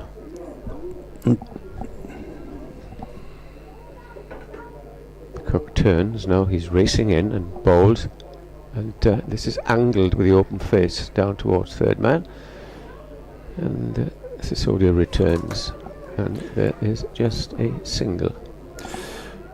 Joe on Twitter says, listening to the Yorkshire game commentary as well, and they're not even mentioning the chance of Glamorgan, thinking that as long as Kent lose, then it'll be Yorkshire through even if they lose. Well, it will go on net run rate, and there does need to be a swing to Glamorgan, but it'll depend on the margins. In comes Cook, bowls again, pushed away in the offside, and a diving stop does not materialise, and they get 2 runs down towards the third man boundary. At the moment, we cannot really work out, Nick, what the respective run rates are, unless you're a mathematician of the highest order. Did have a suggestion on Twitter that the margin needed to add up to about 60. Cook is in and bowls again. That's good delivery, which jags back into the batsman. Another very good over from Cook as the score moves up. Worcester 110 for 3. We have now had 19 overs, so they need another 247 to win in 30 overs. It's about eight and a half an over. So Glamorgan need, if at all possible, I mean any win would obviously be very welcome, but they would want to make the winning margin as wide as possible to try and make sure in the event of Yorkshire losing that they do pick up that improvement in the net run rate, which is to say we are not qualified to work out. So change of bowling, and Kieran Carlson is going to bring himself on at the Diglis end. And if you'd said after 7 matches in this competition that Kieran Carlson would be joint leading wicket taker at the start of it, then he'd probably been laughed out of court. But he took 4 at Northampton, another useful couple since, and his little off breaks have done a tidy job as he bowls, and forward comes Barnard and drives to Joe Cook at cover, and there is no run. I suspect that these 2 batsmen will think, right, this is the man we've got to try and go after. Next delivery, a reverse sweep comes out, and Barnard's got it away to a certain extent. Sisodia scampers back and picks up, and they've gone through for 2 runs, 112 for 3, chasing 357. Well bowled, by the way, to young Sophia Smale, who's doing very nicely for herself, young Welsh spinner for Oval Invincibles. Another reverse sweep comes out, and it's missed by Barnard. Gives the impression, Nick, that Carlson is bowling just outside, or perhaps well outside the off stump, to stop that sweep coming into force that Barnard is like to have played in this innings. Next ball is shorter and hit firmly off the back foot by Barnard, but he's missed out rather there because he's hit it straight to wheel at mid-off. Yeah, Sophia Smale 1 for 18 in her 20 deliveries. Birmingham 106 for 7. Final score against the Oval. 112 for 3 here as Glamorgan post another man at backward point to go with the third man to cope with the possibility of the reverse sweep from Barnard, saying hit it past these 2 if you can. That means there's a gap on the leg side, and Carlson pursues it himself towards deep mid wicket, but eventually the man Bevan comes in off the boundary and does the fielding comfortable single. 113 for 3. Slow in the rate has gone down appreciably in the last couple of overs, so they'll try, as I mentioned, try and get after Carlson. Carlson bowls and flat batted back past him by Libby. Single up to long on. Good over. 20 overs gone, 114 for 3, chasing 357. Required run rate 8.1. Ben Cox to come, and then we have Leach, Pennington, Finch. I don't know what sort of over. Tang Barn, Davidson. I would think that if Glamorgan could get one of these out and Cox or either, they'll feel quite confident. I would imagine they'll feel quite confident at the moment, but they've got to just keep on plugging away. No mistakes, no short bowling. It'll be Joe Cook who's bowled a handy spell here, and he's been getting another over as he comes in and bowls to Libby. Libby goes off the back foot, plays it out to extra cover for a single. And the comparison, interesting. Glamorgan 97 for 2 at this stage, 115 for 3 are the home county Worcestershire. Glamorgan just accelerated ridiculously towards the end of the innings, didn't they? You should say 147 in the last 12. Cook bowls, and had to get his bat down and kick that ball away because it was going straight onto the wickets as he tried to pull it away to mid-wicket. He's bowling good variable length here, is Joe Cook, doing a job. And the run rate has gone up over 8 now. It's 8.16. It was an extraordinary display of hitting over the last 10 overs. Billy Root hitting 5 sixes in 1 over. Cook in, bowls to Barnard. Barnard drives straight to mid-on. There's no run. Difficult to get away at the moment. It was just so difficult to keep up with the records. Root reaching his century with 3 successive sixes.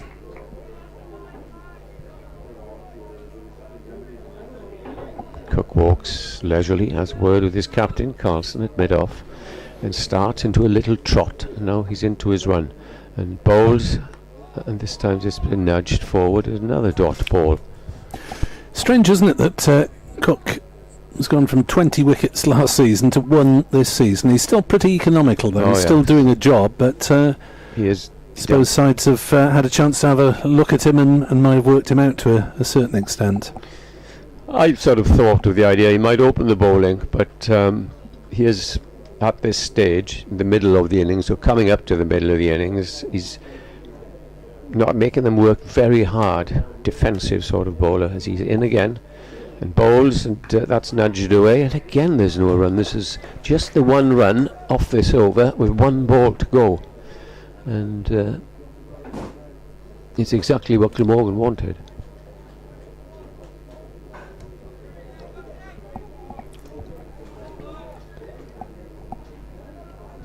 Last ball of the over. Batsmen try and get a boundary if they can when they've only scored 1 previously. Here's Cook to end the over. Bowls, and he's tried to paddle it in desperation. Doesn't make any contact. Goes through to the wicketkeeper. That's an excellent over. A single off it, and the score is now 115 for 3 of 21. We're approaching the halfway stage of 25, and we've got a substitute fielder. Come on, Callum Taylor. Callum Taylor was a very good fielder. Has come on for someone who I saw disappearing up the pavilion steps. I know not whom. Was it Wheel? Probably someone just changing bowling boots, you would imagine. Callum Taylor is a very good fielder. He's got a very dubious haircut at the moment. I didn't recognise him. You know what haircut he likes. Mulleted. As long as he plays well. It's a bit of a mullet going on there. Kieran Carlson seems to have a different haircut every other week, and he is bowling from the Diglis end and played into the offside gently by Jake Libby. Number 2 on the back of his black shirt as they amble through for a single.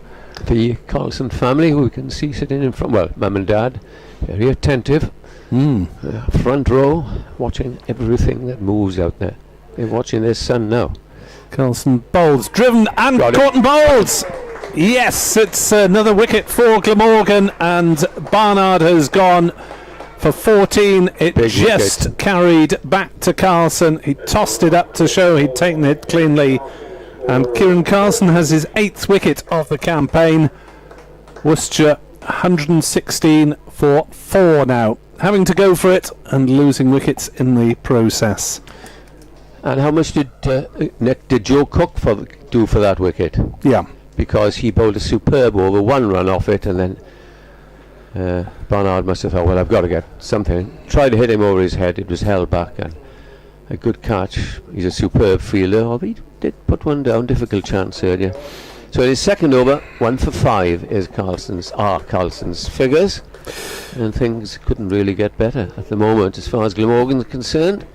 Of course, Worcestershire, and we've all been talking about the championship resuming, an important match between Glamorgan and Middlesex, 3rd and 2nd. Worcestershire will be thinking that they've got a possible chance in the championship. They're 30 points behind Glamorgan at the moment, but they and Glamorgan have 4 to play, and a lot of the sides around them have only 3 left. Worcestershire in 5th at the moment, so it'll be a keen battle at Sophia Gardens come September the 5th. Talking to a couple of the Worcester journalists, and they said they couldn't believe that Glamorgan had beaten Leicester, which is a terrible blow for them.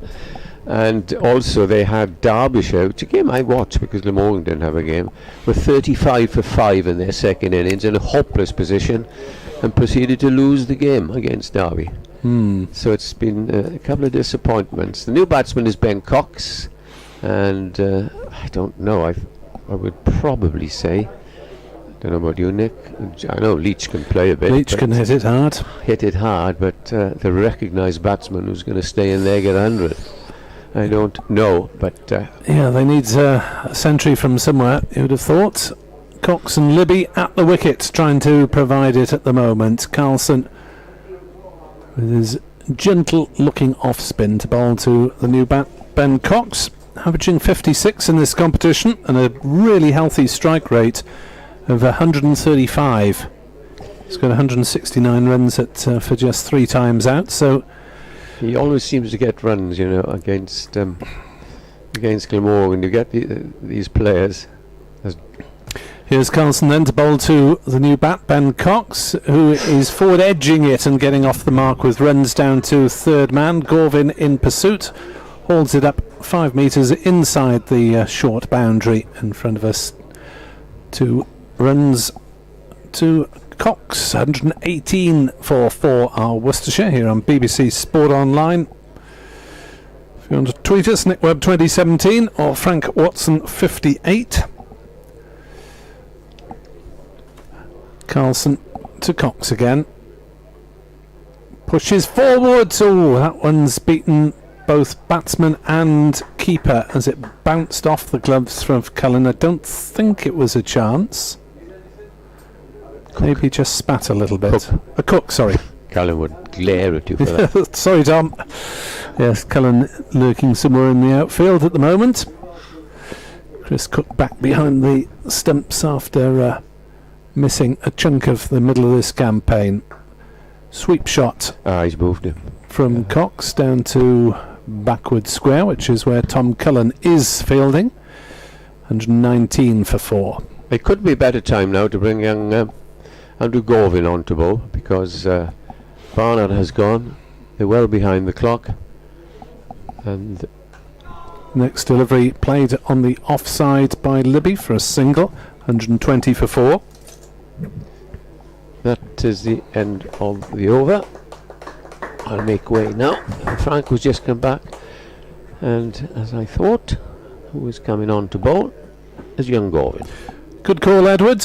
Go and get a cake while they're still there. A carrot cake or sponge, some sort of sponge. Watch your weight. You don't have to watch your weight, Edward. I do. It's expanding rapidly and I'm watching it. There's a photograph I was sent of a group of spectators at a cricket match, and I thought, who's that fatty in the middle? Oh, it's me. 120 for 4, 22 overs, 357 the target, Frank. Yeah, it could be a bit painful this next hour or two, couldn't it? I think it's just dying a death a bit, this game, isn't it? The run rate 8.5 now as new over begins, and it's Gorvin with a full length delivery which is driven by Libby out on the offside. I say that it's dying a death. I'm not in any way suggesting that there's any blame attached to any individuals in particular, but I think Cox and Libby have got this problem now, haven't they, where they've got to play sensibly and they don't want to throw it away, but at the same time the run rate's mounting towards 10 and over. There's still 28 overs left in the day. They can't afford just to be too circumspect. As Garton again is in a bowls, and Cox just turns this on the leg side for a single. Gorvin, I should say. I said Garton, Yeah. I don't know why. Garton was taking hangover from the. I saw Garton take some wickets last night in Cardiff. Yeah, he had Welsh Fire 1 for 3. Did he? Yeah, I didn't know that.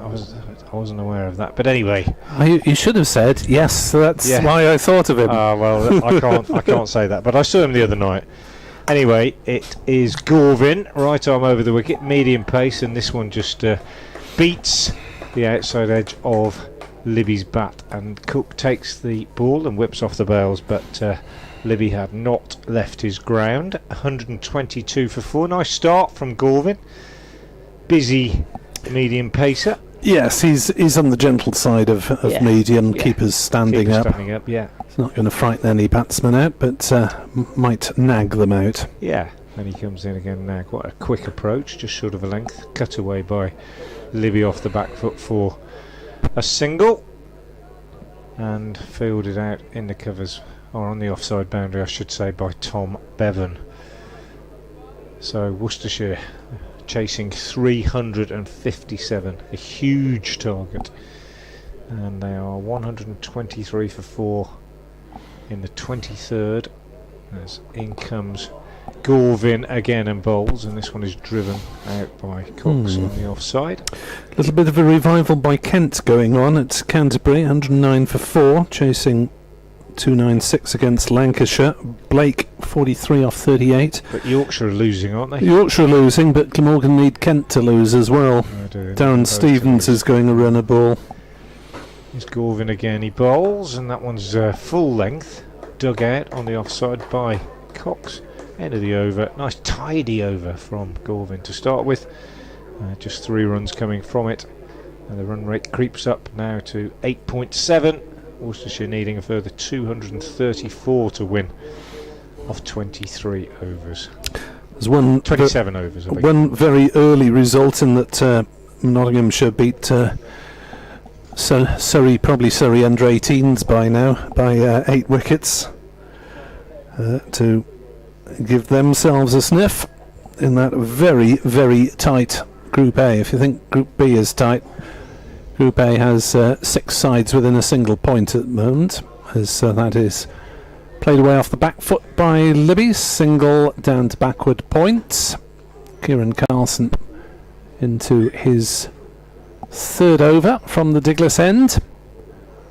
And this pleasant afternoon, a little bit sticky, clouds quite high, just the odd flash of blue sky. As Carlson in the yellow of Glamorgan sees an attempted sweep shot by Cox, which does not make contact.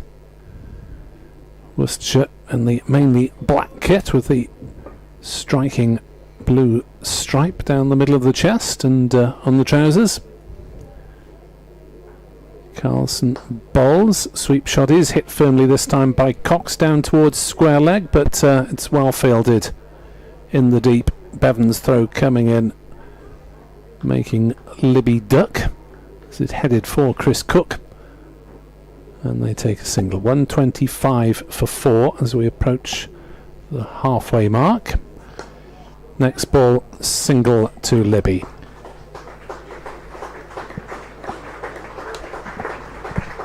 Getting taller, I'm afraid. It's 126 for 4 as we speak. Jake Libby has just gone to a very nicely compiled 50 off 48 balls. Ben Cox is with him on 5, but 2 men out since you were last with me. I think Gareth Roderick out for 22, caught by Billy Root off Sisodia, and Ed Barnard caught and bowled by the Glamorgan captain Kieran Carlson for 14, so 116 for 4 at that point. The important thing is that the run rate is mounting, and it's now nearing 9 and over, as Worcester need a further 231 runs to win, and we're in the 24th over. So it's a tall order, getting taller at the moment. Worcestershire 126 for 4. Carlson in to bowl to Ben Cox, tries the reverse sweep this time. He's pretty much middled it, but finds Dan Douthwaite out on the point boundary in front of the pavilion, and it's just a single. 127 for 4, and that is the end of 24 overs here on BBC Sport Online. Our commentary also available via the Worcestershire and Glamorgan County websites. Yeah, hit that really well, didn't he, that reverse. You'd be disappointed to play a tricky shot like that as well as that and only get a single. But pinged it straight to the fielder out there on the deep cover boundary, Dan Douthwaite. So Cox on 6, 127 for 4, the run rate nearing 9. And Jake Libby's 50, just to update you, coming off 48 balls with 5 fours. Good effort by him. 48 balls and 5 fours. As this next over from Gorvin begins with a full length ball, which is turned on the leg side by Cox, and there's no run as it's fielded at mid wicket by Joe Cook. So Gorvin in his second over, just conceded 3 off his first, very tidy. He's in again, right arm, medium pace, worked away on the leg side by Cox this time for a single, as Douthwaite comes off the deep mid-wicket boundary, deep square leg boundary really, to do the fielding. Cox goes on to 7. Yes, Andy Gorvin, our commentator in the last match, BBC Radio Solent's Robbie James said, "Oh yes, I played with Andy Gorvin in Hampshire age group cricket." Really? Well, in he comes now, and bowls, and perfect length, just pushed away on the offside for a single by Libby. But yeah, as you say, gentle medium pace, but so far very accurate, and he needs to be, because the margins for error are that bit smaller if you haven't got a great deal of zip. But he's tidy. Approach of probably 18-20 yards. He's in now, right arm over, bowls, and again just on a length round about leg stump. Cox works it away behind square on the leg side. They would have come back for 2 had there been a misfield, but it was cleanly gathered by James Wheel and returned quickly to the non-striker's end, and Cox dissuaded from taking the second. 130 for 4, and Gorvin once more from the new red end bowls. This one a little bit shorter, and just helped around the corner by Libby, down to Wheel again at long leg for a single. So they're scoring freely, but not finding the boundary very frequently, and consequently that run rate just keeps ticking up. And they'll talk about taking it deep, and they'll want to still be in with a chance and still have some wickets in hand going into the last 10, but if the run rate by then is 15, then it becomes extremely difficult. Cox plays a lovely cut shot to this one, which is a little bit shorter from the bowler Gorvin, but it's straight to the fielder Bevan out on the cover boundary, and that's the end of another very tidy over. We're halfway through the innings. 132 for 4. Worcestershire need a further 225 to win, and it's exactly 9 and over. Yeah, it's getting improbable, isn't it? Not impossible, but improbable. But Glamorgan showed what could be done by going at more than 13 in the last 12 overs. Whether you can do that with the pressure on you is another question, as Carlson will continue from the Diglis end, and Cox isn't quite ready. Now he settles, and Carlson bowls, sweep shot, toe-ended really, down to short fine leg, and there is no run. So Carlson looking to tease these batsmen and force them to do all the work, as it were, as a reverse sweep attempted by Ben Cox. The ball just dribbles down towards short third man. And with all this sweeping and reverse sweeping, it can be very effective, but they are at times high risk shots. You wouldn't tell that to Billy Root, who scores very effectively. Now this one is up towards square leg. It's not going to carry, and it's just a single for Ben Cox. First bounce out towards backward square. Man from fine leg and Bevan round from mid-wicket converged on it, but not a catching chance. 133 for 4. 26 over, 357 is the target. Worcestershire looking to keep wickets in hand and make sure it's an achievable run rate. It's a very, very difficult balance as Libby square drives on the offside for another single.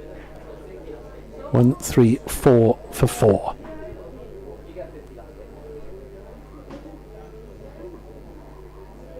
Carlson in reverse sweep, just lobs over Chris Cook and trickles down to a long stop position where Prem Sisodia fields, and there's leg by, I think. Leg by. Oh right, yeah.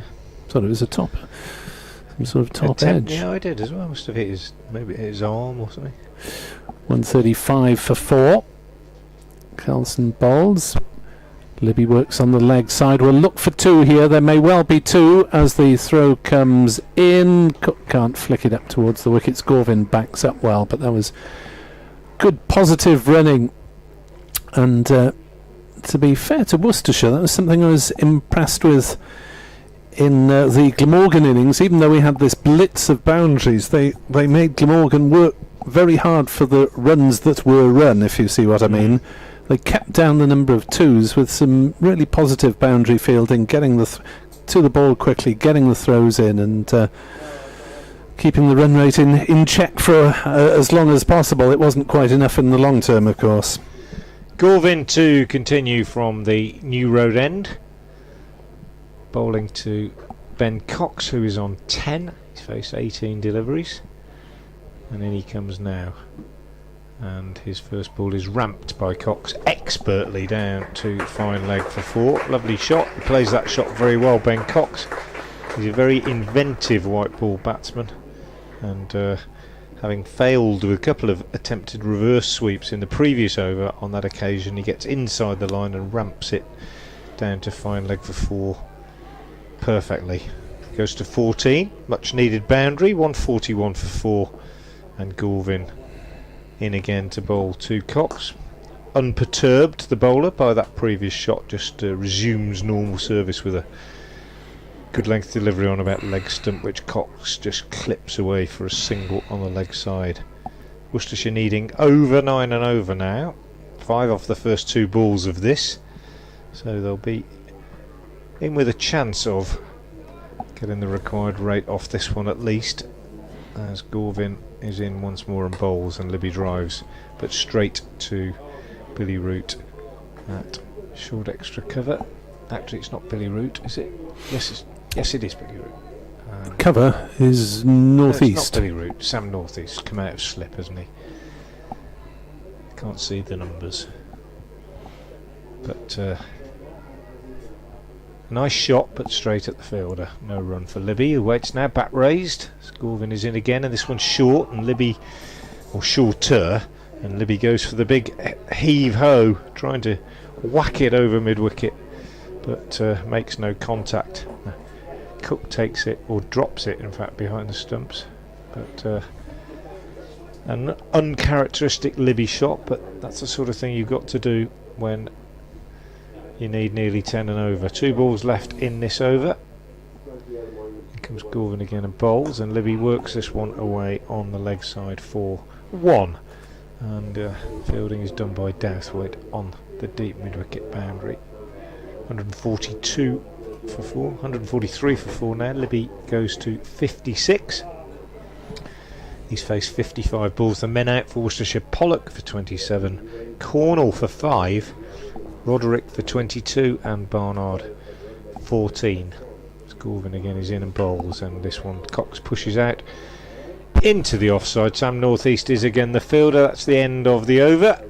So a tidy-ish over from Gorvin, certainly sufficient to push the run rate up a little bit further. Current scoring rate 5.3, required run rate 9.3.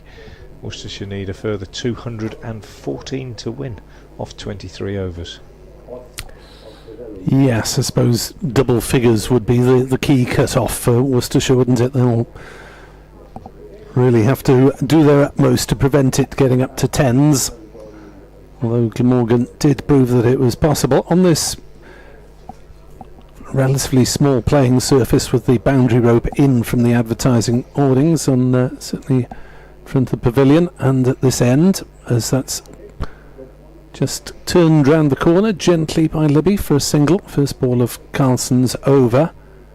Long on is back, mid wicket is back, point is back, and backward squares 3/4 the way back. Carlson bowls, pulled by Cox but not middled, down to the said backward square leg where Cullen does the fielding. Single taken. 145 for 4, 28th over, as Carlson bowls, and a play and a miss from Libby outside the off stump, bringing a round of applause from the Carlson family fan club in front of us. 145 for 4. Carlson bowls, Libby plays it firmly off the back foot through the offside, but Douthwaite is sweeping on the boundary in front of the ladies' pavilion. 146 for 4. Run rate required 9.5. Next delivery worked away on the leg side by Ben Cox, single out to mid wicket. So scoring fluently is not particularly a problem for Worcestershire at the moment, but scoring at the required run rate is, unless they get a boundary and over. As that is hit straight to cover, and Carlson has his second wicket. Libby's gone for 58, 147 for 5. Yeah, scoreboard pressure, I guess you'd say, wouldn't you? And Libby, having played well, held things together, just unable to resist the temptation to try and find the boundary, and perishes. So it's a runner ball. The sub Callum Taylor it was who took the catch. Runner ball from Jake Libby. Nice little knock, not quite enough in the context of the game. 147 for 5 after 28. Yeah, Jake Libby 58 and faced 58 balls and hit 5 fours. But as Nick's saying, just not really sufficient. Joe Leach will come out and be positive, I'm certain of that. And once he's gone, you've only got the bowlers, haven't you? Pennington, Tongue, Finch and Davidson. So what was a tall order getting taller, as I described it in my last bulletin, as is beginning to take on gargantuan proportions now. 147 for 5 and the run rate nearing 10. Yep. And they used to say in the old Sunday League days, 10 and overs okay for 7 or 8 overs, 10 overs maybe, but 10 and over for any more than that is very difficult. Well, when you're talking about 22 overs left, then it's nigh on impossible, I think, really. I think Glamorgan supporters are going to have more worries, with all due respect, about the other matches. Yorkshire 152 for 6, need 160 to win. Not impossible off 21.5. Unlikely. But Kent 137 for 4, need only 159 to win, with half their overs available, and Alex Blake and Darren Stevens going well. Well, we'll see what happens there as Andrew Gorvin begins a new over, bowling to Ben Cox, who steers him out square on the offside for a single. And The score goes on to 148 for 5. It's quite a tame dismissal, Libby, isn't it? Just looking at the replay, sort of didn't really get hold of it. Attempted drive, just lofted it straight to extra cover. Here's Gorvin again bowling to Leach, and Leach is leaning into his first delivery and smashes it into the covers, but Sam Northeast dives to his left and pulls off a beautiful one-handed stop. Really good piece of fielding from Northeast, who's hardly put a foot wrong today. Did put a catch down at slip, hugely expensive. Cornwell was out next ball anyway. And apart from that, when it's going your way, it's going your way. Yeah, he's had a pretty good day and a pretty good season. Here's Gorvin again to Leach. He bowls, and Leach goes for a big hit on the leg side, taken on the pad as a strangled appeal, suggesting that either he got a little nick on it, or, as it looked to my eyes, it was running away down the leg side anyway. One issue that I didn't have time to raise with you earlier because I wasn't on commentary was why Joe Leach didn't bowl his 3 at the end. I'm not sure. I can only think of one reason. I'll just talk about it now as Gorvin comes in again and bowls, and Leach runs this down to third man for a single. I think Worcestershire prioritised giving experience of that scenario to their younger players at the expense of the game, if you like. As Josh Tongue was taking a heck of a hammering at the end. Yeah, I just think, but then he bowled a much better last over. He bowled 3 dot balls than last over. Here's Gorvin again bowls, and Cox gets an inside edge, gets a single out on the leg side. But I was saying at the time, I can only think that was the reason that they thought, well, these youngsters are only going to get the chance to bowl in these circumstances by doing it, and doing it in a game where there's nothing on it from our point of view, as it were. Yeah. From Worcestershire's point of view, that would be their thinking. Here's Gorvin again. He's in. He bowls, and this one's whipped away by Leach behind square on the leg side for a single, and he goes to 2. And the 150 is up. Well, it's up already. 151 for 5 now for Worcestershire. At the end of the over, another tidy over, and the run rate now almost has reached 10. It's 9.8 required. 206 more needed off 21 overs. Cox has 19, Leach has 2.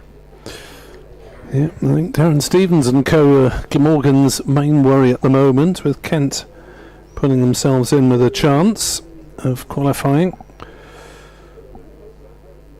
Yorkshire putting together a bit of a stand, but they're still 6 wickets down, needing 156 to win in just over 20.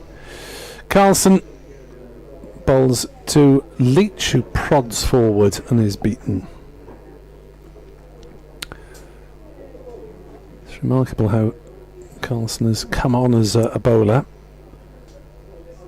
in one-day cricket this season, as this one's edged down to short third man. They go through for a single, and just about home is Ben Cox.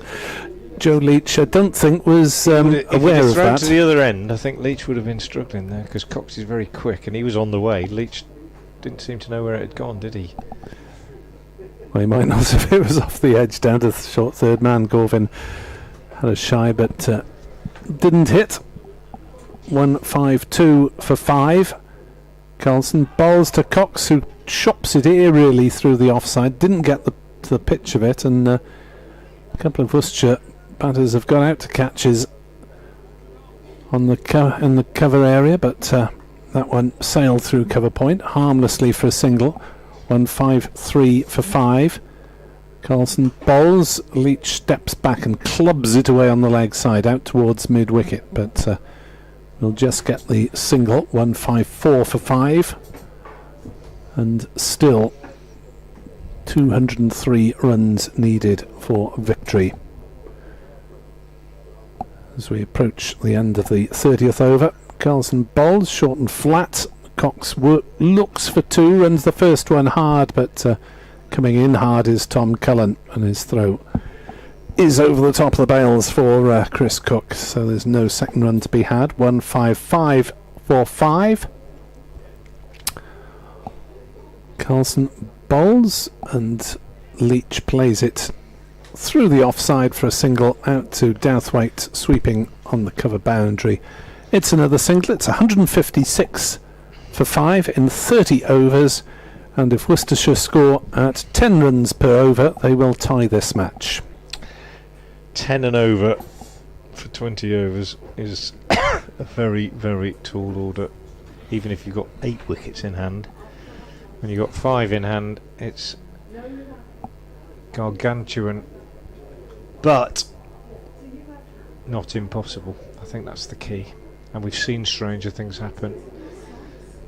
But the other thing is that they'll feel they've got to capitalise against the sort of less experienced bowlers, of whom one is Andy Gorvin, who comes in now and bowls, and Leach can do nothing with this, just punch it up to mid-on. He's hardly bowled a bad ball, Gorvin. He's not quick, as we've said repeatedly, but he's accurate, and he needs to be, but he's not bowled anything really short. He's not over pitched too often. Consequently, his figure's quite tidy so far. He's gone for 18. He's in his 5th over, and he bowls, just takes the pace off this one, and Leach just punches it up to mid-on for a single. Cullen is the fielder. Leach goes to 6 off 10, and it's 157 for 5. The run rate now over 10 and over, and that is the problem for Worcestershire. But they want to take it deep, as they say. They want to get into the last 10 overs and just see where they are. As in comes Gorvin again and bowls, and Cox is forward, pushes this one out to mid-on, and no addition to the score. Good crowd here at New Road. It's been pretty healthy crowds for the last 2 or 3 games, and fairly evenly spread around the ground. Well populated pavilion. As in comes Gorvin again and bowls, and off the back foot Cox pushes out on the offside, and they take a single. But again, tidy stuff from the young seamer. 4 balls gone in this over, and so far just 2 runs conceded. Leach will be looking for the boundary, I'm sure, in this last 2 balls. Consequently, there is a change in the field. Carlson sends mid-on back to long-on. Cullen, and in comes Gorvin and bowls, and Leach is beaten outside the off stump as he's looking to run that down through the vacant slip area. So come on, Gorvin, get out of this over. Cullen just checking the score in the Kent game, I think. Glamorgan media boys in front of us. Down at long on, just trying to find out what's happening in the game at Canterbury. As Gorvin moves in again to bowl to Leach, and Leach is driving at this one uppishly away on the offside. They only get a single. In fact, they come back for 2, owing to a misfield, and Leach very, very close to being run out as that throw comes in, but umpire Rob White decides he is home, and that's the end of a very tidy over from Andrew Gorvin. 5 overs, no maidens, no wicket for 22 now, his figures. And Worcestershire 160 for 5 with 19 left, and that run rate now is creeping ever higher up towards 11. Unfortunately for Glamorgan, Darren Stevens is what's happening at Canterbury. 49 off 40, 3 sixes. Alex Blake 60 not out. Kent 158 for 5, need only 138 to win off 22, which is rather doable. 5 down though, 5 down. Yeah, come on Lankies. I'll have to nip next door for a report. No problem. And here comes Kieran Carlson to continue from the Diglis end. He bowls to Cox, who sweeps expertly. Really beautifully timed shot. 2 fielders out on the leg side boundary, perfectly bisects them and hits the boundary boards over at deep backward square leg. So 4 to Ben Cox, much needed. He goes to 26 from 30, and Carlson comes in again to bowl to him now. Bowles, and Cox sweeps again. This time he doesn't get hold of it quite as effectively, just sort of chips it up in the air and takes a single as Bevan does the fielding on the boundary out there on the leg side. Cox moves on to 27, 165 for 5. Leach on strike against Carlson. Carlson in, bowls, Leach down the pitch, drives in the air, lands just short of the man at mid-off, who's right back on the edge of the circle, James Wheel. And it was in the air. A conventional mid-off may well have found that he could have caught that, but Wheel right back on the edge of the circle. Carlson again bowls, Leach down the pitch, full toss, and first bad ball, really bad ball that Carlson's bowled, and Leach just smashes it back over his head for 4. A reward for Leach's positivity there, because even though he hit that one up in the air to mid-off, he was threatening Carlson coming down the pitch, and Carlson as a result just thrown off his length, and Leach capitalises. So a second boundary in the over, very much what Worcestershire need. Carlton is in again and bowls to Leach, and that might well be a third. Indeed it is. It's a perfectly executed slog sweep from Joe Leach, flat and hard, and again it bisects the same two fielders on the leg side that Cox's shot did earlier in the over. So 13 off this over so far, and 1 ball remaining in it. It's exactly what Worcestershire require, as Carlson is in again and bowls, and Leach goes back and looks to cut this down to third man, but misses it. Taken by Cook. End of the over. Profitable one for the home side. Leach has 16, Cox has 27, and Worcestershire are 173 for 5. 18 overs left, 184 runs needed, just over 10 and over. And it's good afternoon again to Eddie Bevan. Yes, good afternoon to you. And this is exactly what they needed, because it's been quite quiet. You've got to go and try and hit a couple of boundaries, or the game will just fritter away. And you would say that Leach probably the last of the recognised batsmen. Definitely, yeah. And Cox, if these two can stay in now, you never know that you might get close to it. But it's Gorvin to continue, comes in and bowls to Cox. Cox tucks that away for a single down towards deep mid-wicket, and which brings Leach up to the receiving end. Mid-on goes back on to the boundary. Mid-wicket retreats to the boundary, and there's a deep extra cover, and mid-off stays where he is. And this is the way for Leach to approach, and it's Gorvin to bowl to him, and he's driven nicely, but straight at short extra cover, and there's no run. Morgan have used all their bowlers, but they have plenty in reserve to bowl overs. Nobody's remotely near bowled out. The pick of the bowlers to me would be Joe Cook, I think. Yeah. But it's Gorvin over the wicket. Bowls, pitches that straight up. It's a good delivery. Driven to mid-off, and there's no run. Yeah, he bowled well, didn't he? I agree with you there. I think 6 overs for 26 at the time when he bowled. Very, very good. Didn't pick up a wicket, but tidy, I think. And Gorvin too's done well. Yeah, he just got for straight. 23. Yeah. There he is again. Comes in, bowls, and that's a lovely shot, and that's going to go away. First bounce 4, I think it was it, or 6? Yeah. Beautiful shot. Lovely. Middled it, and it was beautifully timed. He did start life as a batsman, Joe Leach. People often forget that. He was a batsman who bowled a bit at the start of his career, but that was just lovely perfect hold shape. The poise. Yeah. Nick Cook even just showing him how he just held the pose there. It's good to see a bit of humour between umpire and batsman. Keep this up now, as Gorvin turns, looking for revenge. Bowls to Cook, to Leach, and he gets 4 back towards third man out of a thick edge. So Leach giving it a go here as he moves on very quickly to 26 not out. Overtakes, no, he's just a couple of runs behind, and this is a profitable over.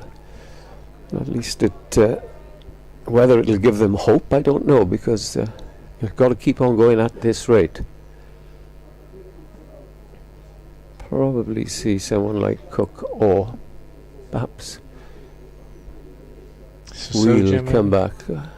That's pulled away up towards deep mid-wicket. There'll probably be two here, or no, a return comes in and just the single. Yes, good over for Worcestershire there, and they have moved on. Oh. Update time as well.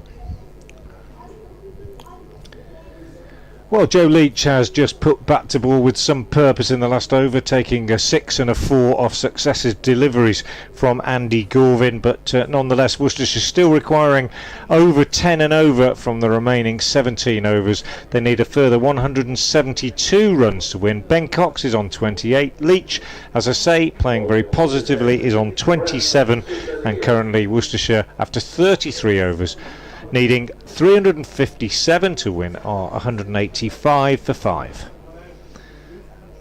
And indeed it is to be. Sisodia. This big game interesting. Sisodia to Leach. Sisodia to Leach. He won't shy away from the challenge, Joe Leach, but I fancy a Skyer on the offside. Eddie. That's my Come on now, be positive. I hope I'm wrong. Yeah. But no, it's good to see Joe Leach, and you know he's a good positive striker of the ball. And as we saw with that straight 6 off Gorvin in that last over, it's technically he's pretty good too, as long as he keeps his shape, keeps his head still. Gorvin's bowled well, I think, notwithstanding that over. He's been very tight. Yes, he hasn't really bowled a bad ball. He's just bowled straight and on a length, but he just lacks that extra bit of pace. Here is Sisodia from the he's picked his spot. Diglis end, and Leach has just slog swept him over mid-wicket flat. That 3 bounces out to the boundary fence just in front of the net area, and the burger van out there. So Leach in the mood, 31 off 22. Basically, I'm sure he's just said to Cox, well, I'm just going to go for it, and see what happens. No good poking around to try and get 350 odd. He did it against Kent last year in the Royal London Cup in a game here. He came in and played an innings of extraordinary power. Here is Sisodia again, round the wicket to him, pushes this one through, and Leach just works it away on the leg side for a single, which takes the score onto 190 for 5. With such a huge demand of 10 and over, I would have thought Glamorgan would be too worried to see him play like this, rather than pottering around getting a single.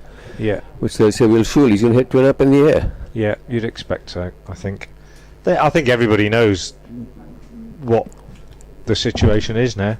Glamorgan know that he's going to go for it, and just hopes that he missed. Trying to help place the field and get it exactly right. Fielder 3. We've got 3 out on the leg side boundary now. Sisodia comes in, left arm round the wicket to Cox, who goes for his favourite little paddle sweep, plays it very nicely, picks up 2, gets it very fine. That's 7 off the over now, so not bad. Yeah, just ticking along. I'm just looking to see if it's coming down. Well, it's come down from 10.1, so 10 and over now. But 10 and over suddenly, if you've only got 10 overs left, suddenly it looks different from 10 and over with 20 left. These two can pace it. Just trying to take it deep is what they say these days, I think, which means let's try and stay in the game. Sisodia bowls to Cox, just works this one on the onside for a single, and Leach will be on strike with 2 balls left. If he can find the boundary again in this over, then it will be a very useful over for Cox quite content, quite rightly, just getting the singles to give Leach the strike, because if anything's going to get anywhere close to Glamorgan, it'll be Joe Leach. Yep. And propped up by the others. Yep. 2 balls left in the over. 2 fielders in, saving one behind square on the leg side now. Sisodia comes in and Leach goes for a sweep, and one of those fielders gets a hand on it and takes the pace off it. Didn't really time it, Leach, but having said that, if that ball had been missed out there by Tom Cullen diving to his right, it would have gone for 4. As it is, it's 2. 195 for 5. Leach goes to 34. Sisodia around the wicket to him. End of the over, and there we go. It's gone straight up in the air, and he is dropped by James Wheel, I think it is, coming in off difficult. the long off boundary. Very difficult. It went a long way up, dropped about 20 yards inside the rope, directly behind the bowler. Wheel ran from long off, big tall man, ankle height by the time he got there, dived forward, got both hands to it, hit the ground simultaneously really, and the ball just popped out of his hands. So Leach survives and he keeps the strike. 35 off 25 to him, 196 for 5 with 16 overs left. The initial target was 357. And that's the sort of chance, as you so rightly said a couple of moments ago, up in the air, because he can't hold himself. There's no need for him to hold himself back now that he's showed that he can clear the field, and Wheel is going to come back. And he is a sort of pace. He takes a long run, but he's not as quick as you think he is. And if he pitches it up, this is the sort of stuff that perhaps Leach might fancy. Yeah. And Glamorgan's fielders know it, because we got Tom Cullen coming back to long on. He likes to hit straight, and if I was Carlson, I think I'd put myself at long off. Because from what I've seen, he hits straight. Would that be right? Yeah, basically. Yeah, I think so. Yeah, he can also go over sort of deep mid wicket, but yeah, fairly straight. Well, here is Wheel as he comes and aborts his run up as he's about to get into his delivery stride. Kent need 115 off 19.1 overs at 6 over, and they're 5 down. Yeah, you'd fancy that to ruin Glamorgan's Darren chances. Stevens is out though for 49, yes. and Blake is still there on 78. He's the dangerous man. But there you go, Glamorgan fans. We'll try and keep you posted about that one as well. Wheel bowls, chopped down to third man. That's going to run away for 4, is it? No, it stopped just inside the boundary by Joe Root. They should win that 100, but if Blake gets out, you never know. Yeah. It's one of those. Yeah. And applause coming up there. Probably for the 50 partnership. Yes, it is 160 50 partnership. Yeah.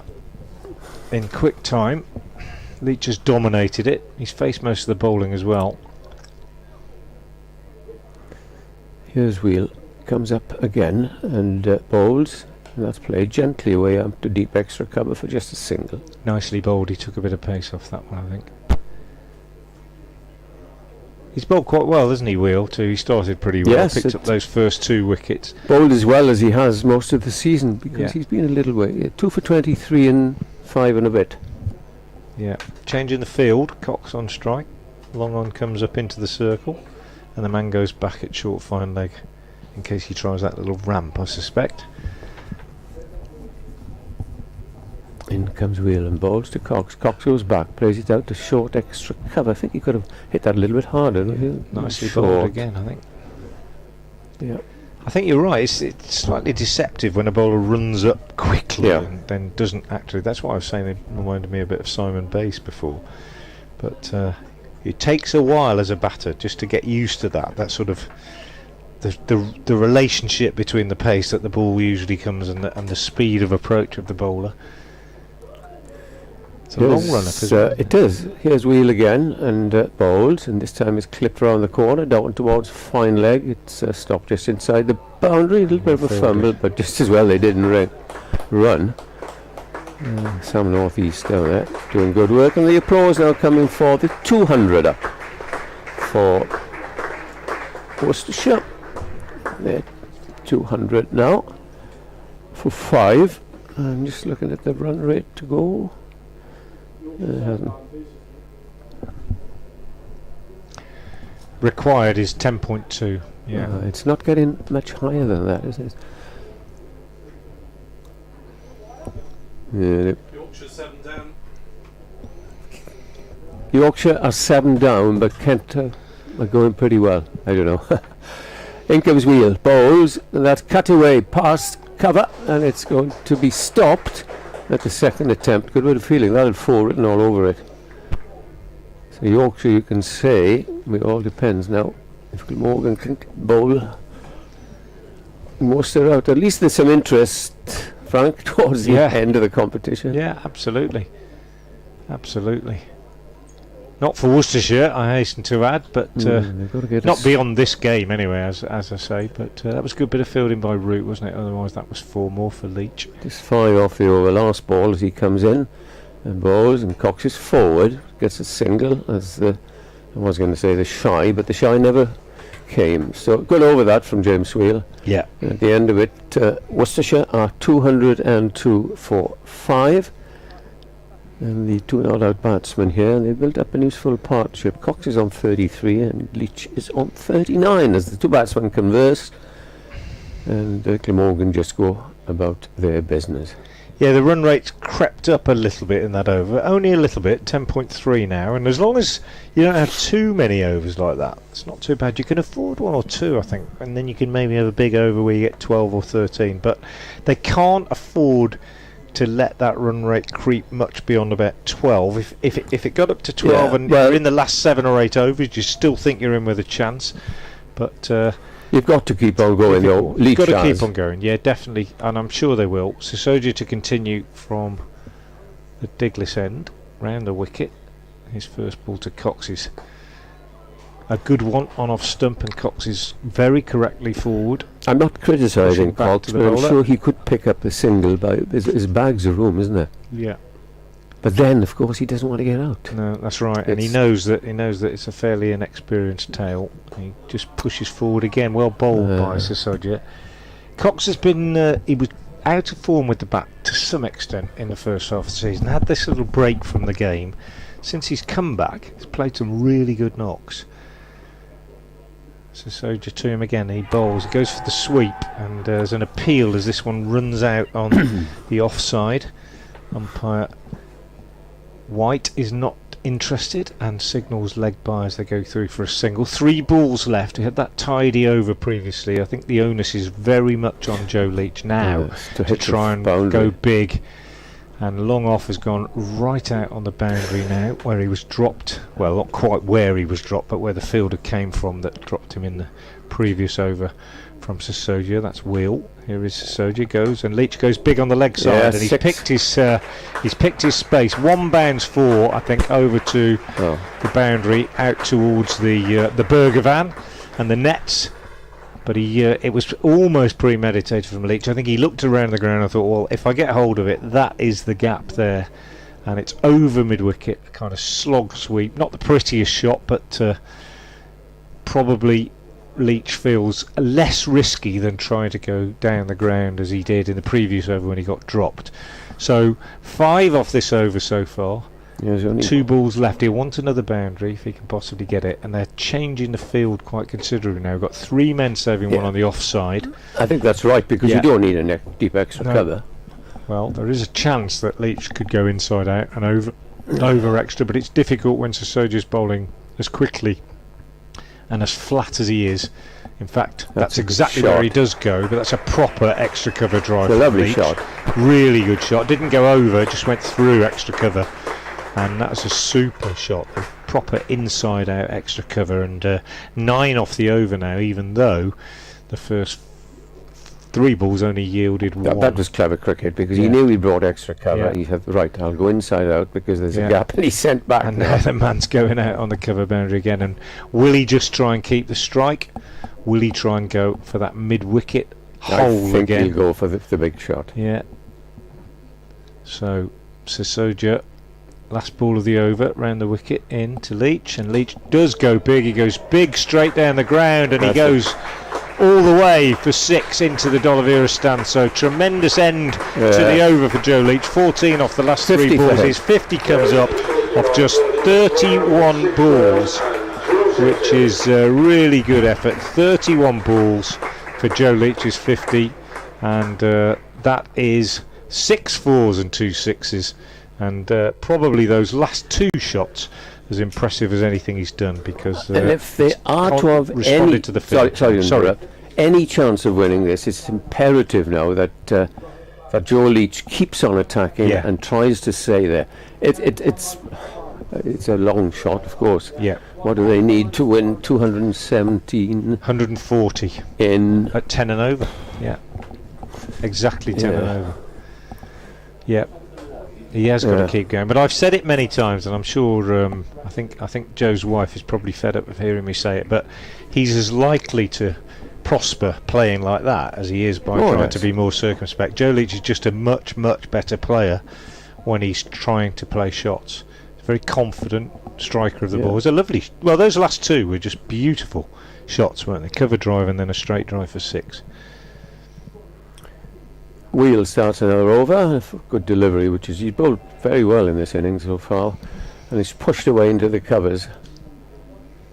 And Cox playing his part. Perhaps he could be just a little bit more attacking, because Leach is the man. If they're going to get near, I would be very surprised if they do win the game, which would be a terrific achievement. 357, and they're now 217. As James Wheel comes in and bowls, and that's clipped away and gives the single. And Blake is out for Kent. And now that you're there, Nick, I think I've got to go and talk in the language of heaven.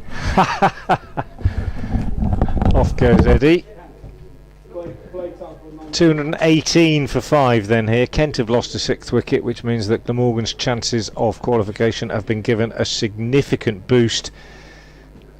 They've not just got to win here, but they've got to hope that Kent lose to Lancashire down at Canterbury, and that Yorkshire lose as well, which looks likely, as James Wheel comes in from the New Road end and bowls to Joe Leach, who flicks this one away behind square on the leg side.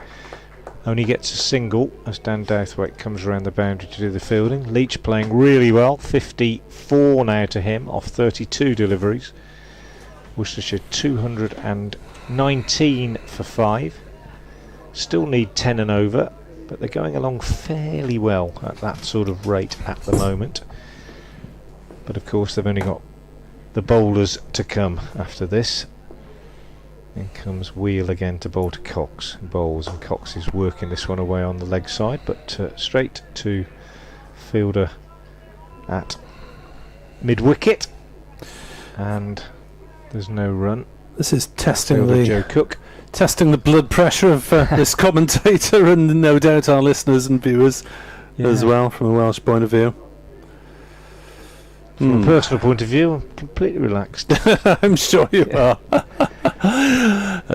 Feel like a sort of outside observer of it, really. 219 for 5. Here's Wheel again into Cox, who's been becalmed a little bit. Just gets a single, steering this one down to third man. So 1 ball left in the over. Really good over from Wheel so far, and he's been very tidy, and it's made up really for that expensive last over from Sisodia, who's now bowled 6 overs, no maidens, and taken 1 for 52.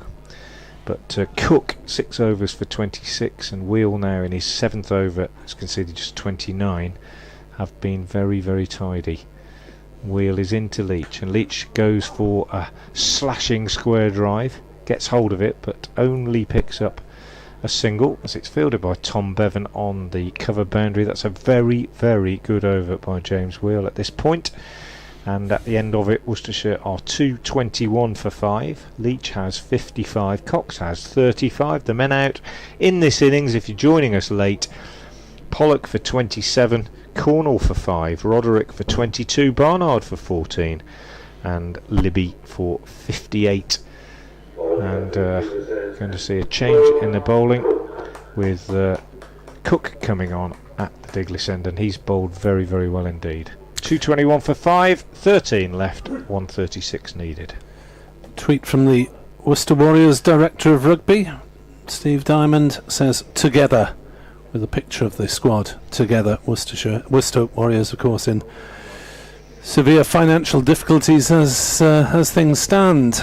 So best pretty cryptic, isn't it? That means together we're message of defiance, I suppose, from the squad standing together. Everything. Yeah. Although the players can control what happens to a certain extent on the pitch, worry, can they control what happens in the courts? Yeah, that's the worry. You can be together as much as you like, but if there's no club to play for, It's horrible what's happening. What a great competition this is, says Damien Owen on Twitter. So much better than the 100, says Nick Gulliford on Twitter. Nick Webb 2017, Frank Watson 58.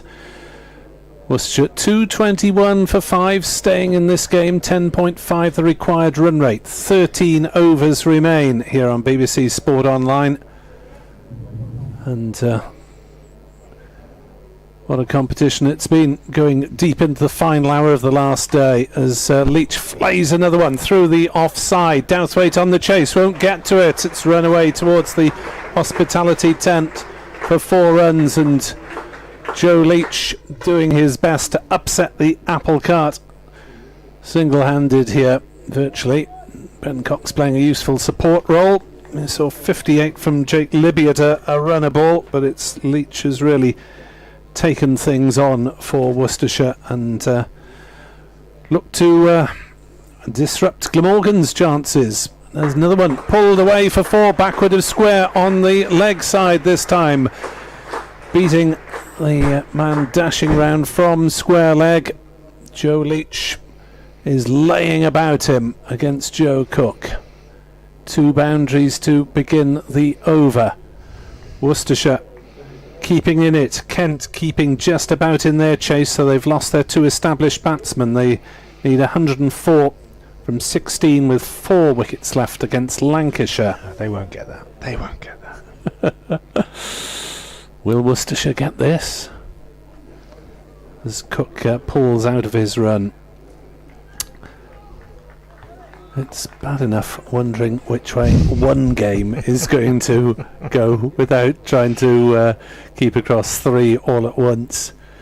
Cook to Leach, hits it in the air in the offside northeast, trying to get underneath it, and has caught it nonchalantly one-handed, backtracking towards the cover boundary. That could be the wicket that Glamorgan need to ensure victory here at New Road and fulfil their part of the equation, as Leach goes for a very well struck 63. It's 229 for 6.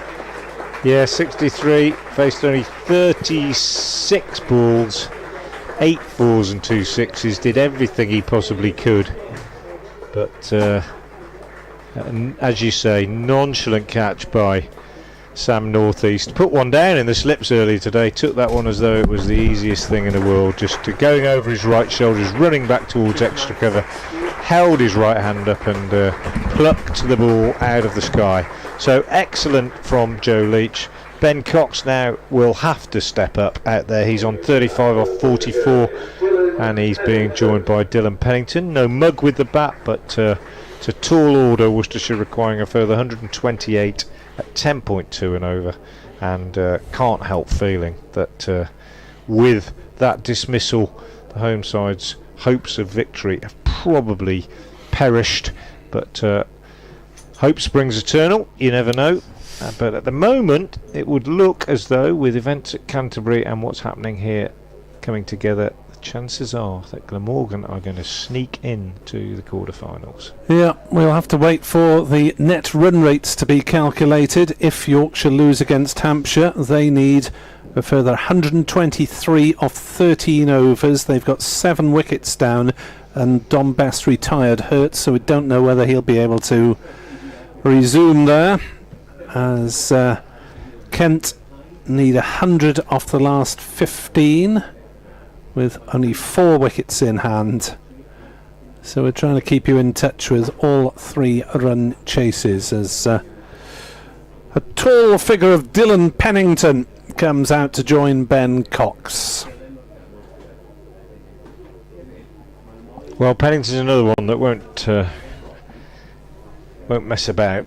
Well, he can't, can he? I mean, they need 10 and over. You've got to play shots whoever you are, and you just got to hope it's your day, really. But it's going to be a tall order. I think that final assault, you know, that sort of carnage at the end of the innings when Glamorgan probably ended up getting, what do you reckon, 30 or 40 more than we thought they might? Oh, yes. It's probably going to be absolutely definitive. Well, 161 off the last 12. Joe Cook bowls, driven by Pennington into the offside. A chase for Douthwaite, gets the ball now. Misfield slightly, but still the batters had just decided against a second, saw the Douthwaite misfield, maybe thought again for a millisecond. Tom Cullen on the boundary down in front of us is desperately asking for scores elsewhere. Concentrate on your third man duties, Tom. It's gone a bit dark, hasn't it, as well here? Gloomy. Seriously, isn't it? It has. It's as dark as it's been all day. Scoreboard's very visible for once. That's an improvement then. Joe Cook into Ben Cox, who pushes and looks for the single, and Glamorgan are happy to let him have singles. 231 for 6.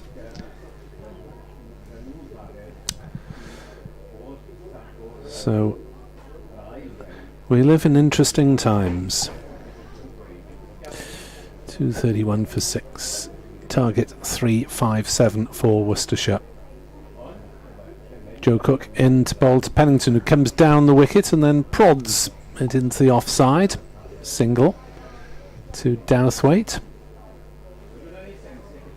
As they move on to 232 for 6. It's now 38 overs on the board, 12 left, and 125 needed to win. Run rate is still, has been for the last half hour or so, being kept just above 10. Hasn't gone above 10.5, I don't think, at any juncture. It's now 10.4, but it's the vital question of having a new man in and not having two established batsmen at the crease for Worcestershire. Yeah, absolutely right. Ben Cox has just been, well, he was happy when Leach was striking it to all parts to play second fiddle, but perhaps has just got to seize a bit of control now. 36 off 45. Nobody would be more aware of that than him. As James Wheel starts a new over from the New Road end. Bowls to Pennington, who drives nicely straight down the ground. He'll only get a single, as fielding is done by Tom Cullen, moving around from mid-off. Cullen, who's been fielding down on the rope in front of us, and very interested to know what's happening at Scarborough and at Canterbury, as Glamorgan's players out there know that they've not just got to win here, but they've got to hope that both Yorkshire and Kent lose their games.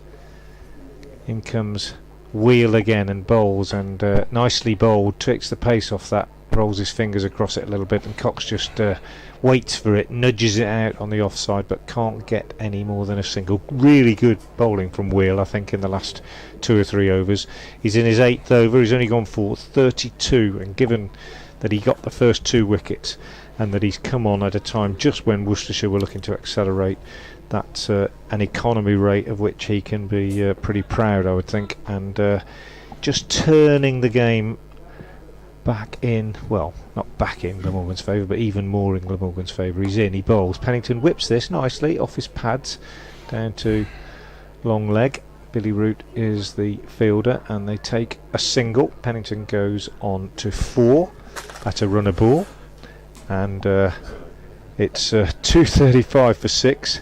Yeah, it's not just a question of Glamorgan winning and Yorkshire losing, though. They do need an improvement in net run rate over the course of the campaign, but Yorkshire's tailenders are having a swing by the look of it. Right, in comes Wheel. It's going to be tight then, calculations, as Cox again pushes out on the offside. Throw comes in, hits the stumps from Sam Northeast, and they get an overthrow as a result, which is a nonsense. I always think shouldn't get overthrows when the stumps are hit. Absolutely. Should be a dead ball straight away, but Northeast hit the stumps. He can't do anything wrong. He's dropped a catch. That's about all he's done. Sam Northeast plucks a catch out of mid-air to take Joe Leach's wicket. Update for FM listeners coming imminently. It got a bit shorter briefly while Joe Leach was in full flow. He hammered 63 off 36 balls, but then it got taller again when Sam Northeast plucked a catch out of the sky at extra cover to dismiss Joe Leach for 63. As I say, Ben Cox still there for Worcestershire, who's holding things together and now possibly just needs to press the accelerator a little bit. He's on 40. He's been joined by Dylan Pennington, who has so far made 4. And, well, it's a long shot. Still a tall order, as I said.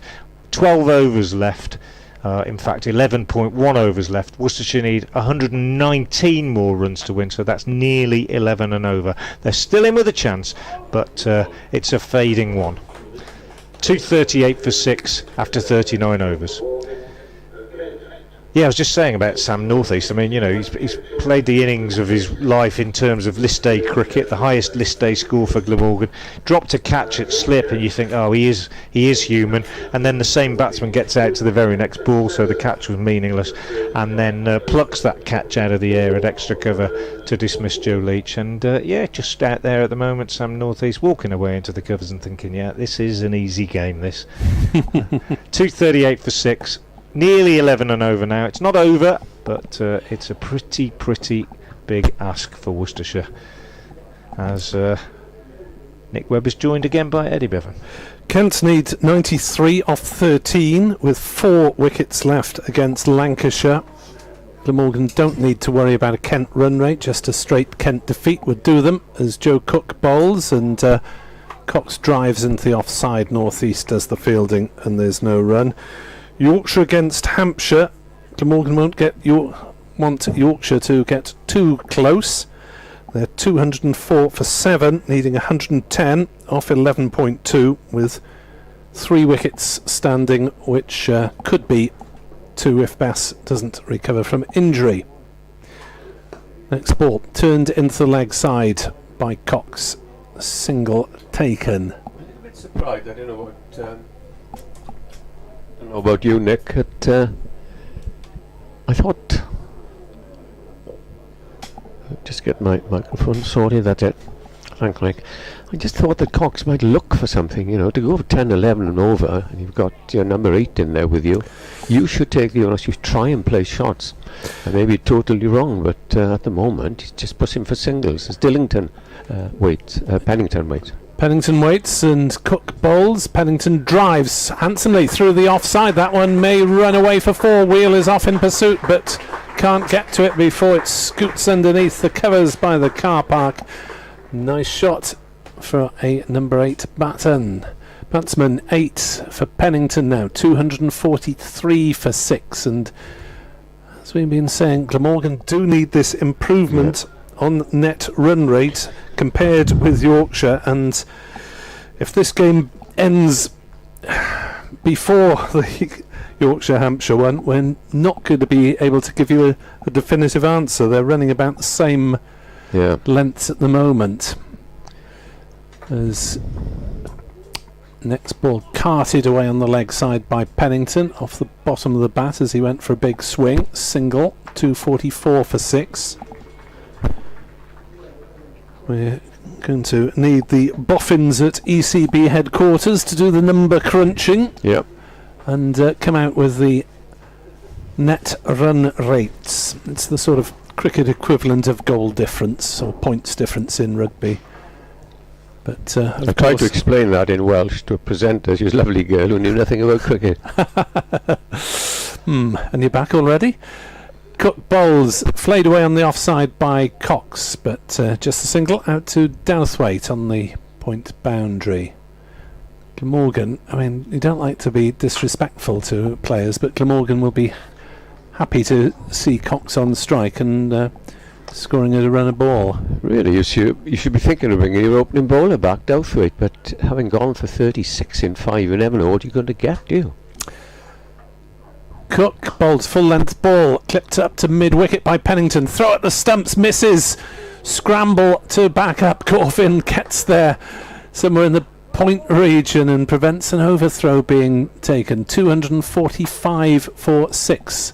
40 overs gone. So from the last 10, let's try and work this. 111. It's on the bottom left of that massive stats. 111 Nelson is a figure, and there is going to be a change of bowling. Dan Douthwaite's going to come back, and he knows that he will have to be better than he was in the opening spell. But he generally does bowl a little bit better in that second spell. He just wants to compose himself and concentrate on hitting a length instead of trying to bowl too fast. He's been bowling from the end that he started, and he will be bowling at Pennington, who's done pretty well since he came in. Field is far and wide. 246 for 6 in reply to Glamorgan's 356 for 3. Glamorgan scored 129 in the last 10, so if Worcester goes as hard as that, then they'll have a chance. So here is Dan Douthwaite coming up for his first ball, and bowls to Wellington, who drives up towards long off, and they'll get a single. And now, whereas Cox was given the strike to Leach, so Pennington, I'm saying Pennington. I'll drum it into my brain. Pennington. Look at your biro, Ed. is giving the single, getting the single, and giving the ball into Cox. Long on goes back, and there's a discussion now with Douthwaite and Wheel as Douthwaite comes in from this run of about 15 yards and bowls, and that's hacked away for 4 runs. Is it? Yep. Bowled wide of the stumps again and flayed away. And that's a boundary that Glamorgan can ill afford. I still think they're going to win this game, but it'll be the other game. Just want to try and keep it tight. Well, yeah, the margin of victory is significant for Glamorgan. Keep on saying this. In comes the next ball, and it's played defensively up towards cover, and they go through for a single.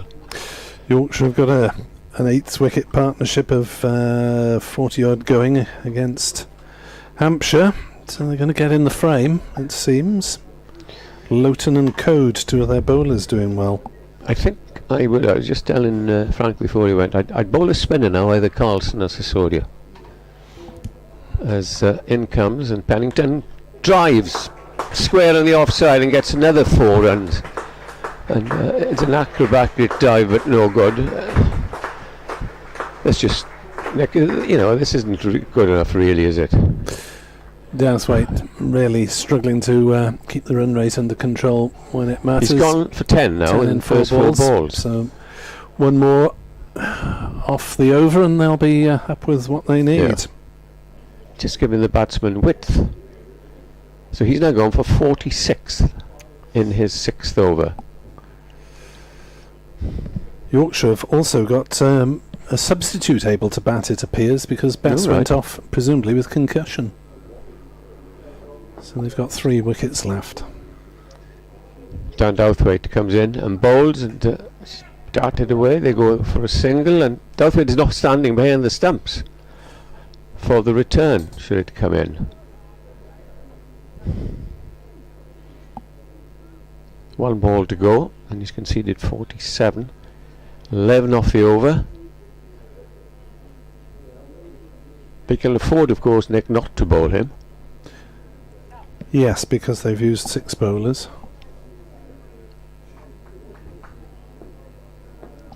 Here he is. See if he can do anything with the still read. He bowls to Cox. Cox plays it gently away for a single. Expects her over that. For Douthwaite was coming back to bowl his 6th over. And the score now is 258 for 6. 99 runs to win in the last 9 overs. And Kieran Carlson is having a word. I think it's with Douthwaite. Kent need 82 off 11 against Lancashire. All the games are all going fairly tight, and of course if Yorkshire's game and this game do get to within a few runs each, then Yorkshire may well go through on net run rate from the group. And if you think that this group is confusing, then in the other group, Group A, there are 6 sides within a point going into the last hour of the game, the last hour of the group. So it's thrilling stuff all round if our nerves can take it. Sisodia back into the attack. Well, what do you I'm make not of against that. Not against it at all. Need a couple of tall men up by the Diglis ends, I think. To which Joe Cook is retreating to that boundary. There's also a man in the far distance. Billy Root. He's not so big, Billy. Right. 2:58 for 6. 9 overs left.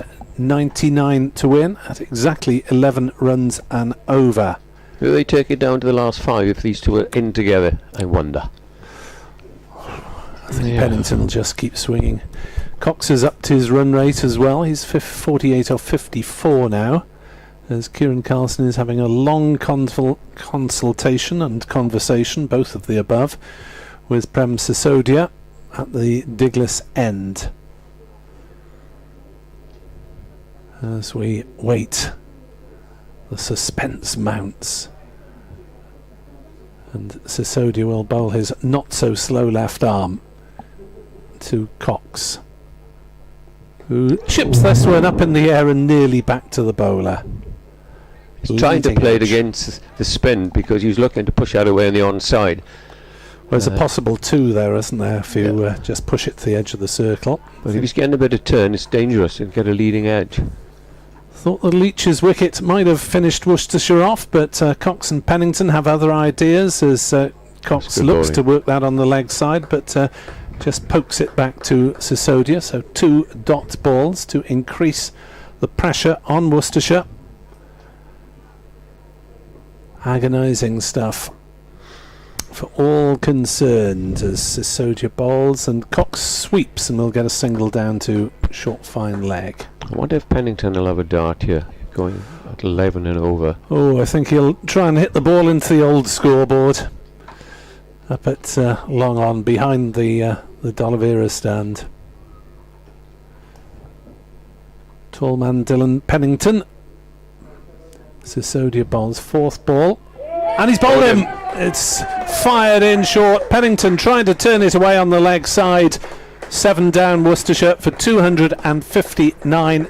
Still 98 short of victory. Glamorgan celebrations for the time being, but they know they might face a nervous wait to get off the field and know the results if their game finishes before those of Yorkshire and Kent, who are both in with something of a victory chance. Kent needs 73 off 10.1, with Harry Finch and Grant Stewart at the wicket. And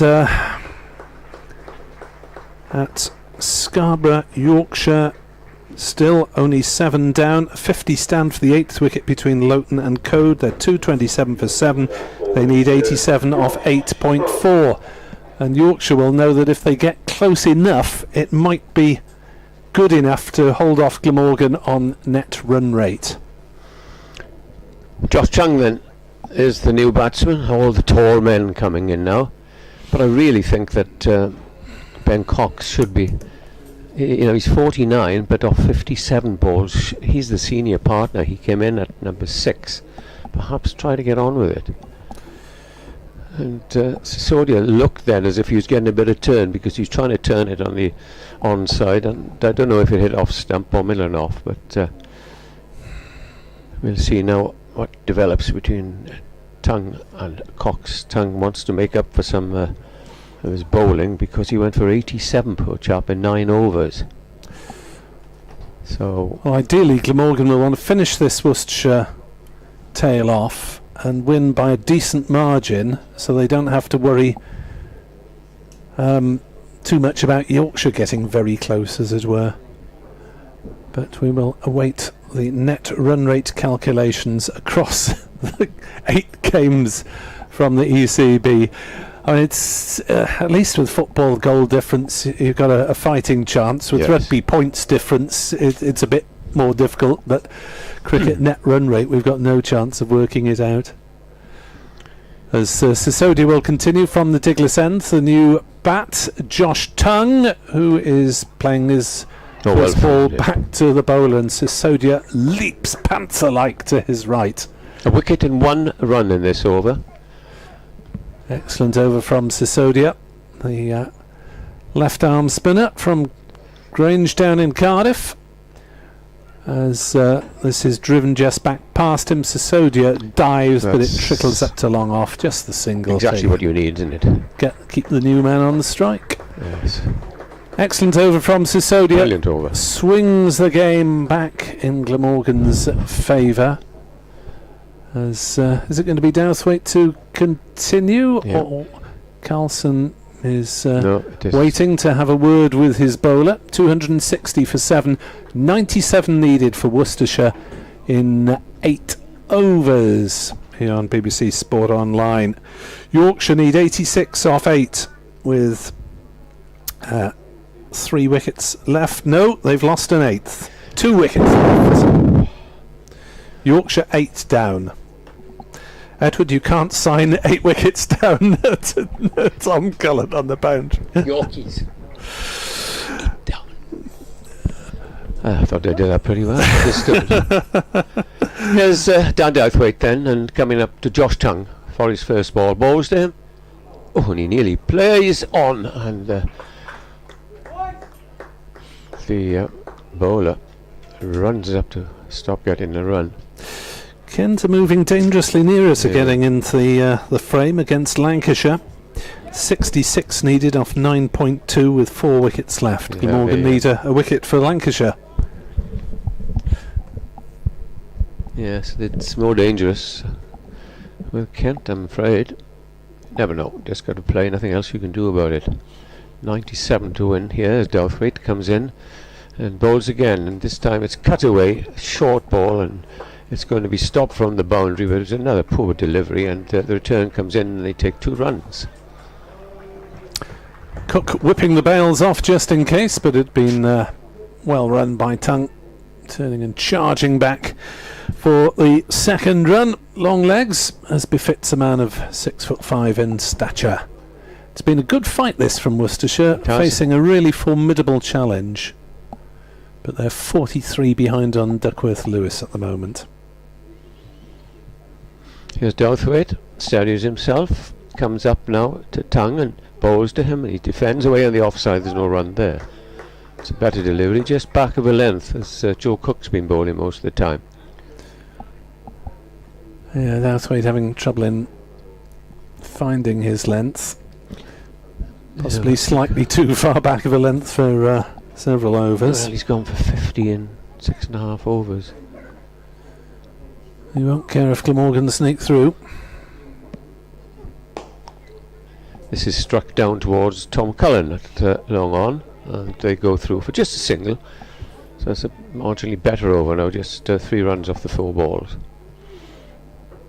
Cox has just hasn't threatened to hit hard over the top, take a chance, does he?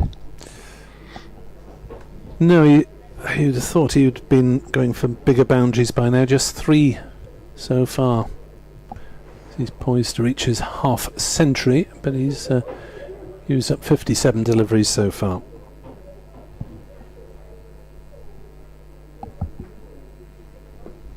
Here's Douthwaite. 2 balls remaining. Comes in and bowls to Cox, and Cox clips that away for a single up towards mid-wicket.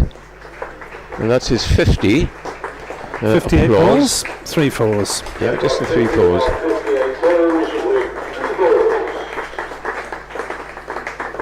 Don't quite know the tactics here, do you, Nick? Singles are no good to Worcestershire. No, perhaps they're relying on the tail enders, the big bowlers, to have a beefy swing. Let's try and cart a couple into the pavilion. 7 overs after this, and still 93 runs over. That's 7 13s, which they're not going to get, I would have thought. As Douthwaite runs away from us, comes in and bowls, and this is this edge down to third man, and a quiet over. Just the 5 runs off it. I'm just trying to work out what Cox is thinking, because if you're going to go for 90 in the last 7, you've got to start swinging from the hip now. There's no point, it's the last game of the championship.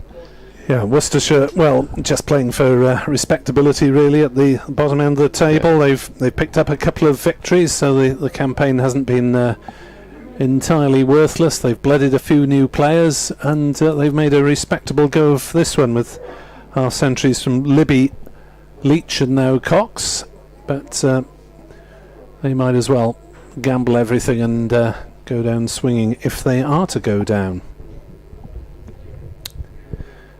Yorkshire need 85 off 7.3 with 2 wickets in hand. Kent, the flying Glamorgan's ointment, as Sisodia bowls. Hit away on the offside by Tongue very effectively. He's found a gap, he's found the boundary. 269 for 7. Kent, the fly in the ointment, needs 60 off 8.3, 4 wickets left. Well, you'd have thought that if that pair stay in, they'd probably get it. Harry Finch, former Sussex player, respectable batter, and Grant Stewart an all-rounder. Not a lot to come, though. Sisodia bowls, driven by Tongue up to long on, single taken, to 70 for 7. So all 3 games are going to be going pretty close to the distance. I don't think this one is really, Nick. It's just a case of Glamorgan want to get wickets. Sisodia ball swept by Cox. Hasn't really middled it. There'll be a couple of runs out towards square leg, but it could be the case that every run is costing Glamorgan if the battle is against Yorkshire. If it's against Kent, then well, Kent were a point ahead of Glamorgan going into the day, and if they win, that's it for Glamorgan's chances. Sisodia to Cox, reverses and misses. Trying to find a gap in an area of the field where Glamorgan have got 2 stationed at third man and at backward point on the edge of the circle for that very shot, but he missed it anyway. Sisodia into Cox, faster, swept nicely this time, but he has picked out the man on the ropes at backward square, so it is just a single. It's no positive intent, is there, coming from Cox at all? You'd have thought he'd have been swinging a bit harder. Tongue played a nice cover drive to start the over. Sisodia bowls and Tongue drives into the offside. Carlson will field at cover. He'll have a little shy, but they're safely home. 274 for 7. The equation now then is 84 runs off 16 overs. Off 6 overs. 83 as the board's corrected itself. 83 off 6. Which works out 13.8 runs per over. I'd better go and dial up Cardiff again and start performing. Well, desperately try and work all this out in 30 seconds for the radio listeners.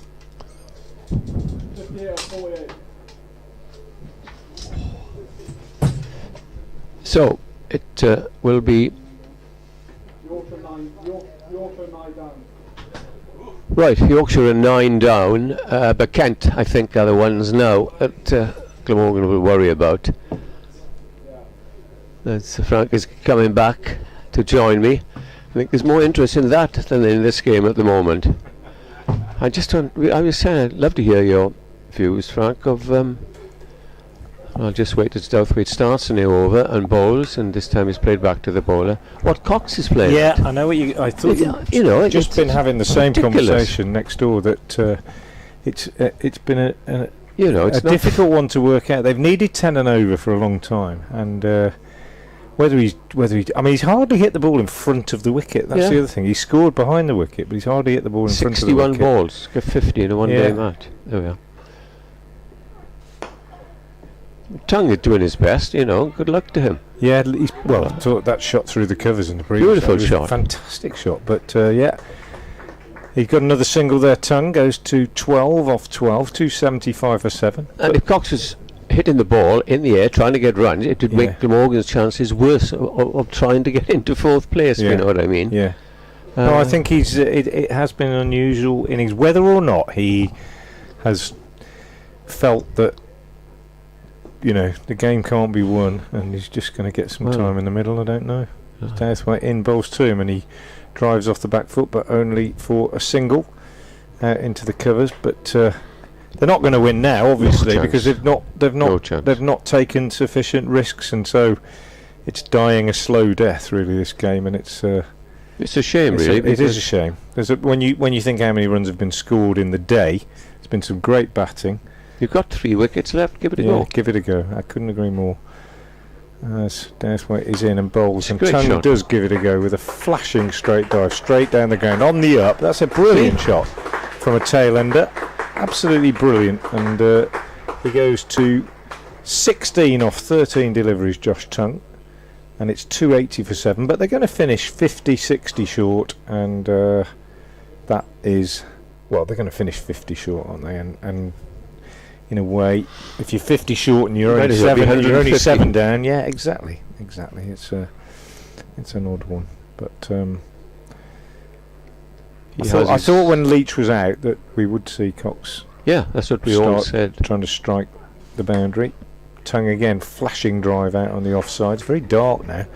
That one fielded by North East at short extra cover.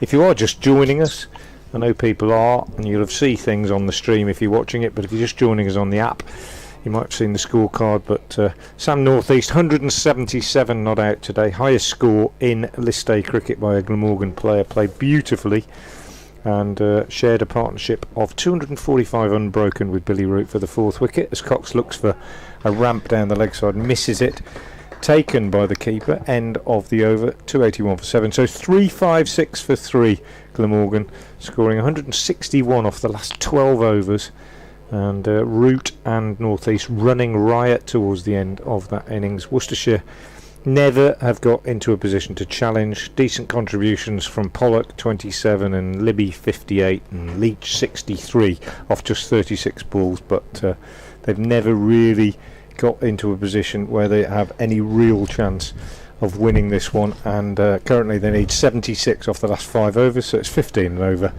Might happen in a T20 if you're only 2 or 3 wickets down. It's not going to happen here, and the game's died a bit of a sad and slow death. If I were a Worcester supporter, I think I'd just pack my bag and jump in the car. I think quite a few have, to be honest. Anyway, it's Sisodia from the Diglis end. Yep. And he will be bowling to Pennington, as comes in, bowls the first ball, and Pennington goes for a big hit, and it's cleared everything. Beautiful shot. And you begin to wonder, well, perhaps he should have come in for the Cox. Yeah, great shot from Josh Tongue. He's hardly picked a bat up in the last couple of years, I would suggest. 6 off the first ball, ideal. Beautiful shot as well. Sisodia, I think, might bowl flat here. And he comes round the wicket, bowls a cricket ball, and that's gone up in the air. I don't know where it's gone. It's caught just inside the ropes. Well done, Pennington. Tongue, I think. A tongue, rather. And that was caught by Wheel. Is he out there? Yeah, it is Wheel, I think. Yeah. Took it very easily, didn't he? Yeah, he's got good hands. So 3rd wicket for Sisodia. Good shot, almost there. Didn't quite have the legs. A little bit too much elevation. Oh, it was Cook that took the catch, was it? 23 off 15 balls. Yeah, and he'll be wondering why on earth his partner didn't help him. Yeah, gets deserved applause. So they lose their 8th wicket, 287 now for 8. And the tail enders are having a little bit of fun knocking the ball around. 287 for 8 then. Update coming, I think, imminently we got for coming in from Worcester, and this is Adam Finch coming in, so there'll be just Ollie Davidson after this. He'll be the last man on debut. Finch is capable of putting bat to ball. He's not a complete bunny, but what do you do when you come in at this stage with 5 overs left and 70? You just have a go, I suppose. Here comes that update. Well, we're in the final death throes of this game. I'm afraid Worcestershire are not going to get there. 357 was the target, and they've never really got into a position at any stage to threaten that. Currently with Ben Cox still there on 54, but he has faced 63 deliveries, just been joined by Adam Finch, with Josh Tongue having perished caught at long off for 23.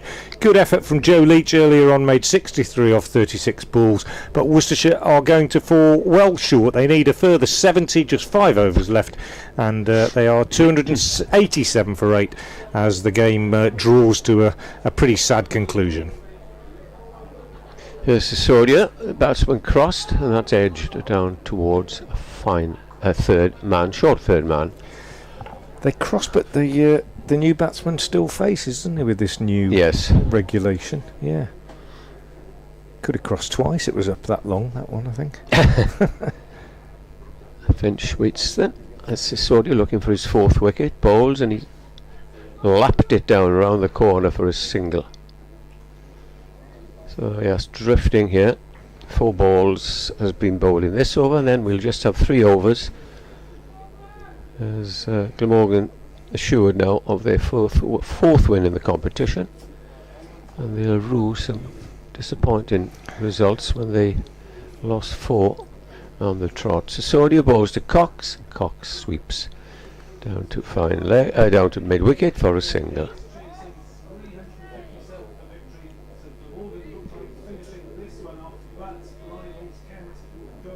Didn't realise Sisodia had gone for 71, and this is 9th over, 1 ball to go as he prepares to bowl now to Finch, and Finch drives up the long on and will get a single.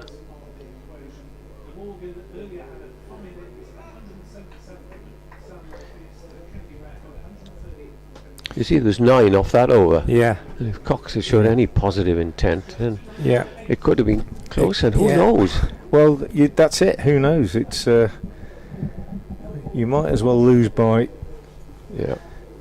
75 as by 45. I think it's the 2 batsmen are having a chat. I can only think that he what just about? At no point he's ever felt that he was able to really strike it. He certainly couldn't strike it in front of the wicket. He's just relied on working it behind square, lapping a lot, but just heard. I think they've just never got into a position to challenge, have they? Just heard Not that really. Yorkshire are all out. Yeah. It all matters now on Kent. Kent. I think they're in a good position, but there we are. Nothing you can do about it, but it's been a good fight by Glamorgan today as the 4 fielders, well, 1 captain and 3 others, have a long powwow there. They're chatting away. What are they thinking, I wonder? As 6:32 is the turn-off time here. I don't think there's much to talk about. I can tell you what Kent are doing. Nick would have been excited. He hasn't been excited for a while. Just have a look at what's going on down at Canterbury. 261 for 6. Kent need 35 off 33 balls. Yeah, they good partnership from Grant Stewart and Finch.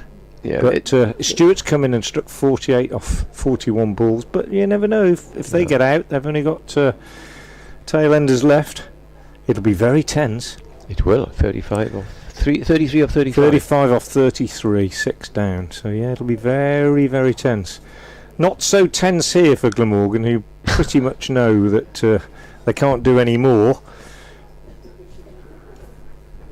And James Wheel will continue from the New Road end. He's bowled pretty well, I think. And his first ball is smashed over extra cover by Finch. Lovely shot on the up. And again, the tail end is coming in and striking the ball, just draws further attention to the fact that Cox has been so circumspect. So Finch goes to 6, and the total to 294 for 8. And Wheel turns again at the New Road and comes in to bowl to Finch, and Finch goes big and hits him over long on for 6, down just in front of us. Nearly hit Mrs. Carlson on Nearly hit Mrs. Carlson on her brown hat, and the gentleman behind her decided not to try and take the crowd catch, and the ball hammers into the seat. So 10 off successive balls from Adam Finch, and absolutely just drawing attention to the fact that Worcestershire just could have gone a little bit earlier. 300 is up, 300 for 8. And James Wheel's figure's being dented a little bit. Yes, he's bowled well. Comes in now and bowls to Finch. Yorker, and Finch digs it out. And the bowler does his own fielding. He has bowled well, 2 for 46 now, but if you take that 10 off, 2 for 36 off his first 8, pretty good. Douthwaite's been the least impressive, I would suggest, of the Glamorgan bowlers. Soria's been expensive, but at least he's taken 3 wickets. He's taken 3 wickets, and they've been quite important ones, haven't they? I thought Carlson bowled well. Gorvin very tidy as well. In comes Wheel again and bowls. Finch goes for a big hit on the leg side, taken on the pad. They go through for a leg bye. Finch wanted 2, but Cox says no, and he will face the last 2 balls. He's not happy, Finch. He had a look back at his partner as if to say, well, come on, I'll have a go if you want. 301 for 8 in Worcestershire. The men out: Pollock 27, Cornwell 5, Roderick 22, Barnard 14, Libby 58, Leach 63, Pennington 16, and Tongue 23. Cox waits as Wheel comes in and bowls to him, and he goes for a hit on the leg side, and he finds the boundary at deep mid-wicket, which takes him on to 59 and a total to 305 for 8. But it's let's say they lose by 25 because of a flurry in these last 3 overs. Just really annoying. Absolutely. From all the spectators' point of view, I think that they didn't go for it a little bit earlier, and they try. They say take it deep. They've taken it deep, but there's only they've 3 just overs not left. Really accelerated sufficiently. Wheel bowls. Cox goes for a little reverse paddle, gets a single to short third man, and keeps the strike. End of the over. 306 for 8 Worcestershire, and they need a further 51 off the last 3 overs. If it was 5 overs, you never know, but just left it a little bit too late. Well, I don't want to be too critical of Ben Cox, but I'm afraid he's done his side a disservice here, because you've just mentioned 10 here, 10 there. If he'd got 20 or 25, Glamorgan would be beginning to panic a bit, obviously. Yep, can't disagree. News from Kent coming in. I'll just give you the latest. They need 33 off 29, but they're 7 down now. So Grant Stewart is out, and they need 33 off 29, and they're 7 down. It is very, very nervy down there. I suspect that Glamorgan fans aren't listening to us anymore. I think they're probably tuned into what's going on down there. And we've just got the die-hard Worcester fans. In comes Sisodia to bowl his last over, and this is swept to, I don't know, where is it, swept to fine leg, and they take 2 runs, and somebody's limping. I think, yes. Tongue is, Finch rather, he holds his leg now, hopping about there. Cox waits. Surely he'll go for the big hit here. And he comes wide of the off stump, and he didn't even play his shot. Can you believe it?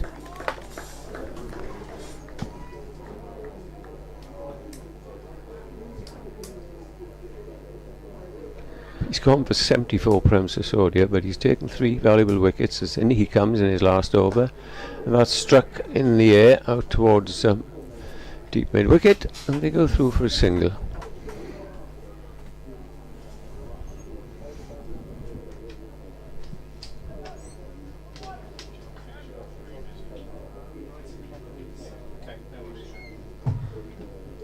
Three balls, just 3 runs off the over as he prepares to bowl. Comes in and bowls to Finch. Finch goes for the big hit and misses. So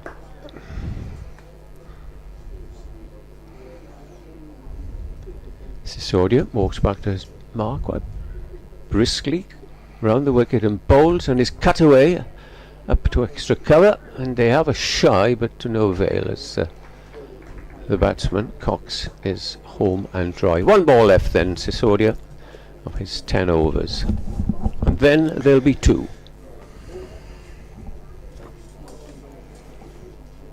Sisodia in, bowls, and Cox tries to sweep, gets hit on the pad, And that's the end of Prem Sisodia. 10 overs, no maidens, 3 for 76. So yeah, which doesn't sound great, but as you intimated, Eddie, he's bowled better than that, and he picked up 3 wickets. And in the context of a high-scoring game like this, that looks expensive, but given when he's bowled as well, that's the other thing, isn't it? You know, bowling at certain times, Cox, been more difficult. Cox was looking at the scoreboard then, and talking to his partner and saying, "Have a look at that." Yeah. We only need 47 off 12. Well, Douthwaite bowling. Yeah. He knows. So obviously. Wheel comes out of the attack. 9 overs, no maidens, 2 for 51. He could bowl the last one from the far end, I suppose. Cook 8 overs, 1 for 45. Carlson 7 overs, 2 for 39. He's bowled pretty well. Had a decent day. The captain played well earlier on for his 41. And Glamorgan on the brink now, and just depending on what happens down at Canterbury. Douthwaite is in. Balls to big full out, toss to Finch, and he's hit it down to long off. Just looking at the square leg umpire to see whether it's called a no ball on height, and it is called a no ball on height. And Finch survives, and there's a free hit coming. So Douthwaite can't believe it. I thought it was borderline. I don't know. I haven't seen a replay. Maybe won't show a replay. But anyway, it doesn't matter. No, it doesn't. No need to get too upset. Those Glamorgan fans down below us that you've probably heard on RFX, Mike. But I mean, it was high-ish, I think, and a little bit of a discussion between Wheel and the umpire at the moment about that. But it was hit, cross-batted by Finch down to long off. Catch was taken, and it was well struck. The umpire checked with the square leg umpire, Nick Cook, looked across at his colleague at square leg, and he said, "Yep, too high." Free hit for Ben Cox.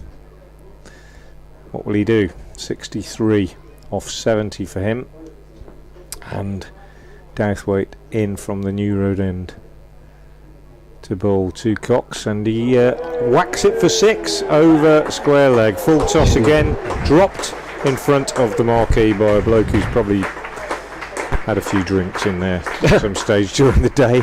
And anyway, 6 more onto the total. So Worcestershire is just going to get even sillier, because they get within about 20 at this rate. And I think you just think Douthwaite seems to have lost. Could have been. Yeah. He's still only one struck. One ball gone in the over. One ball gone. Yeah, but 319 for 8 now, so 38 needed off 11 deliveries. Cox has gone to 69. And now he's starting to play. And in comes Douthwaite to him in bowls, and he goes, plays a lovely shot, actually smashes it out on the offside, but straight to the fielder out on the boundary at deep cover. Tom Bevan, who returns. They just take a single. 320 for 8 then Worcestershire. They're going to get a big total, but they're going to finish short. They're 37 short, and it just makes you wonder what might have happened. Well, there's one man to blame. I'm sorry I keep on about it. A little bit more ambitious with about 10 overs to go. Here's Douthwaite in again. Bowl short, and Finch smashes it to long off, and he is caught by Wheel this time. So a repeat almost of the first ball. It wasn't a full toss this time, but Douthwaite gets a wicket, and Finch perishes out for 14. Caught by Wheel, I think. Yeah. And Worcestershire on the brink, 320 for 9, and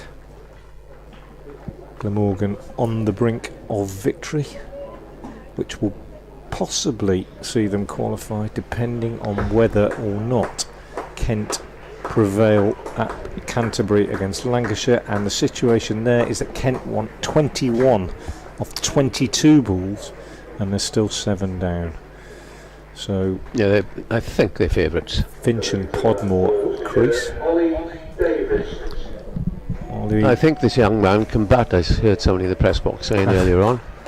Well, he's on debut. He probably won't get a more pointless situation to bat in than this in his career. 9 balls left, 37 needed. It's not going to happen as he comes out to join Cox. And Glamorgan, having piled up 356 for 3 in their 50 overs earlier today, on the brink of a well-deserved victory. And when Leach was out, you had Pennington 16, yeah, Tongue 23, yeah, Finch 14. yeah. And if the partner at the other end had showed anything that he wanted to get these and played some dubious shots, if you like, but make an attempt. I tell you what, if one of them had stuck with him, believe it or not, Worcester might have won the game. Yeah. Davidson, left-hander, never seen him before, can't tell you anything about his batting, and he takes guard now. And I have every sympathy for him. What a horrible time to come in. I suppose he's not going. Well, you got nothing to lose. No, he's got nothing to lose, but even so. Douthwaite to bowl. He can't really even afford to play one out into the offside for a single, really, can he? He's got to try and go big right from the start. Douthwaite is in, he bowls to him. In fact, he does play it in the offside, and he doesn't get a run as Cox sends him back as Gorvin comes in very sharply from backward point. So 320 for 9, 10 balls left, 8 balls left, I beg your pardon, and game almost up here. See Bevan at, is it Bevan at mid-on? Cullen at mid-off, looking towards the crowd, I think, probably trying to find out what's going on at Canterbury. After all this effort, if Kent go and win, it will all be to no avail. It's a good effort.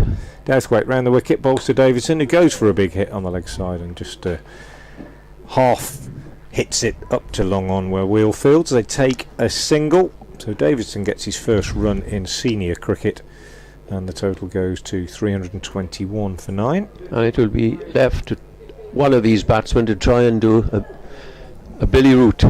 5 sixes in the over. Even that wouldn't be enough, would it? No. 36, one ball left, I think. 36. Yeah. Oh yeah, well, Billy Root played quite brilliantly at the end of the Glamorgan innings. Douthwaite is in to Cox, and Cox goes for a big hit on the leg side, just gets a toe end on it, bottom corner, and it runs down to fine leg for a single, which means Cox will keep the strike. 322 for 9 with 1 over left. Worcestershire 35 short, and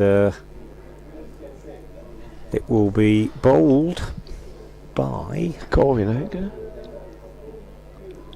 No, Corwin's walking past the wicket.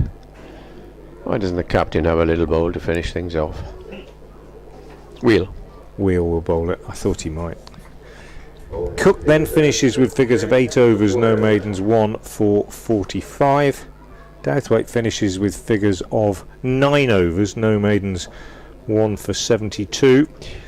And Gorvin 6 overs, no maidens, no wicket for 34. Carlson 2 for 39 from his 7, and Sisodia, as we said, 3 for 76 off 10. So all the bowlers in the game have been pretty expensive on a good pitch. Well, it's a good pitch. I say a good pitch. It's not been much in it for any of the bowlers.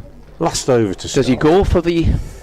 Well, I don't know. 36? I don't know. Does he? Yeah.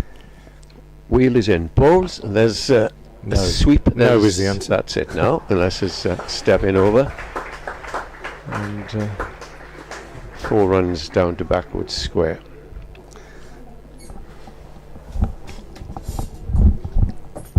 .31 needed of 5 balls as Nick is coming in to join me. Thank you to Frank for letting us report this Glamorgan win, as it should be a Glamorgan win. In comes Wheel, bowls, and that's a sweep. 4 more. Where have you been, Ben Cox? It's a good job it's not 24 needed. 6 is needed. Not good news from Canterbury, are you, Nick? No, it looks as though Kent are likely to pip Glamorgan to a quarter-final place. 330 for 9 here with those boundaries. 27 needed off 4 balls. So Kent need, where are we? 15 last time I heard. Refresh. 2 boundaries. He's trying to get another one, but he's Hopalong Cassidy there. He's being hit and he's hopping down the wicket. Hamstring, is it? 14. Oh, that'll be bad news if an injury has been picked up at this very late stage of the game, as Jamie McElroy did for Glamorgan while batting in a 10th wicket stand, and Ben Cox looks in a little bit of trouble there. Kent need 14 only to win, 12 only to win off 15 balls against Lancashire now, with Harry Finch still there. Will it be Kent or Yorkshire then? Kent. Because they've won more. No, they'll go a point ahead. In comes Wheel, and Davidson shows that he can have a crack at it, but only gets a single to backward point. So Glamorgan will win their 4th game of the season, and had they not lost 4 on the trot, then it would have been fine. And when Kent came down to play Glamorgan, and Glamorgan beat them, they lost the first 4 games. So extraordinary turnaround here. Yeah. Kent had a point more than Glamorgan starting the day, and it looks like they'll have a point more than Glamorgan ending the day, even though Glamorgan's net run rate will be good enough to overtake Yorkshire. 2 balls to go, Wheel to bowl, and that's pulled down for 4 to fine leg.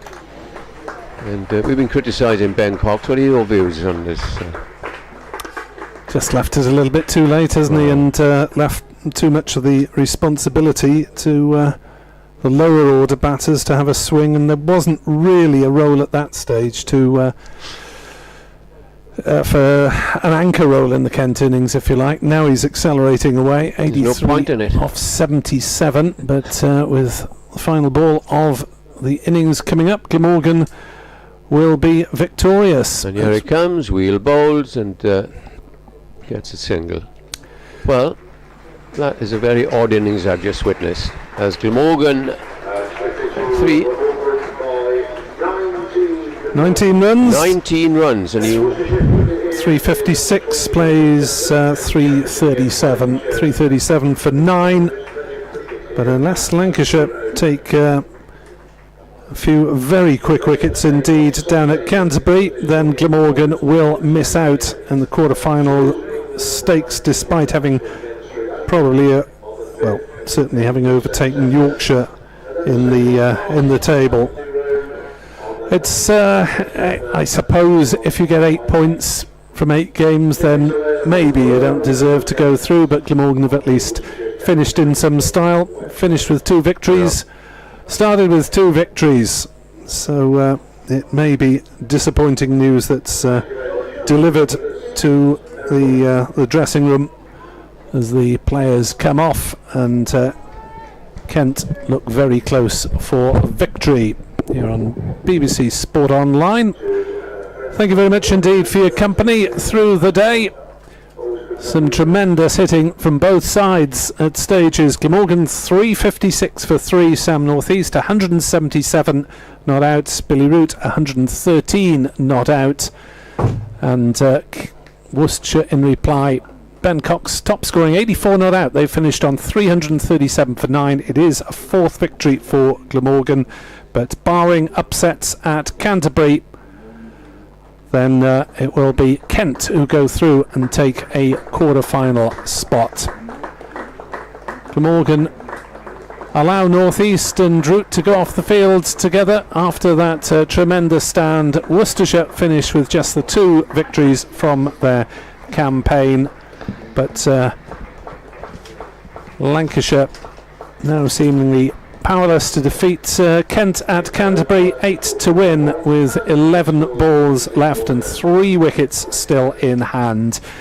Glamorgan supporters suggest you tune over to the Kent-Lancashire commentary on BBC Sport Online, or the stream of those 2 counties. Glamorgan victorious here by 19 runs. There'll be an update for BBC Hereford and Worcester listeners very shortly as Frank Watson comes back alongside me.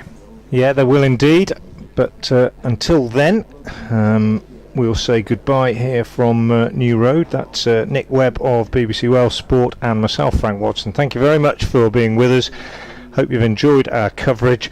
Worcestershire in the end losing by 19 runs, and it makes one wonder what would have happened had they been just a little bit tighter with their bowling at the end of that first innings. Let's remember that 161 runs came off the last 12 overs, but 19 runs the winning margin for Glamorgan. And thanks very much to Nick Webb and to Eddie Bevan from BBC Wales Sport, who've been alongside me. Hope you enjoyed our coverage, and until the next time, thank you for being with us. Glamorgan against Worcestershire, September the 5th? Yes, Dave Bradley and Nick Webb down at Cardiff for that one.